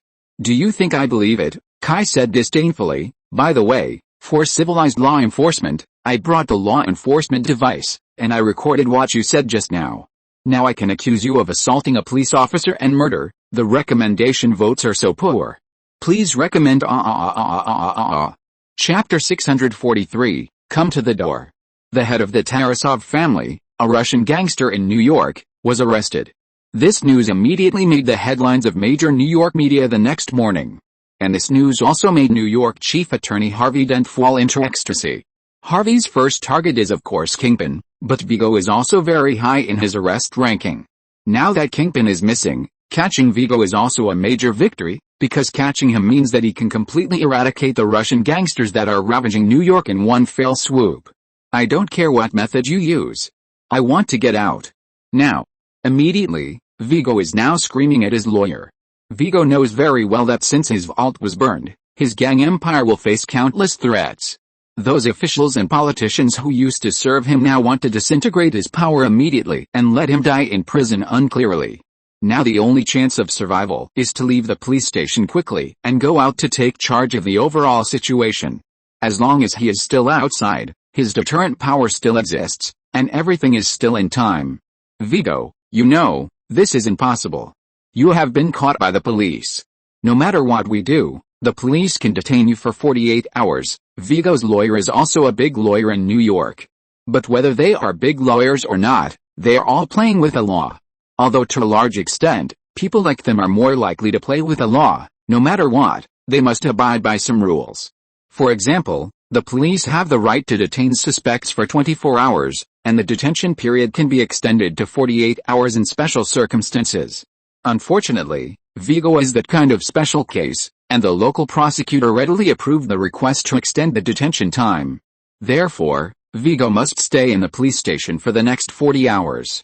Fuck. I spent so much money to invite you here, not to listen to you say these things. I want to get out. Do you understand? Viggo doesn't care about these. What he wants is to leave this damn place. Viggo is still in impotent rage here, and in the interrogation room on the other side, Kai is sitting opposite Marcus. Have you thought about it? Are you willing to help me nail Viggo? Marcus is undoubtedly the most favorable evidence for the police, because he is the victim and knows a lot of evidence of Viggo's crimes. I don't know anything. How can I help you? But unexpectedly, Marcus was not as willing to cooperate as others imagined. He didn't know anything about all the questions. This made the case suddenly deadlocked. If Marcus still said this in court, it would undoubtedly be much more difficult to bring Marcus down. Come on, Marcus, I know what you do. I also know that you don't have much time to live. Cooperate with me to get rid of Viggo. It's good for you and us. After taking Marcus back to the police station, the police quickly investigated Marcus's detailed information. The information showed that Marcus was already in the late stage of lung cancer. Not only that, the cancer cells were also spreading, and he only had 3 months to live at most. I know you're John's friend. And Viggo's son was killed by John. What do you think Viggo will do after he gets out? Didn't you say that all the black materials that Viggo threatened those New York officials and politicians were burned? Now so many people are eager for him to die, why should I take the risk? What Marcus really fears is not Viggo. Killers and gangs are actually two different worlds. Although they always interact, they are not actually closely related. What he really fears is the high table behind Viggo. The high table does not allow betrayal. Marcus has done things for Viggo, and these things can make Viggo spend his life in prison. But the problem is that these things are all released through the high table. If Viggo is betrayed, then the high table will inevitably be betrayed. Marcus knows the horror of the high table. But the problem is that Viggo is not so easy to die. Kai did not lie. There are indeed many people outside who want to kill Viggo. Maybe Viggo cannot be killed, that's another matter. The Tarasov family is certainly glorious in New York, but their real main body is not in New York, their roots are in Russia. In other words, as long as Viggo returns to Russia, everything can start over again. Don't forget, Viggo is Russian. As long as he returns to Russia, it will not be difficult for him to retaliate against John. After all, as long as he offers a high enough price, many people will be willing to help him kill John. Marcus' eyes flashed, knowing that things would not be so easy to settle. Isn't the current evidence enough to accuse him? Please, this is your first day living in the United States? Rich people have many ways to get away with it. Besides, your attitude is simply helping him. Although we can detain him for 48 hours, it will be hard to say after 48 hours. Marcus thought about it for a long time. Originally, he was still thinking about keeping his life. After all, 3 months of life is also life. But now it seems that he doesn't have the blessing to enjoy 3 months of life. Then what do you want to know? Marcus finally gave in. On the other side, Viggo's deputy was also persuaded by Joe. Unlike Viggo, he is a New Yorker and he has no way out. When Harvey received the news, he jumped up with excitement. No one expected that things would go so smoothly.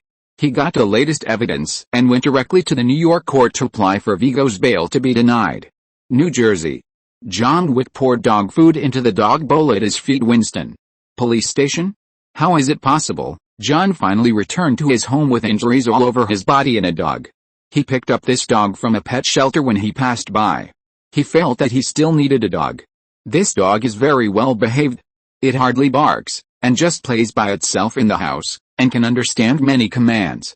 People can't help but touch its square head. But as soon as he put the dog down, the phone rang. It was Winston, the manager of the New York branch of the Continental Hotel. He and Winston are old friends, and Winston admires John very much. And what Winston said was that Marcus and Viggo were taken to the police station at the same time. And Winston also got the latest news that the police have applied to the court that Viggo should not be granted bail. Although the court has not given a clear answer yet, according to Winston's insider information, this request will most likely be approved. In other words, Viggo is basically finished. After all, he is not allowed to be released on bail, which means that the police have obtained key evidence. So the mechanism of the high table began to work. Viggo's Tarasov family is not one of the 12 families of the high table, but it is also an extremely important force in the high table. The high table will not allow people inside the high table to betray him. I know, Winston did not say much, at least told him that Marcus was in the police station, and then the police got evidence about Viggo. There is no need to say too much about what happened next. Marcus is in danger. Once it is confirmed that Marcus betrayed Viggo to the police, Marcus will be on the blacklist of the high table. At that time, it will naturally enter the erasure mode. Countless high table killers will swarm in, and Marcus will be in danger. Book me a room. I will be in New York for the night soon, just checked out and went home, and now he has to go back to the Continental Hotel. John now understands why people like him can never escape the fate of killers. John has no time to waste. He took his dog directly and drove to New York City. Just 3 minutes after John left, more than a dozen luxury cars arrived at his door. One of the cars just stopped at the roadside not far in front of him. The back door opened, a pair of shiny leather shoes stepped out, and a white man in his 30s came out of the car. He looked greasy and powdered, and it was obvious that he was not a good guy. Soon a group of black-clad bodyguards quickly dispersed around and protected the man firmly. He looked at John's house and frowned. John is not at home. A woman with a heroic look walked up, knocked on the door, and then turned around and made a gesture to the man. It meant that no one was at home. Go check. See where John is. The woman nodded, and then as the man returned to the car in a rage, the motorcade quickly left John's house. What John didn't know was that he had just escaped a disaster inexplicably. New York, Continental Hotel. Winston met John. How is it going? John was not very good at small talk. After saying that, John pushed out a stack of gold coins. These were not ordinary gold coins. In fact, in the outside world, this kind of gold coin could only be used as a precious metal product at most, but in the dark world, this kind of gold coin was the most circulated hard currency. Most of the services in the dark world recognize gold coins, not people. This thing works better than the US dollar. Not good, the headquarters has begun to suspect. I believe that Marcus' name will appear in the task list soon. Winston glanced at the gold coins, without any action, just said solemnly. Winston is a gentle old man, a standard gentleman. It is hard to believe that such an old man is the largest killer agent in the entire United States. But this is not accurate. He is the manager of the Continental Hotel. Under normal circumstances, he will not intervene in any killer mission. Although the Continental Hotel is affiliated to the High Table, it also has its own independence. Simply put, the Continental Hotel is a supporting organization of the High Table. The High Table plus the Continental Hotel have formed a relatively complete economic system in the dark world. The currency in this system is the High Table gold coins. Just as paper money is not linked to the value of the paper itself, the gold coins used in the Continental Hotel are not the value of the gold itself. It actually represents a credit, a relationship, and is a currency that is popular in the dark world. The so-called currency is a contract between the owner of a property and the market on the right of exchange, which is essentially an agreement between the owners. The gold coins of the Continental Hotel naturally have the basic attributes of currency. It is an exchange contract for relationships, a common agreement between the issuer, the High Table, and many participants. Just as the country cannot issue currency without limit and collapse the economic system, the gold coins of the Continental Hotel cannot be produced casually. For every gold coin, someone needs to contribute his relationship to serve the dark world. Therefore, the Continental Hotel is not a killer platform, but a dark trading platform in a broader sense. Killing is just one of the services. Other things such as arms, equipment, intelligence, various professional items, and even male, female, professional services can be purchased with gold coins. As long as you can afford the price, it is better than the US dollar. What should I do? John asked anxiously. Before the High Table issues the bounty order, take Marcus out of the police station, or kill him, Winston said calmly. Otherwise, once the bounty order is issued, it will be too late. You should know that the High Table does not allow betrayal. John was silent for a moment, then pushed the pile of gold coins in front of Winston. I need detailed information. This time Winston did not refuse. The news just now was given by Winston out of friendship, but the specific information could not be done in this way. After all, the Continental Hotel is a rigorous system. If he wants to maintain the specialness of the Continental Hotel, he must act according to the rules. One more piece of advice, it's best not to think about rescuing Marcus. There is a character in the police station who is not easy to mess with. If you offend him, the consequences will be serious. Who? Iron Patriot, Kai Wayne. John turned his head to look at Winston. He was not isolated from the world, and he had naturally heard of Kai Wayne's name. But he still greeted him with a smile. Why would a superhero go to the police station? Winston made a helpless expression. God knows. John nodded, not commenting on this. Even if God was there, he would rescue Marcus. Soon, the intelligence prepared by Winston was delivered to John. After reading it, John did not say much, but took out the gold coins again. He needed to change clothes. It happened that the Continental Hotel was doing this business. Soon, various weapons and bulletproof suits were delivered to John, and then John disappeared. No one knew where he went. But what's interesting is that just as John left, the man who had gone to John's house to find John appeared at the Continental Hotel again. Long time no see, Santino. Shouldn't you be in Rome at this time? Why are you here? For John, Santino said simply and clearly. Winston is also an old and smart man. In an instant, he guessed Santino's thoughts. I don't think John can help you. Santino came to the Camorra family, one of the 12 masters of the High Table. He is the son of the current Camorra family patriarch. Well, he will soon be the former patriarch, because the news shows that the Camorra family patriarch is now in the intensive care unit waiting for death. Soon. However, according to the will of the Camorra family patriarch, he left the seat of the High Table to his eldest daughter, Gianna d'Antonio. As the youngest son, Santino is not at peace at all. Almost everyone knows, he wants the position of the head of the family. What will he do when he finds John at this time? Anyone with a brain can guess it. Everyone must abide by the rules of the High Table. The rules of the High Table: no one is allowed to harm the 12 masters of the High Table. Otherwise, they will be hunted down by the entire High Table. I know, of course I know. Santino showed a disdainful smile at the corner of his mouth, and didn't take Winston's warning seriously at all. Winston's heart skipped a beat. Santino is not a fool. Why did he go to John when he knew it was impossible? Soon Winston thought of a piece of information that had been overlooked. When John retired, in exchange, Vigo proposed a mission that was impossible to complete. As a condition for retirement, he had to kill Kingpin's chief killer, Night Stalker. Everyone thought that John was doomed to fail, but no one guessed that John actually completed it. That led to John's retirement. That mission had been studied by all parties, who wanted to know how John completed it. Winston knew a little more, and Santino played an important role in the evidence. Blood oath badge, Winston said solemnly.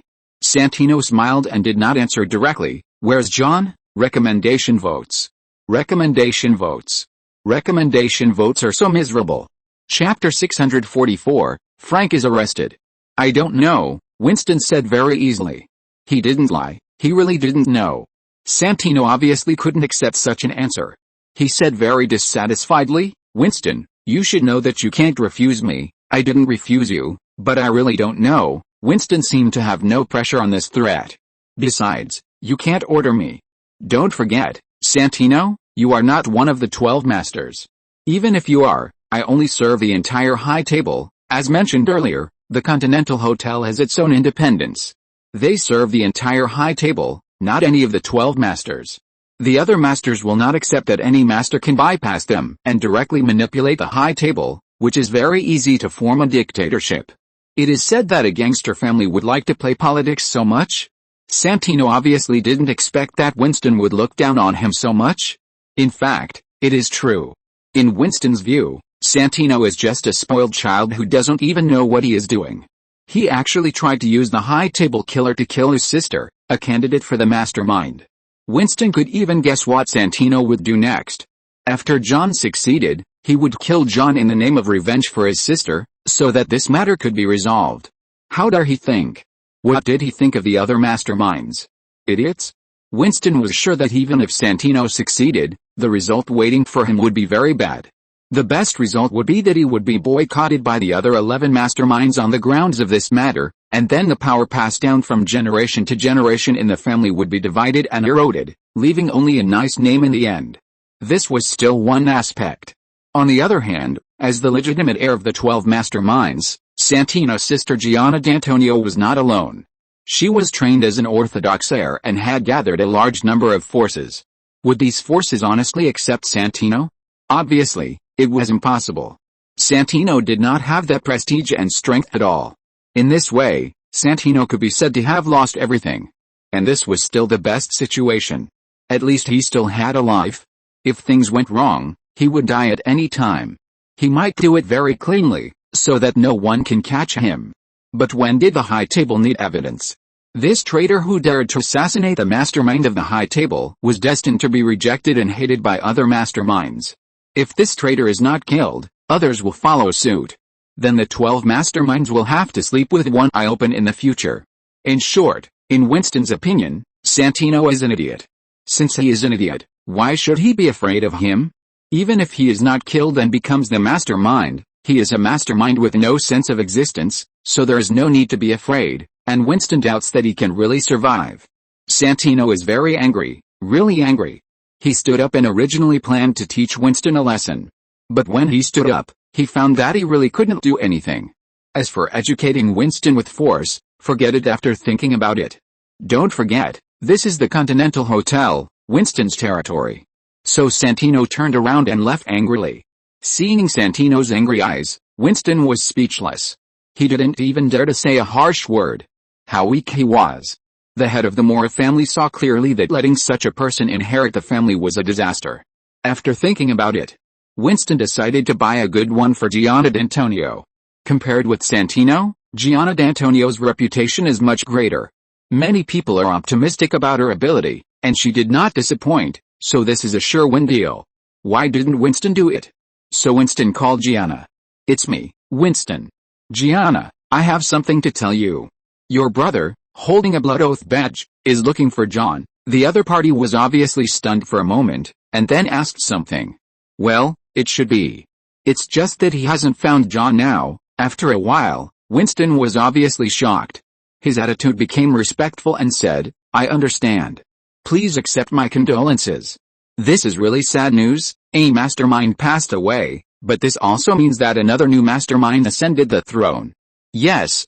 Please rest assured, I will arrange people to do the work. The 12 masterminds cannot be desecrated, but no one has stipulated that killers cannot touch other people, not to mention that this is an order issued by a mastermind himself.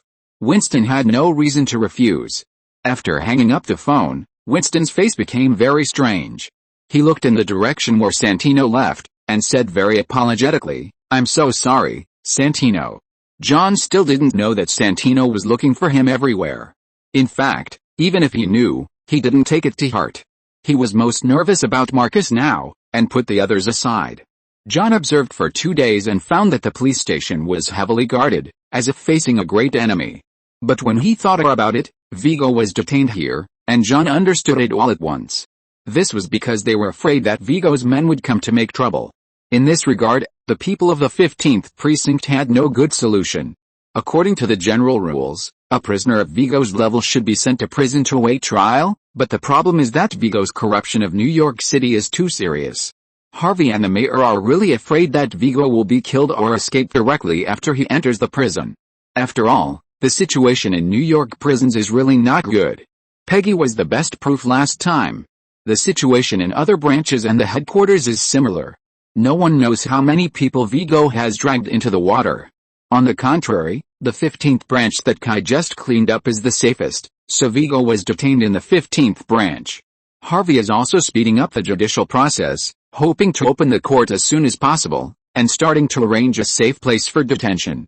Therefore, during this period, the defense of the 15th branch has become very strict, and an ISU, New York Special Police, team is also stationed in the 15th branch to deal with emergencies that may occur at any time. Not to mention, this arrangement really worked. In just these 2 days, 6 abnormal elements who intended to approach Vigo were found, 2 of whom were killers, and the remaining 4 were here to rescue Vigo. This also led to the 15th precinct becoming more strictly guarded. This was a tough time for John. On the one hand, he had to worry that if time went on for too long, the High Table would really issue an assassination order against Marcus. On the other hand, he had to worry about whether Vigo's people would attack Marcus. Originally, things were at a stalemate, but a turning point appeared.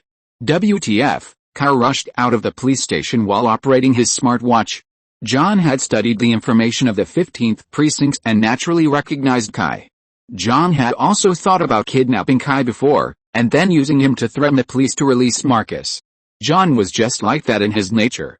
But the problem was that Kai had been staying in the police station and had never come out, so his idea naturally fell through. These few days were the most critical time, and Kai was also afraid that the corrupt element still remaining in the 15th precinct would sabotage and cause Vigo to die or run away, so he had been staying in the police station to prevent such a thing from happening. But today, he really couldn't sit still. Because Frank was arrested. Before Kai separated from Frank that day, he left Frank a communication method, a bracelet that he despised. That bracelet is a product of Kingsman, which can be used for positioning, communication and emergency contact. Frank just sent an emergency message to Kai. He was recognized by someone, the Irish gang. Kai contacted Frank again, but there was no news. Walking on the night road for a long time, you will eventually encounter a ghost. Your luck is almost bad. Frank killed so many people from the Irish gang. He was so arrogant and never wore a mask. It was not too strange that the other party found him.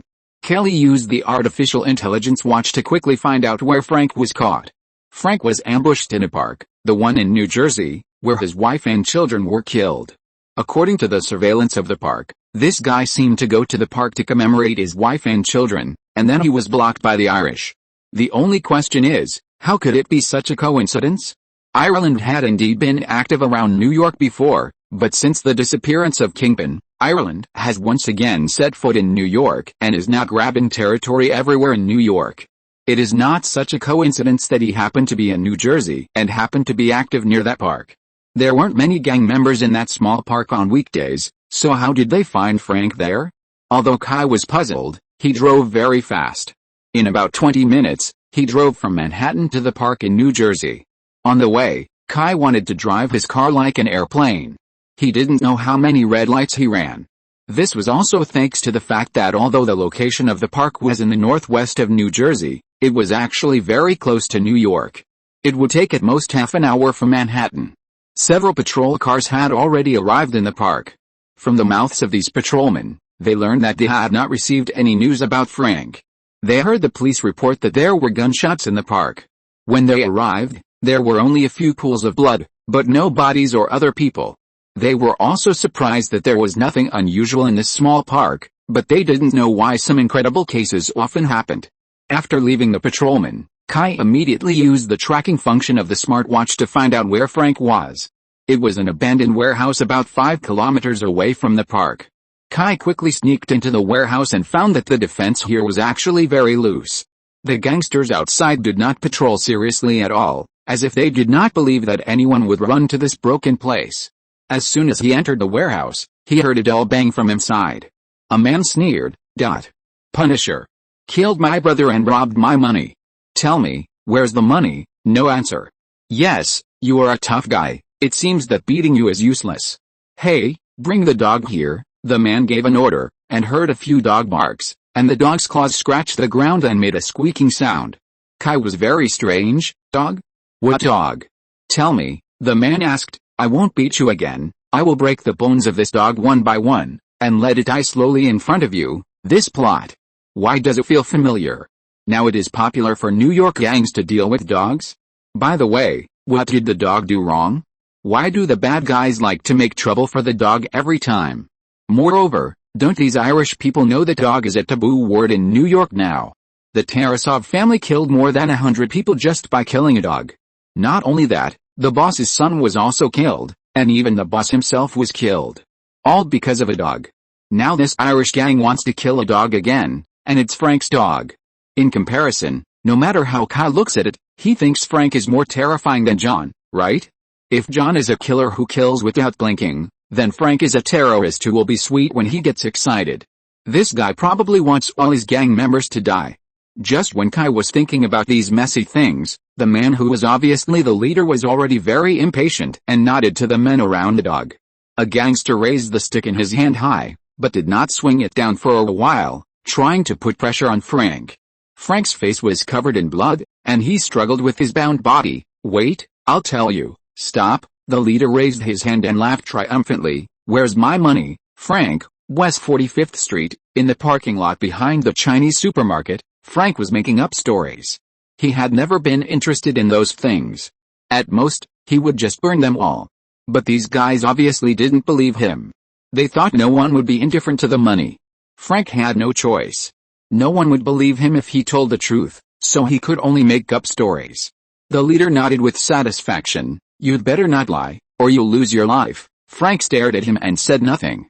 However, he knew that making up stories was just making up stories, and the people would soon find out the truth, so he had to save himself quickly.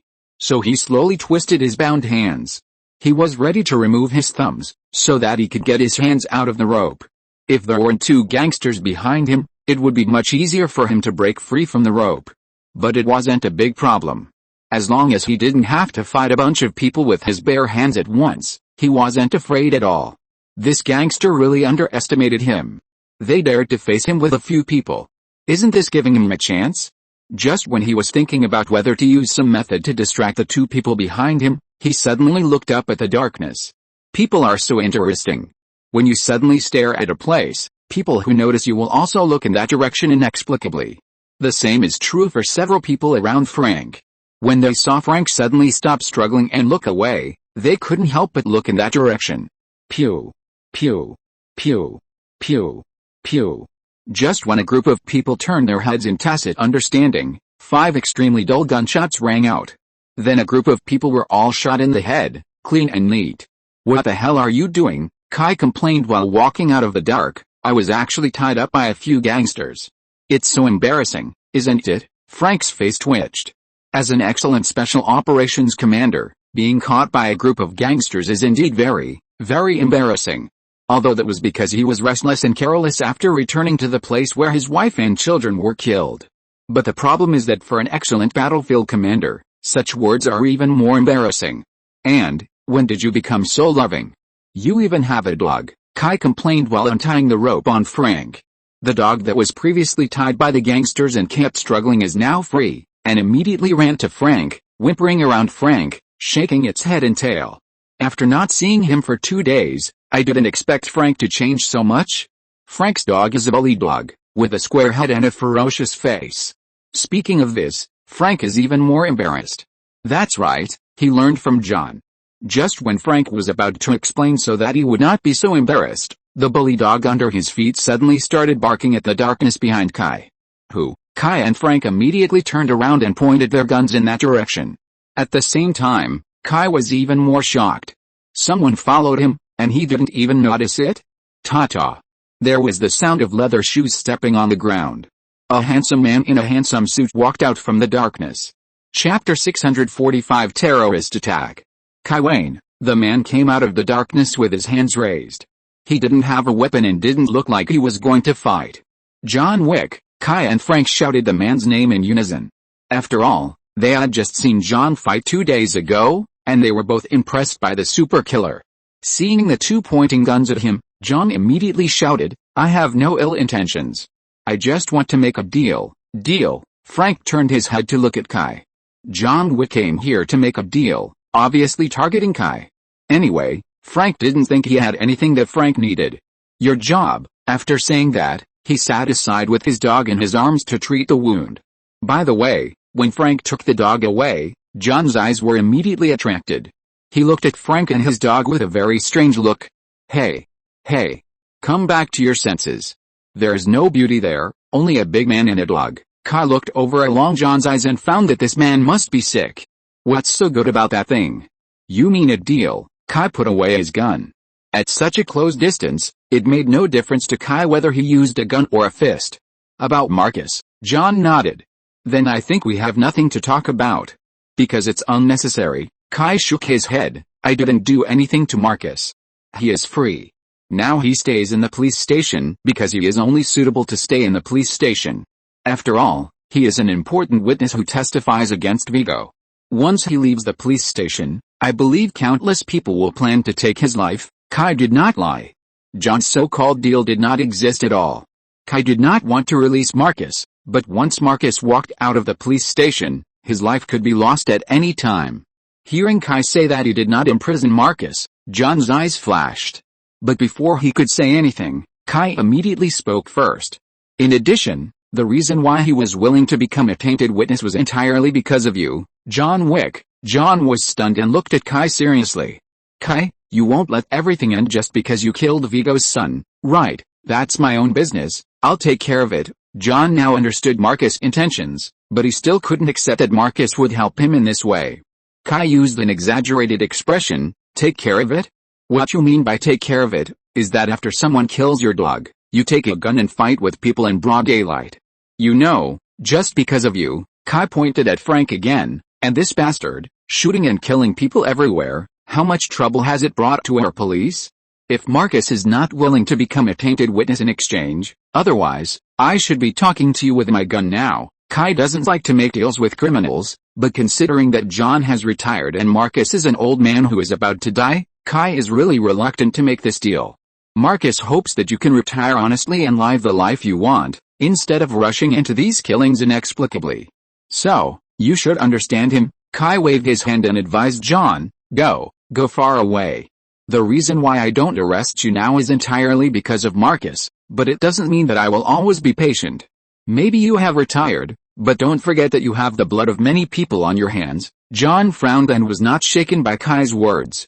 In fact, after his wife died of cancer, the whole world has become boring to John. He doesn't really care whether Kai will arrest him. After all, there is no fundamental difference between going to prison and being outside. If his wife hadn't asked him to live well before she died, he might have committed suicide long ago. No, it's you who really don't understand. If Marcus is really a tainted witness, then he will never be able to go to court alive. You don't understand it all. What are you facing, Tisk? Then you should explain it clearly. Kai smacked his lips with an unhappy look on his face. John and Marcus both said similar things, but they didn't say what they were facing. Why? Does it make you look awesome if you say that? Kai didn't know what the high table was all about. He only knew that the Continental Hotel was a place where killers gathered. As for what was going on, he didn't have any information. It was not Kai's fault. Just like everyone who knew Kingpin's true identity was very secretive about his true identity, no one dared to talk about the high table. If the Continental Hotel wasn't openly displayed, Kai probably wouldn't even know about the Continental Hotel.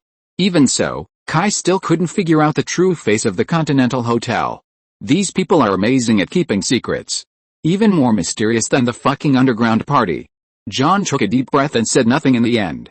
If the other party was a gangster, or even an ordinary person, John wouldn't mind talking about it. Anyway, even if it was leaked, the impact would be limited and no one would believe it was true. But the problem was that Kai was a policeman. And he was a fucking superhero. If John opened his mouth, he would definitely be hunted down. As for Kai, it's hard to say. After all, Kai is an officially certified superhero.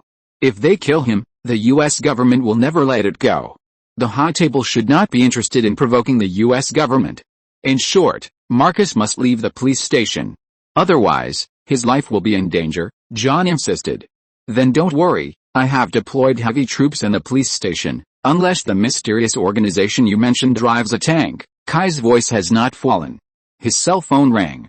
Kai picked up the phone and saw that it was Misty's call. At this time, calling him, it must be urgent, so Kai answered the phone. Hello, Chief. Terrorists are attacking the police station. They drive tanks, John. Frank. This is a slap in the face. Kai just boasted, but he was slapped in the face. There really is a tank? Kai hung up the phone with a gloomy face, and then ignored Frank and John, and directly summoned the war machine prepared by Tony for him. Stark Tower. Stark Tower in New York has always been the headquarters of Stark Industries.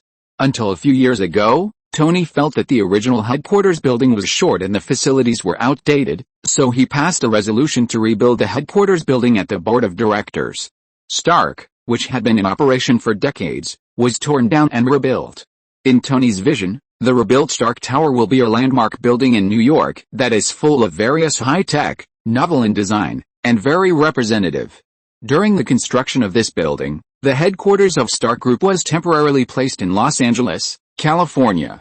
Originally, this building should have been completed in 3 years at most, but because of Tony's genius ideas that could pop up anytime and anywhere, the design of the building was changed again and again, and the completion of this building was delayed again and again. After the Battle of Los Angeles, the Stark headquarters in Los Angeles had become a dangerous building and could only be demolished and rebuilt. Tony had no choice but to use the Stark Tower in New York. During this period, both Tony and Pepper have been busy with this matter. After all, the relocation of the headquarters is not a trivial matter. Under the multitude of things, the senior executives of Stark Group are busy as hell. Even Tony, who usually doesn't care about anything, is working overtime to renovate the building. This A-shaped building is indeed good, but it is not good enough for Tony. He installed the latest arc reactor for this building. By the way, Tony has completed the development of new elements and completely abandoned the palladium element. The new element is more efficient and cleaner than palladium, and there will be no bullshit poisoning incidents. Tony just came back from installing the submarine cable of Stark building. He was just about to have a drink with Pepper to celebrate because the renovation of the building has come to an end. But just as the two of them poured the wine, Jarvis sent an alarm. Sir, the war machine has been activated by Mr. Wayne. While Jarvis was speaking, the war machine was seen to be divided into several parts and flew out from the armor placement, flying directly to the direction of New Jersey. "What's going on?" Tony asked curiously. Tony knew that Kai didn't like the nickname given to him by others, so he didn't like to use the mechanical armor he prepared for him. Kai had only used the war machine once since Tony developed it. Today, Kai used the war machine without even saying hello, which was definitely a strange thing for Tony. Similarly, this also meant that Kai must have encountered a very urgent situation, otherwise he wouldn't be so anxious. Jarvis quickly found the reason with the latest algorithm. The new headquarters had a new look, and even Jarvis was upgraded by Tony. The 15th precinct is being attacked by a group of unidentified armed men, and the police are currently suffering heavy losses. With Jarvis' voice, a virtual screen was projected in front of Tony and Pepper. "Hurry up, Tony. Kai is in danger. Go help him." As soon as Pepper saw the miserable situation of the police station on the screen, she immediately pushed Tony to help. After all, to Pepper, Kai was the special one anyway. So even though Pepper didn't want Tony to be Iron Man, she couldn't care about that now. "Hey. I'm your boyfriend. I'll be angry if you care so much about other men." Tony half-heartedly walked towards his studio, pretending to complain unwillingly. Pepper wouldn't be afraid of this. Don't look at Tony and Kai, they will quarrel with each other and make all kinds of sarcasm and ridicule when they meet. But Pepper knows very well that the proud Tony has actually regarded Kai as his friend, or even his only friend. It may be a bit bad to say this, but Tony is full of a sense of superiority towards everyone, even the Happy or Rod. He has a sense that it is their honor to be friends with him. Of course, Tony doesn't think he would think so, it's completely a subconscious thing, but Pepper sees it very clearly. Only in front of Kai, Tony's sense of superiority has no effect. Because Kai completely despises the things that Tony is proud of from the bottom of his heart. This makes Tony feel unhappy, but he also agrees that Kai is the same person as him. Otherwise, how can you say that rich people are cheap? Look at those Mary Sue TV movies, aren't they all this routine? Kai, like a transformer, transformed into a war machine in front of John and Frank. Of course, this was Kai's own opinion. Anyway, no matter whether it was John or Frank, they were more accepting of the Iron Patriot. After all, this name came out first and was more widely known. Then Kai flew into the sky and disappeared into the night sky. Only John and Frank were left looking at each other. But after looking at each other for a while, both of them felt that they had nothing to say. First of all, neither of them was the kind of person who was easy to get along with, and even their personalities were extremely awkward. Frank was a violent person who would do anything with a gun, and John was not much better, a killer. The two had completely different growth experiences. Frank was a standard patriot, and John, he was a Belarusian, and a gypsy, and he didn't love America at all. So both of them left the warehouse silently, but in the end, John couldn't help but remind Frank, don't always feed the dog raw meat, dog food is also necessary, otherwise it will be unbalanced in nutrition. Frank wanted to choke John and tell him to mind his own business, but when he saw the dog at his feet, he shut up and silently kept this advice in mind. How could a rough man like him have ever raised a dog? Besides, he raised a dog largely because he was inspired by John.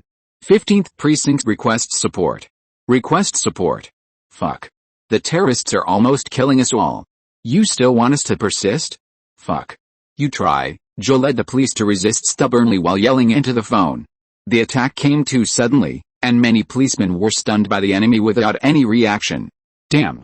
Who can explain why armored vehicles appeared in New York? Before, Misty said that there were tanks attacking the police station, but she was actually wrong. After all, girls, even policemen, rarely care about the difference between armored vehicles and tanks. Anyway, they look roughly the same. But even if it wasn't a tank, the armored vehicles appeared in New York, and they attacked the police station, which was exaggerated enough. Anyway, everyone in the police station couldn't understand why such a thing would appear in New York and Manhattan. This was not the worst. The real worst was that Joe called for support at the beginning of the attack, but the various branches and the headquarters were unable to get support due to various problems. This made Joe, a gentleman who graduated from New York University, start to curse in black slang. Boom. There was an explosion, but it was not at the front of the police station, but at the back door. Joe's face changed immediately.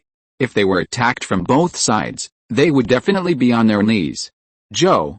Someone kidnapped Marcus. Misty ran out from the back with a gun in one hand, looking embarrassed, and brought Joe very bad news. No. They are after Vigo, Joe immediately thought that the goal of this group of people must be to save Vigo. In this case, if Vigo was really rescued, the public opinion in New York City tomorrow would eat these police officers alive. You come with me. Let's go to Vigo's cell. Joe certainly couldn't let this happen, and immediately called a few police officers to follow him to guard the place where Vigo was imprisoned. Misty followed without hesitation at this time. Joe originally planned to let Misty stay where she was, but seeing Misty's stubborn eyes, he didn't say anything. Now there is no safe place in the entire 15th precinct, and it doesn't matter where Misty is. Chapter 646 Heavy Losses. Joe was really determined to protect Vigo at the cost of his life. Even Vigo himself felt that it was safe, and his brother had come to save him. Vigo did not come to New York alone to fight. His brother was also in New York, but most people would not count Vigo's brother as Vigo's power. His brother was in Hell's Kitchen. He had a car dealership on the surface, but he was actually doing the traditional business of the Russian mafia, smuggling in arms.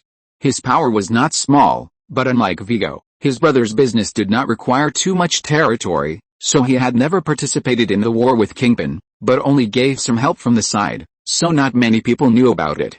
When Vigo heard the sound of gunfire outside, he immediately thought of his bastard brother. If anyone in New York could get an armored vehicle, it would be him. But no one expected that Joe and a few policemen would actually hold on. It's not that Joe and his gang are all sharpshooters, but those gangsters didn't put in any effort to rescue Vigo. They just made a tentative attack and found that there were heavy police guarding here. The other side fired machine guns, injured 2 policemen, and then retreated. Joe and his gang were confused. Vigo was also dumbfounded. Isn't it, you made such a big noise just for me to hear it? Moreover, at this moment, the gunshots outside became sparse. Those terrorists are going to run away. Joe quickly determined the reason. But he didn't understand. What was the other party doing? Isn't Vigo the only one in the entire police station who made others go to such great lengths to rescue him? Before he could figure it out, there was a cheer outside, mixed with a burst of dynamic music. Donksy Dassy. Donksy Dassy. Outside the police station, a sexy gold and red mechanical armor was hovering in the air, and from the mechanical armor, dynamic electronic music kept coming, making people couldn't help but shake their legs. Hello. All of you from Hell's Kitchen, do you want to party with me? Tony's appearance was as sassy as ever. The police didn't know what the gangsters below were thinking, but they were so happy now. Iron Man, Tony Stark, here he comes. Superhero. It must be said that Tony really enjoyed such cheers. This kind of cheer from the heart was something he could never enjoy as an inventor and a rich man before. Let's get rid of these bad guys and then start the party. Seeing that the gangsters were planning to escape, Tony naturally couldn't let this matter end so easily. Just kidding, a group of armed men attacked the New York City Police Department with flaming guns, and the government didn't even need to classify it. This was a terrorist attack.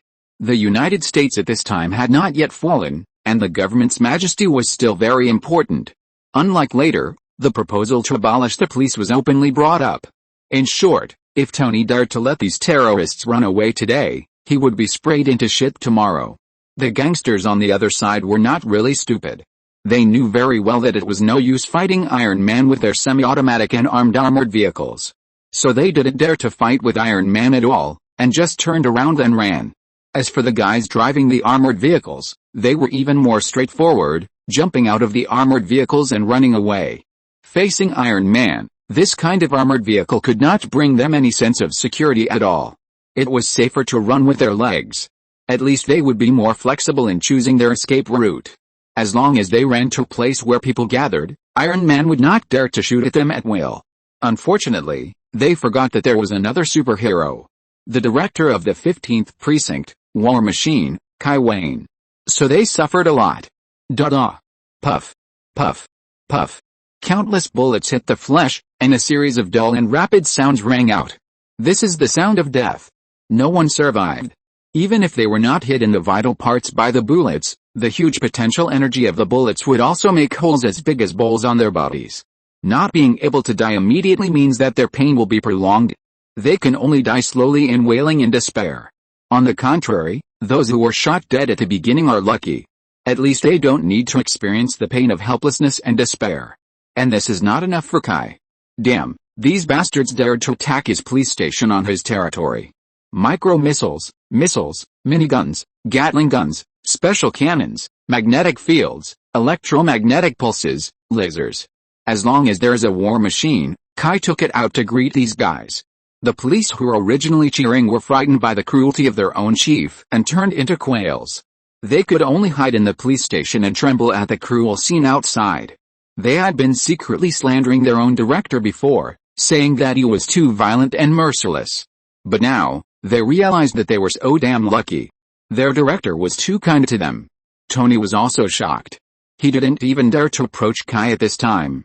He waited until Kai had finished venting his anger before he carefully flew to Kai's side. Dude, calm down, you won't be welcome like this. If outsiders see you, they might think who is the terrorist between you and these guys. Humph. Kai didn't want to joke with Tony at this time. He landed directly at the door of the police station. The war machine deformed and gradually revealed Kai's body. Kai walked out of the mecha and looked at the police station door that had been destroyed beyond belief, and his anger surged again.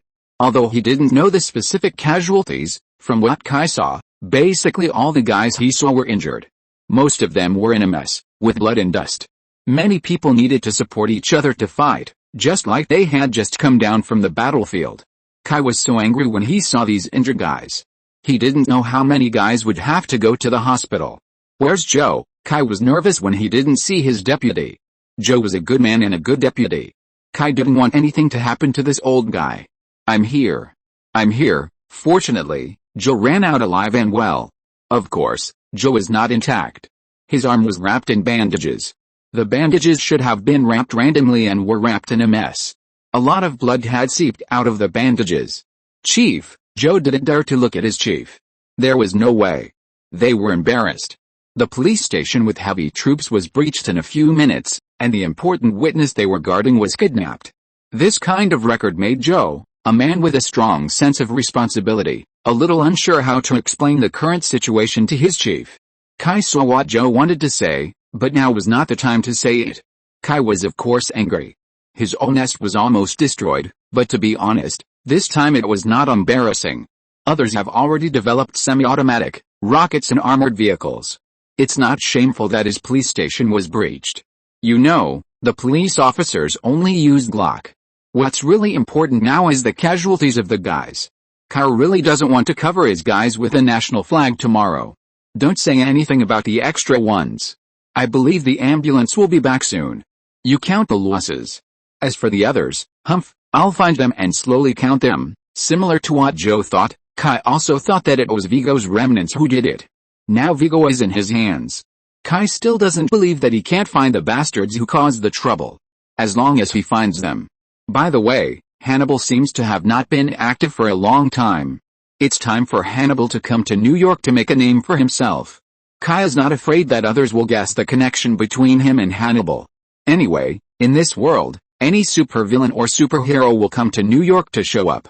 There is no way. New York is the center of the world, and Manhattan is the center of the universe. If you don't show up here, you will be embarrassed to say that you are a supervillain to the outside world. Those bastards fell into Hannibal's hands, no matter what, it can't be surprising. Anyway, in Kai's opinion, it's a bargain for these bastards to accept legal sanctions. Next, Kai joined the ranks of treating the wounded and doing the aftermath. Tony originally planned to chat with Kai, such as mocking him. But seeing Kai roll up his sleeves and join the aftermath work, he couldn't say anything. After all, the situation in the police station is so miserable, and he mocked it this time. That's not a problem of low emotional intelligence, it's a problem of character. I'm afraid that Kai will definitely beat him up at that time, and Tony believes that Kai can definitely do it. If others may see the sake of War Machine, they may tolerate Tony. But Tony knows that Kai doesn't take this thing to heart at all. If he really annoys him, Tony will feel guilty. So feeling that he can't help, Iron Man left silently. Why not leave? Kai definitely doesn't want to chat with him, and he can't do it if he runs to bandage the wounds of a bunch of men, but beautiful women are almost the same. It's better to notify Pepper to bring help quickly. It was past 5 in the morning when the aftermath work came to an end. Kai and Kiao had time to rest in the office. After all, they would have to hold the press conference after daybreak. It would be unacceptable not to give the public an explanation for such a big thing. How much did the loss amount to? We lost 9 guys. 16 were seriously injured, and 3 are now being rescued and have not passed the critical period. 37 people need to be hospitalized, and 70 people are slightly injured. The details still need to wait for the final confirmation of the hospital. The 15th precinct has a total of 732 police officers, including 460 regular police officers and 272 civilian police officers. There were hundreds of casualties at once, which basically paralyzed the police station. Many of the slightly injured police officers were patrol officers. Patrol officers may not seem as important as criminal police, but in fact, for the public security within the jurisdiction, the role of patrol officers is more important than that of criminal police. If the patrol police gap is too large, it is likely to cause the public security in the jurisdiction to deteriorate rapidly. This gap is too big.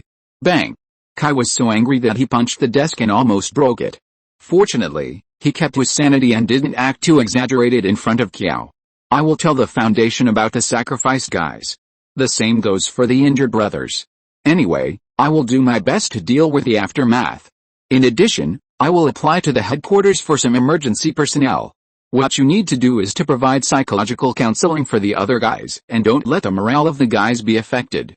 Please, Kiao. Kai naturally has to take the casualties seriously, but he can't relax on the living people. This battle will definitely have a big impact on the morale of the police station. If you don't pay attention, it may cause a morale collapse at any time. Kai can't allow the 15th precinct, which has finally improved a little, to return to the half-dead state before. So he must not relax in terms of psychological counseling. Kai has never done political work and is really not good at this. On the contrary, Kiao has an advantage in this area. In this case, Kai will let Kiao do it. Like other places, the situation where the head is afraid of being sidelined by the deputy does not exist at Kai's place. Of course, in addition to this, there is another more important item. As for the bastard who is behind the scenes, I will deal with it myself. Damn it. No matter who it is, he must pay the price. The best way to boost morale is to execute the mastermind on the spot. This is the only way to avenge the brothers who died and were injured. It is also to deter other forces and let them know that here, the 15th branch is the biggest. Yes, Kiao is not opposed to this kind of work, even though he also likes to work on the front line. But how to say it? He can't always work hard on the front line, right? Who doesn't have the desire to be promoted and improved? Political work like this is undoubtedly a plus point for getting a leadership position. Kai is training Kiao. Kiao was just about to leave to prepare for the next work, and Kai stopped him again. And, prepare for the press conference later. You go, I'll go. Although today's press conference is not a face-to-face event, it is not really embarrassing. After all, seriously speaking, the performance of the 15th branch is not bad. Moreover, it was not embarrassing for Kai himself. You know, those gangsters were finally dealt with by Kai. In this case, it is undoubtedly best for Kai to go. I am too lazy to deal with those media. You go and deal with them. I have no other requirements, just one point: talk more about the sacrifices of the 15th precinct, and those questions that are intended to smear. You should fight back fiercely.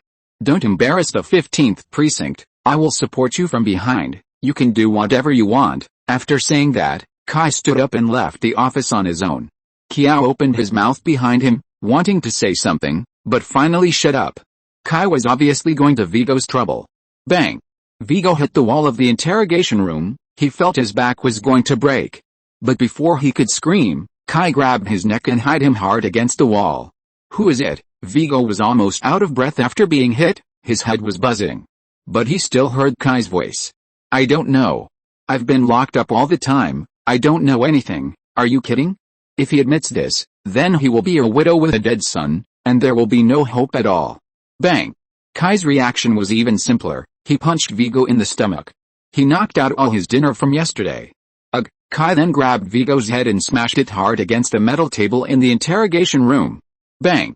Vigo felt like his brains were about to fly out. I don't know. You are torturing me. I'm going to sue you. Really? Kai showed a cruel smile. You will tell me. I promise. Then, the screams and collisions in the interrogation room continued until 7:30 in the morning. Chapter 647: Unlucky Abram. The attack on the 15th precinct naturally could not escape the media's attention. Not long after the battle began, Desperate media reporters had already rushed to the scene. One of them, Eddie Brock, became famous because he filmed a gangster blasting open the door of the police station with a rocket. Modern society is an eye-catching society. The more exciting the scene is, the more popular it is. Those people watch the police station door being blasted open and the police officers being shot and falling to the ground in the hail of bullets. Apart from verbal sighs, they basically had no thoughts. All they wanted was excitement. They were surprisingly indifferent to the sacrifice of those living people. In short, the storm of public opinion blew up again. Just a few hours later, countless experts inexplicably appeared on major TV stations, making various interpretations of the attack on the police station. It looked lively, but in fact, it was just a gimmick to attract attention.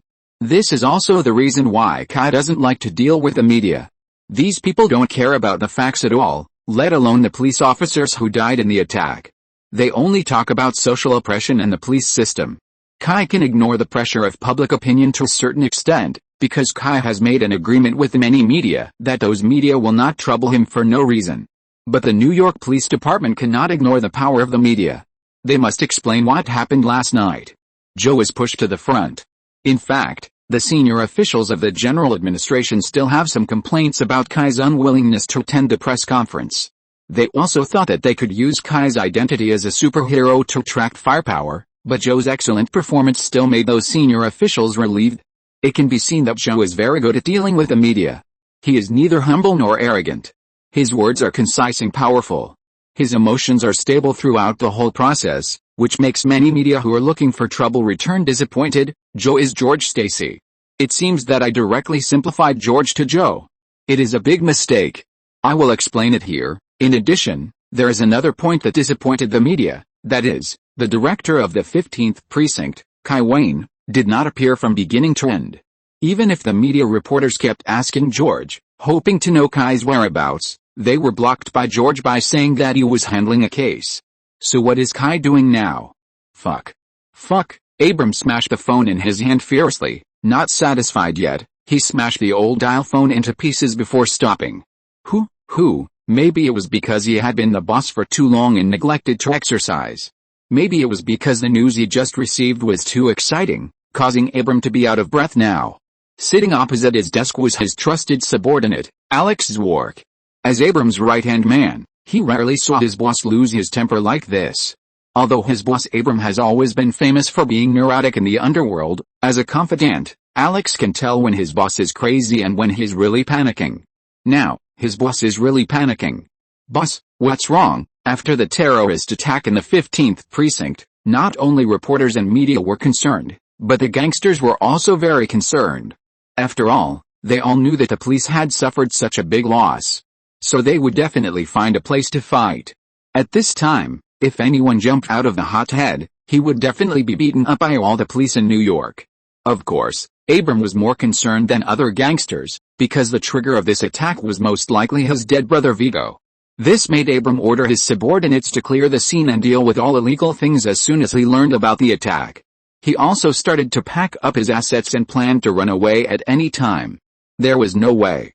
No matter how you look at this matter, Abram is the most suspicious. But Abram knew very well that his relationship with his unlucky brother was not as good as he imagined.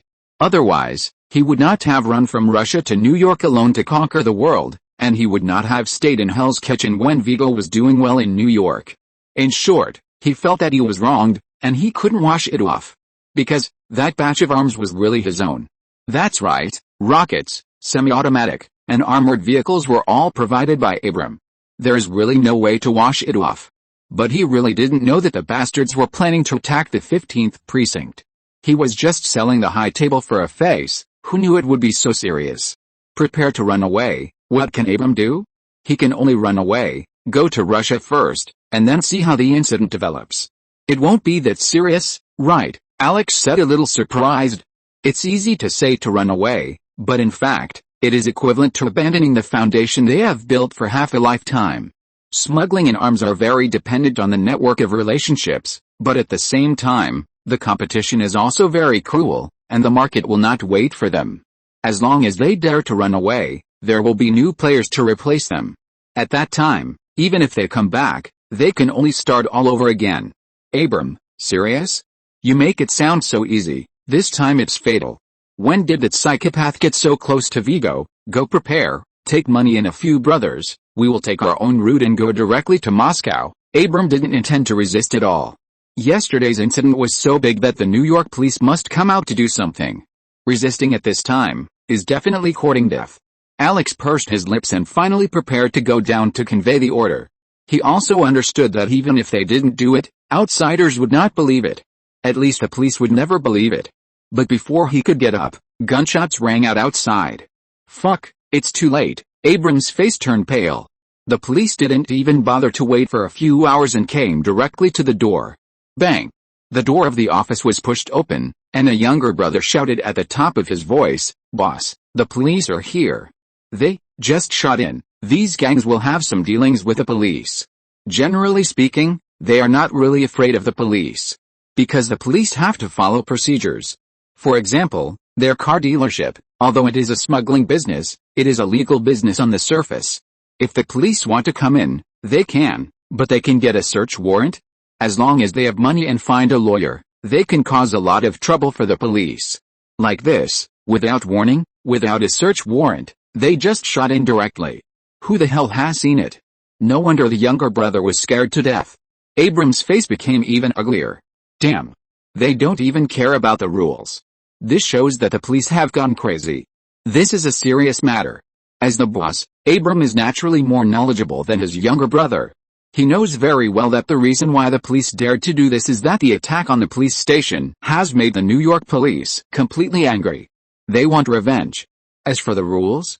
Haha, do you really think that America is a society ruled by law? What are you thinking?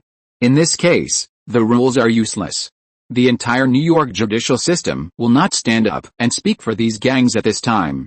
Those judicial organs are not stupid. If they stand up to these gangs and the police at this time, wouldn't that pull the hatred of all New York police onto themselves? If there really is such a selfless fool, Abram really doesn't mind giving the other party a banner. Abram opened his mouth, intending to let everyone pick up their weapons to resist. But when the words came to his lips, he couldn't say it. Damn it, the police are not following the rules and rushing in directly. They must have made all preparations. Sending people out to fight with the police now. It seems that there is no benefit except to defend the crime more firmly. It may even make the police kill them directly. So after hesitating again and again, Abram decided to surrender. However, it seems that he said it a little too late. Just when Abram took Alex and a few brothers out of the office with their hands raised, his brothers outside were already dead. As soon as they walked out of the office, they were surrounded by a group of fully armed police dressed like special forces. I surrender. I surrender. The case in the police station has nothing to do with us. Really, I swear. We have nothing to do with terrorists, Abram shouted very sincerely. He only hoped that the other party would believe it, but the probability was not high. If the police wanted to solve the case as soon as possible, they would also put this matter on his head.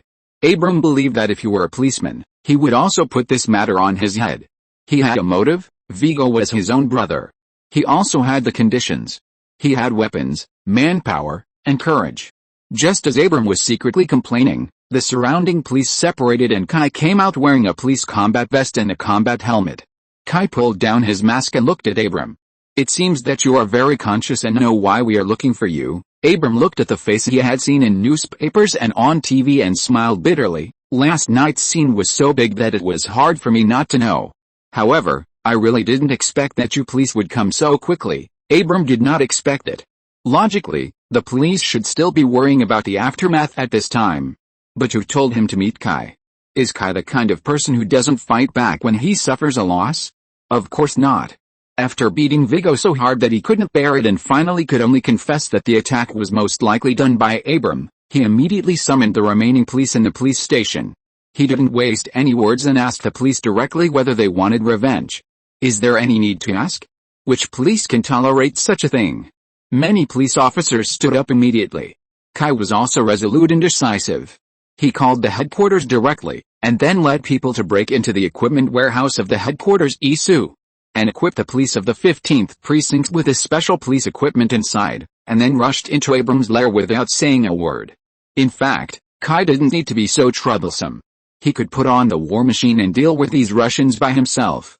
But what's the use? Kai wants a group of policemen who are brave enough to take on responsibilities, not a group of cheerleaders who can only wash the floor and cheer. So where you climbed up, you should stand up from there. So Kai didn't use the war machine, just rushed in with a gun like everyone else. In fact, the actual effect is not much different. After all, with Kai as a big forward, the Russians are just a mob, not a big trouble at all. Look, they killed more than 20 Russian gangsters and injured more than 30 people. Except for 1 or 2 unlucky guys who were hit by stray bullets, there were no extra casualties on their side. Even those 2 unlucky guys only suffered a little minor injury because of the equipment on their bodies. Complete victory. If nothing else, at least this time it can be regarded as a restoration of the originally low morale. Moreover, Kai did not intend to return this batch of equipment. At most, he could ask Afu to donate more money and it would be over. Anyway, his 15th precinct must have the equipment in place. The reason is ready-made, it was because of their poor equipment that the terrorists almost took down the police station. What's wrong with them replenishing some equipment? Oh, by the way, Kai also drove away 3 police armored vehicles of Isu. I hope the head of Isu will not curse. Others clean up the battlefield, and notify Joe by the way, let him send someone to clean up the floor. After Kai said something to his men, he dragged Abram into his office. Tell me, what's going on? Kai sat in Abram's chair and pointed the gun at Abram. This matter really has nothing to do with me, Abram just kept complaining. Humph. That batch of arms and armored vehicles, do you dare to say it's not yours? Kai didn't believe that this guy didn't know anything. In fact, Kai didn't quite believe that this guy did it. It was a very simple logic. If it was really Abram who did it, he wouldn't have reacted so slowly. If it was really him, he should have been hiding before the attack, so how could he have given Kai a chance to catch him in his lair? Unless he thought that the police would not retaliate for this. But is that possible? Even the gangs know that if they lose face, they must get it back no matter what, otherwise they will have no chance to survive. Are the police worse than the gangs? If the police can even swallow this breath, then New York will really become the world of gangsters in the future. Who can be bluffed by such a cowardly policeman?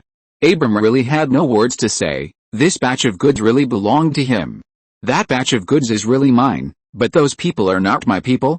I really don't know if they will use those things to beat the police. Abram was still reluctant to say who attacked the police station. I even admitted to such a serious crime as selling arms. It is impossible to lie. Selling arms is a serious crime? I guess so.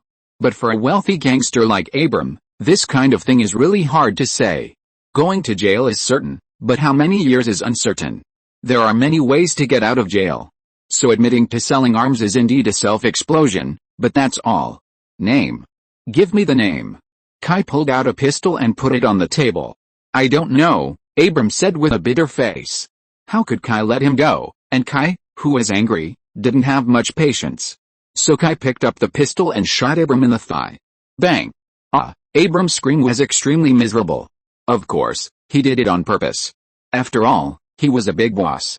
He had Chinese guns when he was young, so it was impossible for him to be so cowardly.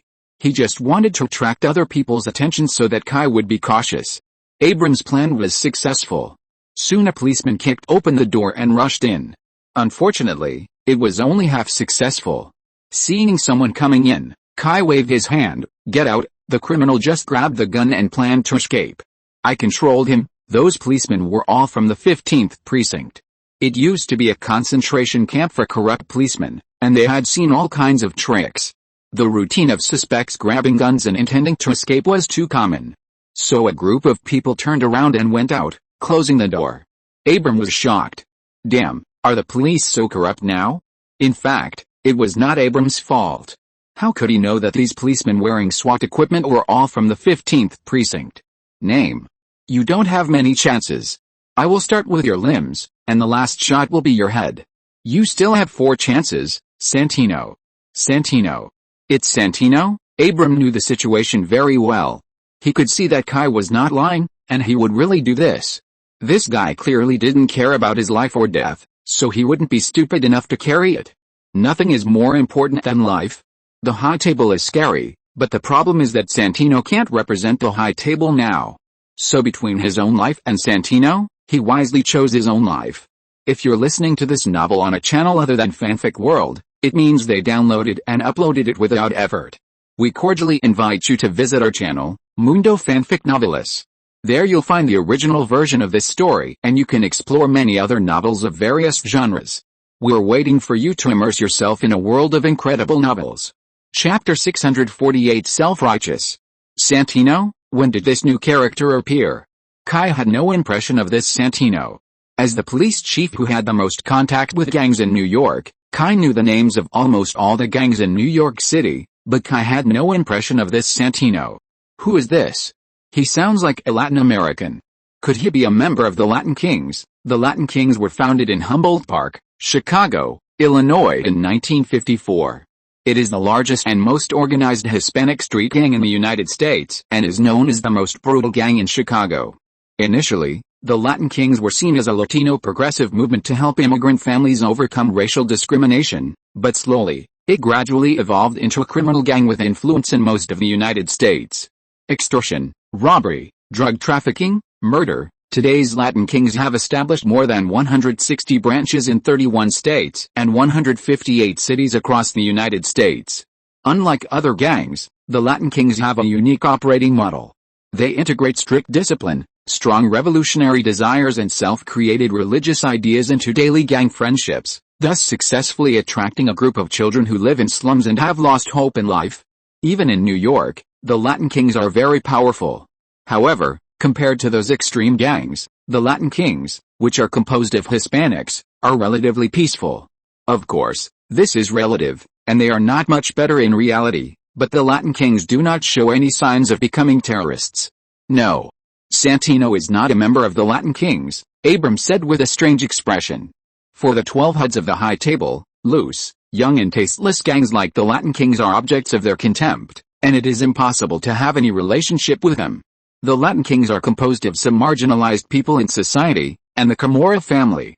To be honest, Abram doubts whether they still remember that they are gangs.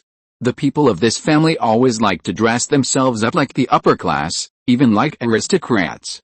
They like art more than guns and drugs.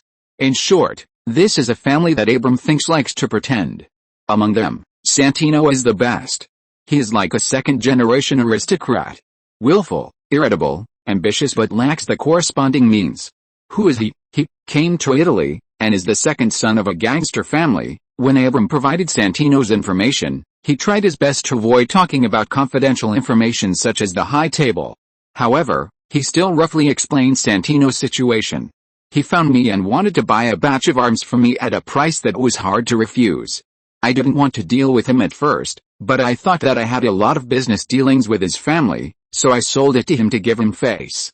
But I really didn't expect him to do that. He's Italian. Who would have thought he would be so crazy? Aren't Italians all sissies and cowards? Abram didn't lie in this sentence. He really looked down on Santino. He was just hindered by the face of the family that was the mastermind of the high table. Kai looked at Abram expressionlessly, always feeling that his words subtly hurt the feelings of the Italian people. Then the most important question is, where can I find him? Ever since learning that the 15th precinct was attacked, John has been very concerned. He was afraid that something might happen to Marcus. But despite saying so, John was actually relieved in his heart, because in his opinion, only the Russians could do such a thing. This is definitely not the style of the high table. Since it was done by the Russians, their target must be Vigo.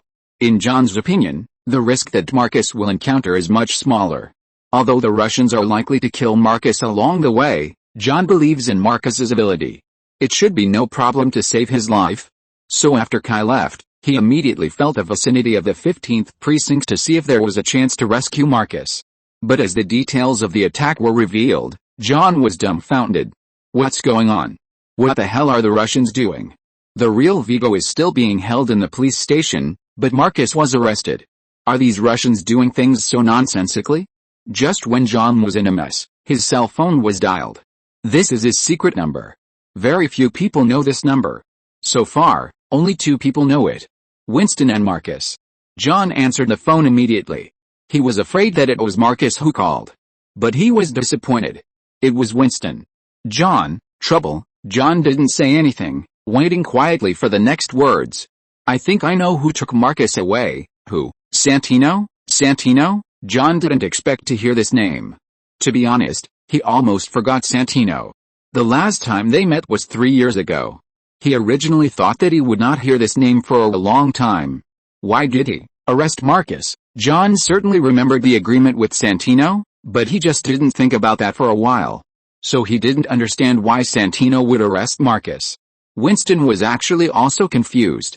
When he learned that the 15th precinct was attacked, he didn't care too much and thought that the people who attacked the police station were all fools. He was ready to watch the show, but Santino called him and asked him to pass the news that Marcus was in his hands to John.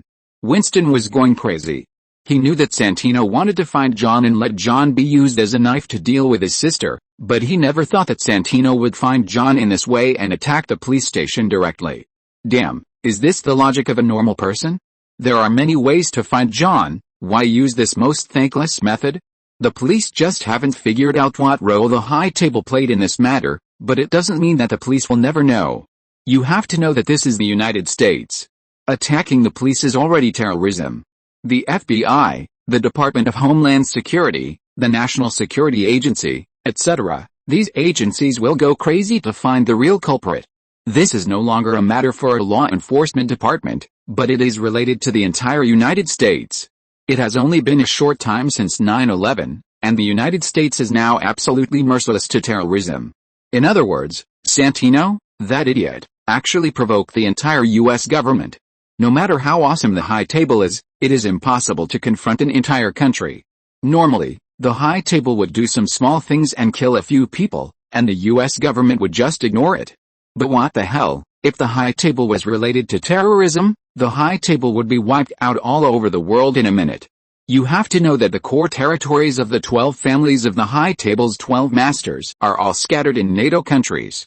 If the United States declares it a terrorist organization, it's so sour to imagine. Winston was almost pissed off to death. He has reported the matter to the High Table headquarters, and they must handle it carefully, otherwise there will be big trouble. Of course, the most important thing now is to stabilize Santino, the idiot, so Winston called John. He wants you to kill Gina. What? John really didn't expect this. His father died yesterday. Gina took over the seat of the 12 masters, and he doesn't have much time, so his brain is broken and he wants to force you out, Winston said a little bitterly. He also contributed to this. If he hadn't deliberately concealed John's location, Santino wouldn't have been desperate because he couldn't find John. John had a strong sense of unreality. How could things develop like this in just a few days? He felt like he had been out of touch with the world for a while. But soon, John sorted out his mood. Where is Santino, John? How could you let your blood oath badge fall into the hands of that idiot Santino? Do you know what he would ask you to do? He asked you to assassinate the 12 masterminds. Whether you succeed or not, you will be hunted down endlessly by the High Table, Winston said with regret. John was speechless. He just wanted to get away from the High Table and marry his girlfriend, and live together. He didn't consider the consequences at all. Of course, it's too late to say these now. Could he refuse Santino? Refusing the blood oath is also against the iron law of the High Table. He will still be hunted down by the High Table to death. Damn, there is no choice. John also regretted his rashness. Where is he? John could only rescue Marcus first. No matter what, he couldn't drag Marcus down. Now that he thinks about it, John feels that Marcus is the one who suffers the most. It has nothing to do with him. New York Museum of Art, Camorra Exhibition Hall. The Camorra family has been standing in Italy for hundreds of years. Although they are a mafia family, they are actually stronger than some real nobles. For example, this exhibition hall was donated by the Camorra. All the artworks in it are collections of the Camorra family. The advantage of doing this is that it avoids taxes.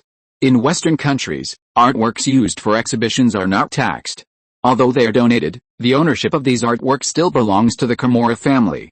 Many wealthy people like this way of avoiding taxes. Spend money to buy artworks, and then register them under a museum. Even if they are only exhibited once, they can be tax-free. Santino looked at the artworks in front of him with great pride. He could strongly feel that these things belonged to him. In Santino's mind, he was indeed worthy of pride. Attacking the police station to catch Marcus seemed reckless. But in Santino's opinion, it was not that bad. Because no matter who it was, the first reaction must be that Vigo's Abram did it, and those arms were indeed Abram's. In Santino's opinion, His action of shifting the blame was perfect. He attacked the police station and took Marcus away, but Abram took the blame and he was clean. It was perfect.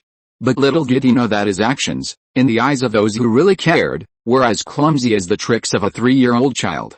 Get rid of it, that was a terrorist attack. Do you really think the FBI, the Department of Homeland Security, the National Security Agency and the like are idiots? With Santino's little skill, it seems like he can play with these huge law enforcement agencies in the palm of his hand? He is blinded by his imagination. So Santino's outcome was doomed from the beginning. Even if he really killed his sister and perfectly shifted the blame to John, his final outcome would be extremely miserable. Before, Winston thought that the best outcome for Santino would be to be deprived of power and become a hollow mastermind, but now, his best outcome would be to die a quick death. The US government would never let him go. But Santino didn't know all this yet. He still thought he was a genius, as if the world was in his hands. This self-righteous fool even looked forward to slowly taking control of the high table after he took over the position of the mastermind, and turning this century-old organization into his own private property. If the time came, he would be one of the most powerful people in the world. Thinking about these irrelevant things, his trusted subordinate Ares walked in. It was the mute girl. That's right, this woman's name was this. How arrogant. This girl was adopted by Santino. She received the most rigorous training and brainwashing since she was a child. She was Santino's most trusted subordinate. He named her Ares. You can imagine how arrogant this guy is. Moreover, Ares is real, but he never thought about changing his name. No wonder outsiders think this guy is an idiot. Ares made some sign language to Santino. Oh, let our friend in quickly. I've been waiting for him for a long time, the woman nodded. Soon, she came in with John. Santino was still pretending to be looking at the huge oil painting in front of him. Santino? Oh, John. Come on, sit down. I've been waiting for you for a long time. In Santino's opinion, John had been avoiding him. But so what? It was still his intelligence that made him come here by himself. Santino, Sago. Where's Marcus? How could John still have the heart to play house with this idiot? Santino looked at John with dissatisfaction. He felt that John lacked respect for him. He was one of the 12 masterminds. Well, this idiot's paranoia has become a little more serious. He started before the 8 characters were even started. However, Santino knew that this matter had to be completed by John, so he still suppressed his dissatisfaction. Of course. Marcus, of course, he's fine. As long as you release Marcus, otherwise we have nothing to talk about. John, Santino couldn't help but shouted, don't forget your blood oath. So what? John said coldly, release Marcus, then there is a blood oath, otherwise, we will break up. Of course, I will be hunted down by the high table, but what about you? Gina is not a good girl. Do you think she will let you go after she knows you want to assassinate her? The second son of Kimura? Oh, we all know that you are nothing in front of Gina, otherwise you don't need a killer to help you seize power. Santino's face was completely peeled off. Indeed, if Santino really had the ability to compete with Gina for the position of heir, he would not stay in the United States, and he would not dare to go back even if his father died. He is an abandoned and useless second son. His father never considered letting him inherit the family. John's threat made Santino, who always felt that everything was under control, feel extremely embarrassed. Release Marcus, John didn't care. In fact, if it weren't for the blood oath, John would have used another way to get Santino to release him. Right now, okay, but my request, the blood oath, can't be violated. John really didn't have the power to choose. Very good, release him. Marcus was still released, but John didn't want to drag Marcus down anymore, so he just asked him to leave first.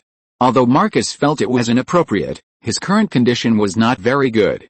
Staying would only be a burden, so he had to leave first. Now, we can talk about the commission, Santino said. John was just about to nod. There was a dense sound of gunfire outside. Soon Santino's men ran in, police. A lot of police.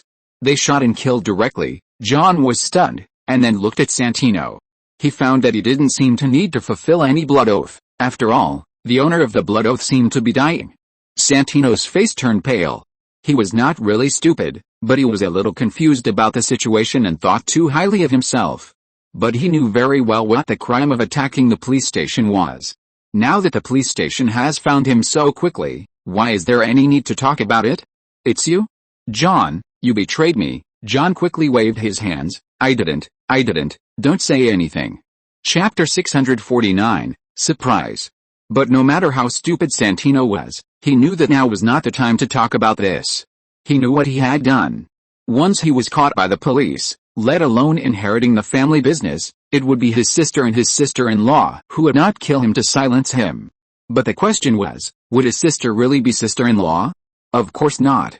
He dared to guarantee that if his sister knew what he had done and was caught by the police, the first thing his sister would do was to find someone to kill him. So without any hesitation, Santino ran away. While escaping, he did not forget to ask John to help him stop the pursuers. In the name of the blood oath. John held the blood oath badge in his hand and felt both amused and helpless. What the hell was this? Don't move. NYPD. Put your hands up. Otherwise I'll shoot. John waited for about 2 minutes, and the police outside rushed in, led by Kai. John smiled rarely, then raised his hands quickly, indicating that he surrendered. What else can he do if he doesn't surrender? He didn't even have a knife on him. Was he going to fight a group of policemen armed to the teeth with his bare hands? He was not stupid. Anyway, he fulfilled his blood oath. He held the police for Santino. Although, the time he held them was very short, but he tried his best. Who told that idiot Santino to let his men take away all of John's weapons when he came in? So, he didn't break his oath. It was all because Santino was too stupid. John, Kai looked at John, who was handcuffed, and didn't know what to say. Why are you everywhere? I'm really innocent this time, John said confidently. I didn't do anything. I was just called here, and then you came. I don't know anything, Tisk. Kai knew that this grandson was a killer, but there was really no evidence to prosecute him for the time being. But it didn't matter. There would always be evidence if he looked for it. Lock him up first. This guy is an extremely threatening killer. Be careful, John is different from Frank. Kai can let Frank go. After Frank gets his revenge, he will send Frank to GA Town, where he will hide his identity and not come out to cause trouble again. But that's because Frank kills bad guys. At least so far, Frank has never killed innocent people. But John is different. He is a killer. Killers don't have so many principles. Killing people for money is their principle. So Kai never thought of letting John go from beginning to end. The only preferential treatment he gave him was that John didn't have to be killed by him, but sent to prison for life. Even if he retired, the crime he committed would not be a crime after retirement? What logic? John shrugged. He felt that it was not a bad thing for him to be in prison. Look at the bad things that happened recently. He found that he could not get rid of the bad things in the past. This time he was lucky. The police found Santino in advance, so he didn't fall into a dilemma. But what about next time? Who can guarantee that he will be so lucky next time? So, going to jail is not necessarily a bad thing. At least you can get rid of those unnecessary things. But John still has a little worry. That is his dog. He is worried about others raising it, and he doesn't know whether it is allowed to raise dogs in prison. Looking at John, who was suppressed, Kai also frowned. There is no reason. Why is John here?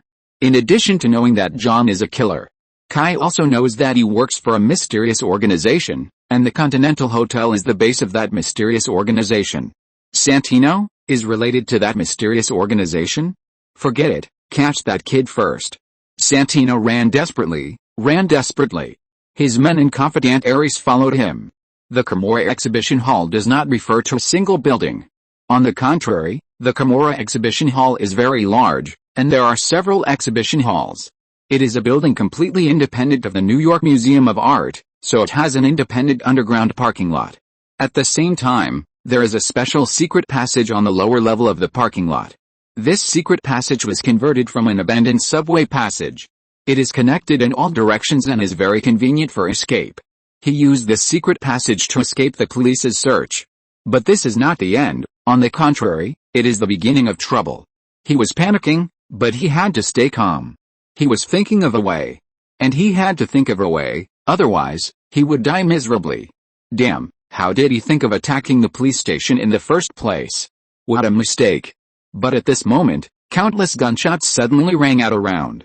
Caught off guard, Santino's men suffered heavy losses. If Ares hadn't sacrificed himself to save Santino, threw him to the ground, and used his body to block 3 bullets for him, Santino himself would probably have seen God. But holding Ares, who was shot and dying, Santino collapsed. Click. Suddenly, a sound of footsteps rang out in the dark secret passage. Santino looked up and found that there were many men in black. They indifferently shot those who were not dead yet, and then quickly cleaned up the battlefield, collected the bodies, recovered the shells, and cleaned the bloodstains. They were very fast and very professional. They were professional corpse collectors. This is a profession in the Continental Hotel. They have been focusing on collecting corpses for decades. Their skills are amazing even to the best forensic experts. All the corpses collected by them will disappear without a trace and no one can find out. Winston. Winston, Santino roared like a defeated dog. He really didn't expect that the manager of the Continental Hotel, who was just an old dog in his eyes, would betray him. The crowd soon parted, and Winston walked out of the darkness slowly in a black coat. Master Santino, you dare to betray me. Betray the Camorra family. Santino was incoherent. First of all, I remind you, Master Santino, you can't represent the Camorra family. Also, just now, your sister, the owner of the Camorra family, has informed everyone that you are no longer a member of the Camorra family and you have nothing to do with the Camorra family. Secondly, the relationship between us can't be called betrayal. After speaking, Winston waved his hand, and 2 robbers walked out. Now, according to the order of Ms. Gianna of the 12 Masters of the Camorra family, we will execute the erasure order on you. The 2 robbers didn't say a word, and fired 2 shots. Santino, the second-generation rich man, died. Then Winston immediately led his men away from the scene. After that, the robbers also left after packing up, leaving only the bodies of Santino and Ares hugging each other. About 5 minutes later, Kai and his men finally found this place. Looking at Santino's body, Kai's face was very bad. Santino deserved to die, but he shouldn't die in the hands of others. He should die in the hands of the police. Chief, after an awkward silence, Brett asked carefully, what should we do now? What should we do? Of course, take this bastard's body away. Then Kai left angrily. This matter is not over. Just when the 15th precinct was killing people in New York, in a manor in New Jersey, Kingpin was having a barbecue party with his family. The people who participated in the barbecue were all nearby residents. These people were ordinary people, the most ordinary people. They are all Jinbing's current neighbors. In the eyes of these neighbors, although Jinbing looks tall and seems to be very oppressive, he is actually a good man who speaks nicely and is very gentlemanly. He is also very helpful. Whenever people nearby need help, he is willing to lend a hand. More importantly, Jinbing is simply incapable of countless things. Electrician, plumber, carpenter, etc. It seems that there is nothing he can't do. You know, in the United States, many families would like to pay someone to help install a light bulb. It's very weak. Talents like Jinbing who have explosive hands-on ability are rarer than giant pandas. Of course, the most important thing is that you don't need to pay for asking Jinbing for help. You know, in the United States, it's very expensive to ask these professional technicians to help. Anyway, Jinbing's family lives like a fish in water here, which makes Jinbing's wife not want to go back to New York. Jinbing didn't object, just take it as a vacation for himself. In the middle of the barbecue party, a person quietly participated in it, but it didn't attract the attention of others. Boss, Jinbing turned his head and waited for James. James shrugged and changed his address. Fisk, New York has changed a lot recently. Oh? Is it good or bad? Good, very good, better than expected. Oh, Kingpin was interested. The Russians have collapsed as you planned. Vigo was arrested, and Vigo's brother Abram was also arrested. The Russians were either dead or arrested. They have completely lost their ability to gain a foothold in New York. More importantly, the Continental Hotel has been targeted. Who? Kingpin felt surprised. For Kingpin, the Russians were not actually a problem. The real problem was the high table behind them. Now that he heard that the Continental Hotel was targeted, he was of course happy. The Continental Hotel is the representative of the high table in New York. Kai Wayne, James smiled unconsciously. Kai Wayne is definitely not an easier opponent for Kingpin than the high table. In a sense, Kai Wayne is even more difficult to deal with than the high table. Although from a simple point of view, the high table is much more troublesome than Kai. But this world is never simple. Kai has the US government, the Stark Group, and the Wayne group behind him. These are all huge monsters in Kingpin's eyes, but the High Table is just an organization that is not open to the public. In short, it is very difficult to deal with, otherwise Kingpin would not have taken a holiday. But now, they are biting each other. What's going on? Tell me in detail. Then James told Kingpin a series of changes. Kingpin's mouth was about to smile. Damn, that Santino is simply a genius. You mean now, Kai still doesn't know the details of the High Table and the Continental Hotel? Well, but this is not a problem. Anyway, this kind of thing is not a real secret. Take some time, and Kai will definitely know. Some people think that the High Table is a secret, but for some people, this kind of organization has never been a secret. James believes that as long as Kai's willing to spend some time, he will definitely figure it out. Then don't let our Mr. Wayne waste time. Go and leak the information to Kai.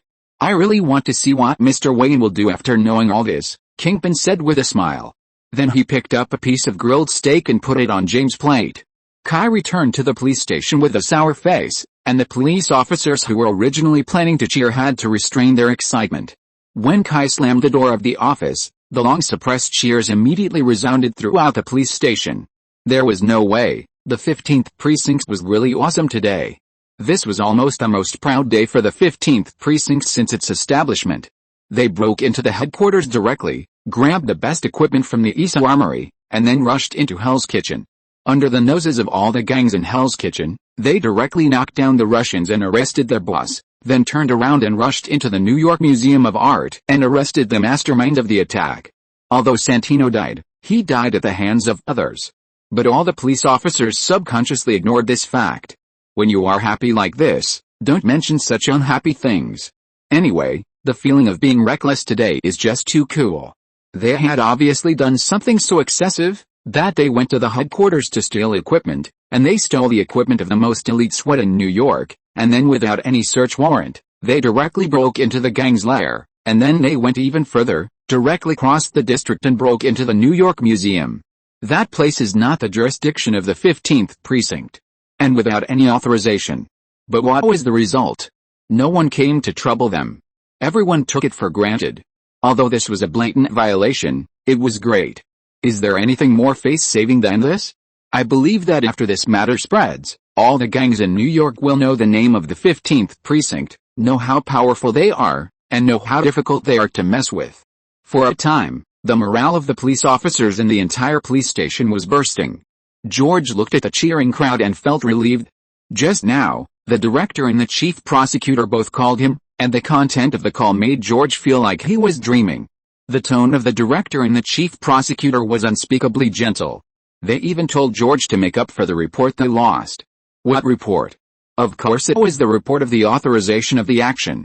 Without the report, how could the director and the prosecutor's office agree to their action? Even if George was an idiot, he could still understand what they meant.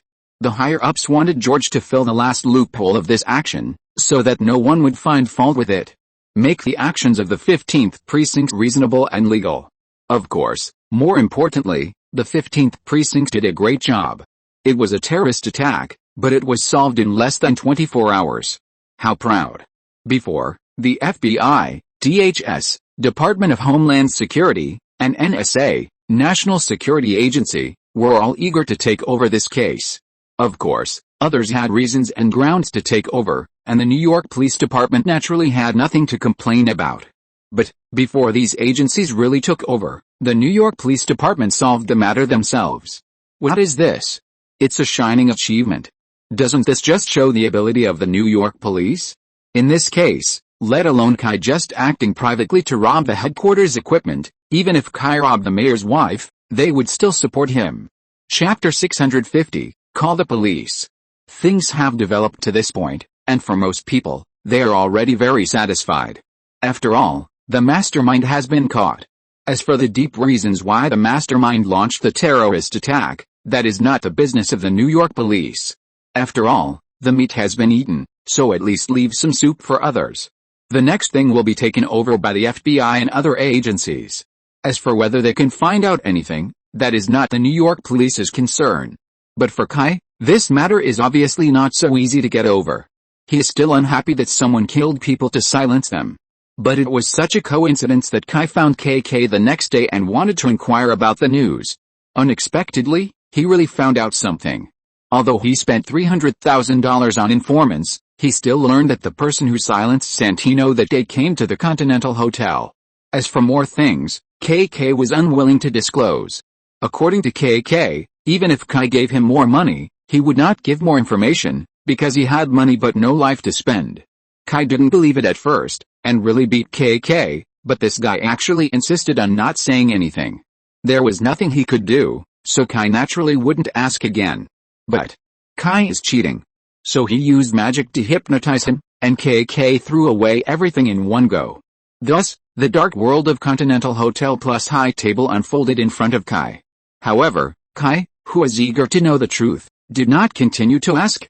If he continued to ask, he would definitely find that KK leaked information to Kai, and someone was behind the scenes. Just like this, Jin Bing escaped inexplicably. However, it didn't matter to Kai. He just wanted to confront the Continental Hotel, whether Jin Bing did anything or not. After learning that the Continental Hotel was behind the scenes, Kai immediately sent people to collect information about the Continental Hotel.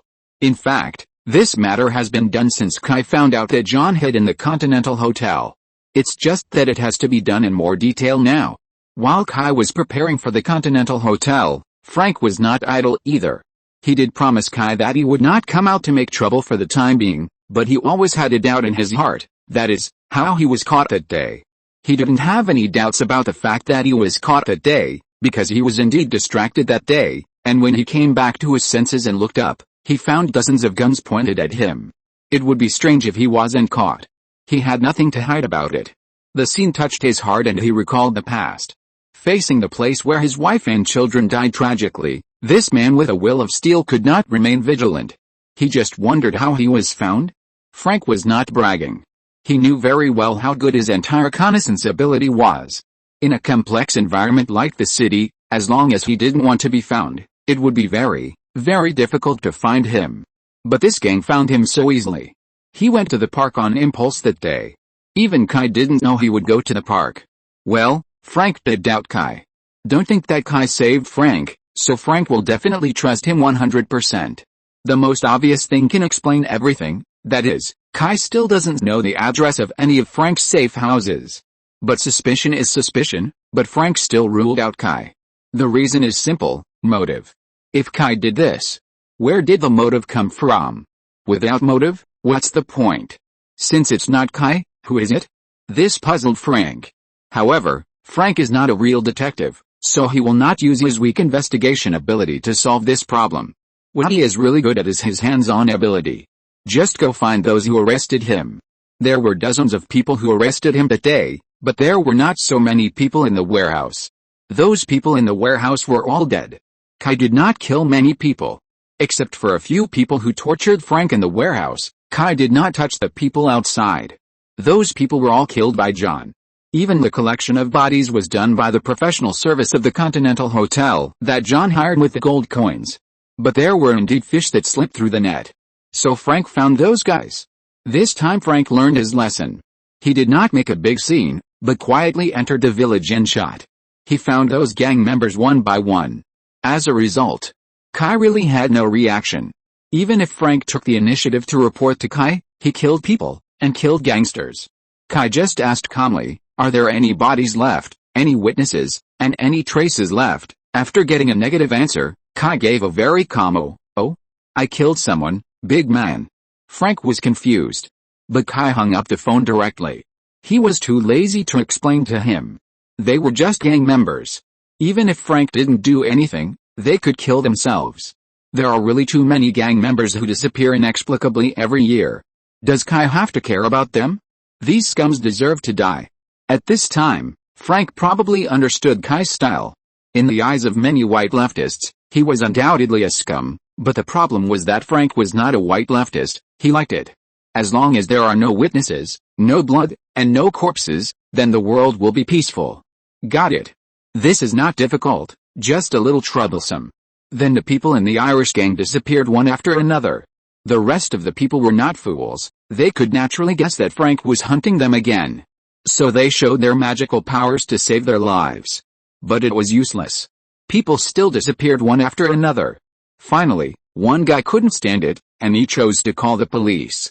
So, he is a gang member. Brett looked at the two annoying guys, Matt and Fergie, with a tangled look on his face. You mean to ask him to apply for witness protection? Yes, our client is willing to become a tainted witness.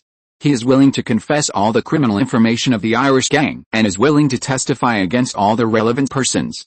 But in return, your police must protect and pardon him, and then add him to the Witness Protection Program. The Witness Protection Program, as the name suggests. This is some confidentiality policy of the federal government. Anyone who joins it will get a new identity and start a new life in a new place. Their identities will be redone, and it will be difficult for anyone to find clues in any official information. But it is said that it is a federal policy, and the New York Police Department does not have this ability. But the police can indeed apply to the FBI. However, doing so will cost a lot. You must know that it will cost a lot of resources to give a person a new face and protect him. This is not something that can be done by simply changing the information. Therefore, not everyone has the opportunity to get this treatment. I can't give you any answer. This is beyond my authority. I can only report it to the director. Brett felt that these two guys were definitely here to cause trouble for him. Grassroots police officers instinctively hate this kind of thing. The reason is simple. Why can a criminal get such good treatment? This is unreasonable. All this is the fault of the American judicial system. The upper police hope to improve the rate of solving cases, and prosecutors hope to increase the rate of winning cases. Of course, the government also hopes to reduce judicial costs. After all, according to the American judicial system, the cost of solving a big case is astronomical. If it can be solved more quickly, it can save a lot of money. This is why American prosecutors like to make deals with criminals. Of course, I think your director will be very interested in this. The Irish gangs have always been a stubborn disease. No matter what, they will stubbornly take root in the city and can't be eliminated. Now that there is such an opportunity, any police officer will not be willing to let it go. Maybe, Brett did not comment on this. After all, their director's personality, to put it nicely, it's called hawkish. To put it bluntly, that is, these gang members are not human beings at all. Anyway, he couldn't imagine their director would compromise. The Irish gangs are very tenacious. Wouldn't it be better to kill them all? Soon Brett reported the matter. Then, nothing happened. Kai did receive the report, but he just threw it aside. The damn Irish gang was almost dead, so why would he testify against them? Testify against dead people? Besides, Kai knew that it was Frank who was causing trouble again. So he was not interested in making any deal. But just because he was not interested, it didn't mean that someone else was not interested. This Irish dead bastard made it very clear that he was being hunted by the Punisher, which attracted a person who had always been paying attention to the Punisher's case. What are you doing here again? Kai looked at the woman who appeared in his office unhappily. Samantha Reyes, the district attorney of New York. Facing the impolite Kai, Samantha Reyes had a blank expression on her face. She knew that this person didn't like her. At the same time, she had no way to deal with Kai. In fact, if she didn't have a reason to do so, she didn't want to see Kai. I'll take over Grotto's case. Grotto? Who is that? Kai was stunned, completely confused about the situation. The guy who sought witness protection. Samantha thought Kai did it on purpose.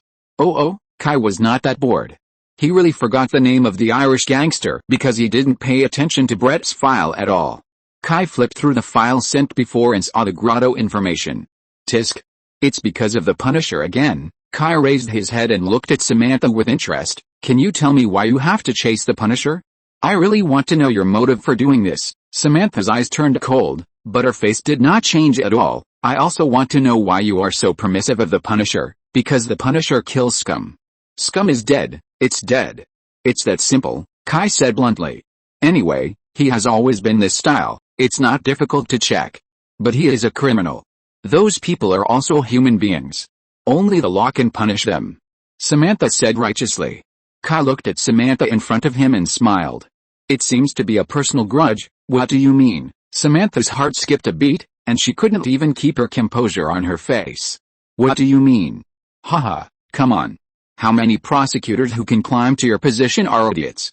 This set of rhetoric can only fool young people, but for me? Haha, Kai was sure that this guy didn't find Frank because of his fame or anything else. Although Kai had expected it before. Prosecutors are basically lawyers, but they don't earn as much as lawyers. But the social status of prosecutors is very high, because most lawyers who choose to become prosecutors are aiming to go into politics. So how many prosecutors really care about those gang members at the bottom of society? And they still talk about it with great righteousness, haha. A prosecutor in Samantha's position is basically a politician. A politician talking about such a big truth, whoever believes it is an idiot. I don't understand what you are talking about. Of course Samantha would never admit it. I want to take Grotto away. Seeing Kai still looking disdainful, Samantha immediately added, this is my legitimate right. He asked for amnesty and witness protection, which is within my authority. Even if the mayor stops it, it's useless. If you want it, it's yours. Kai didn't bother about it, because as Samantha said, it was within her authority.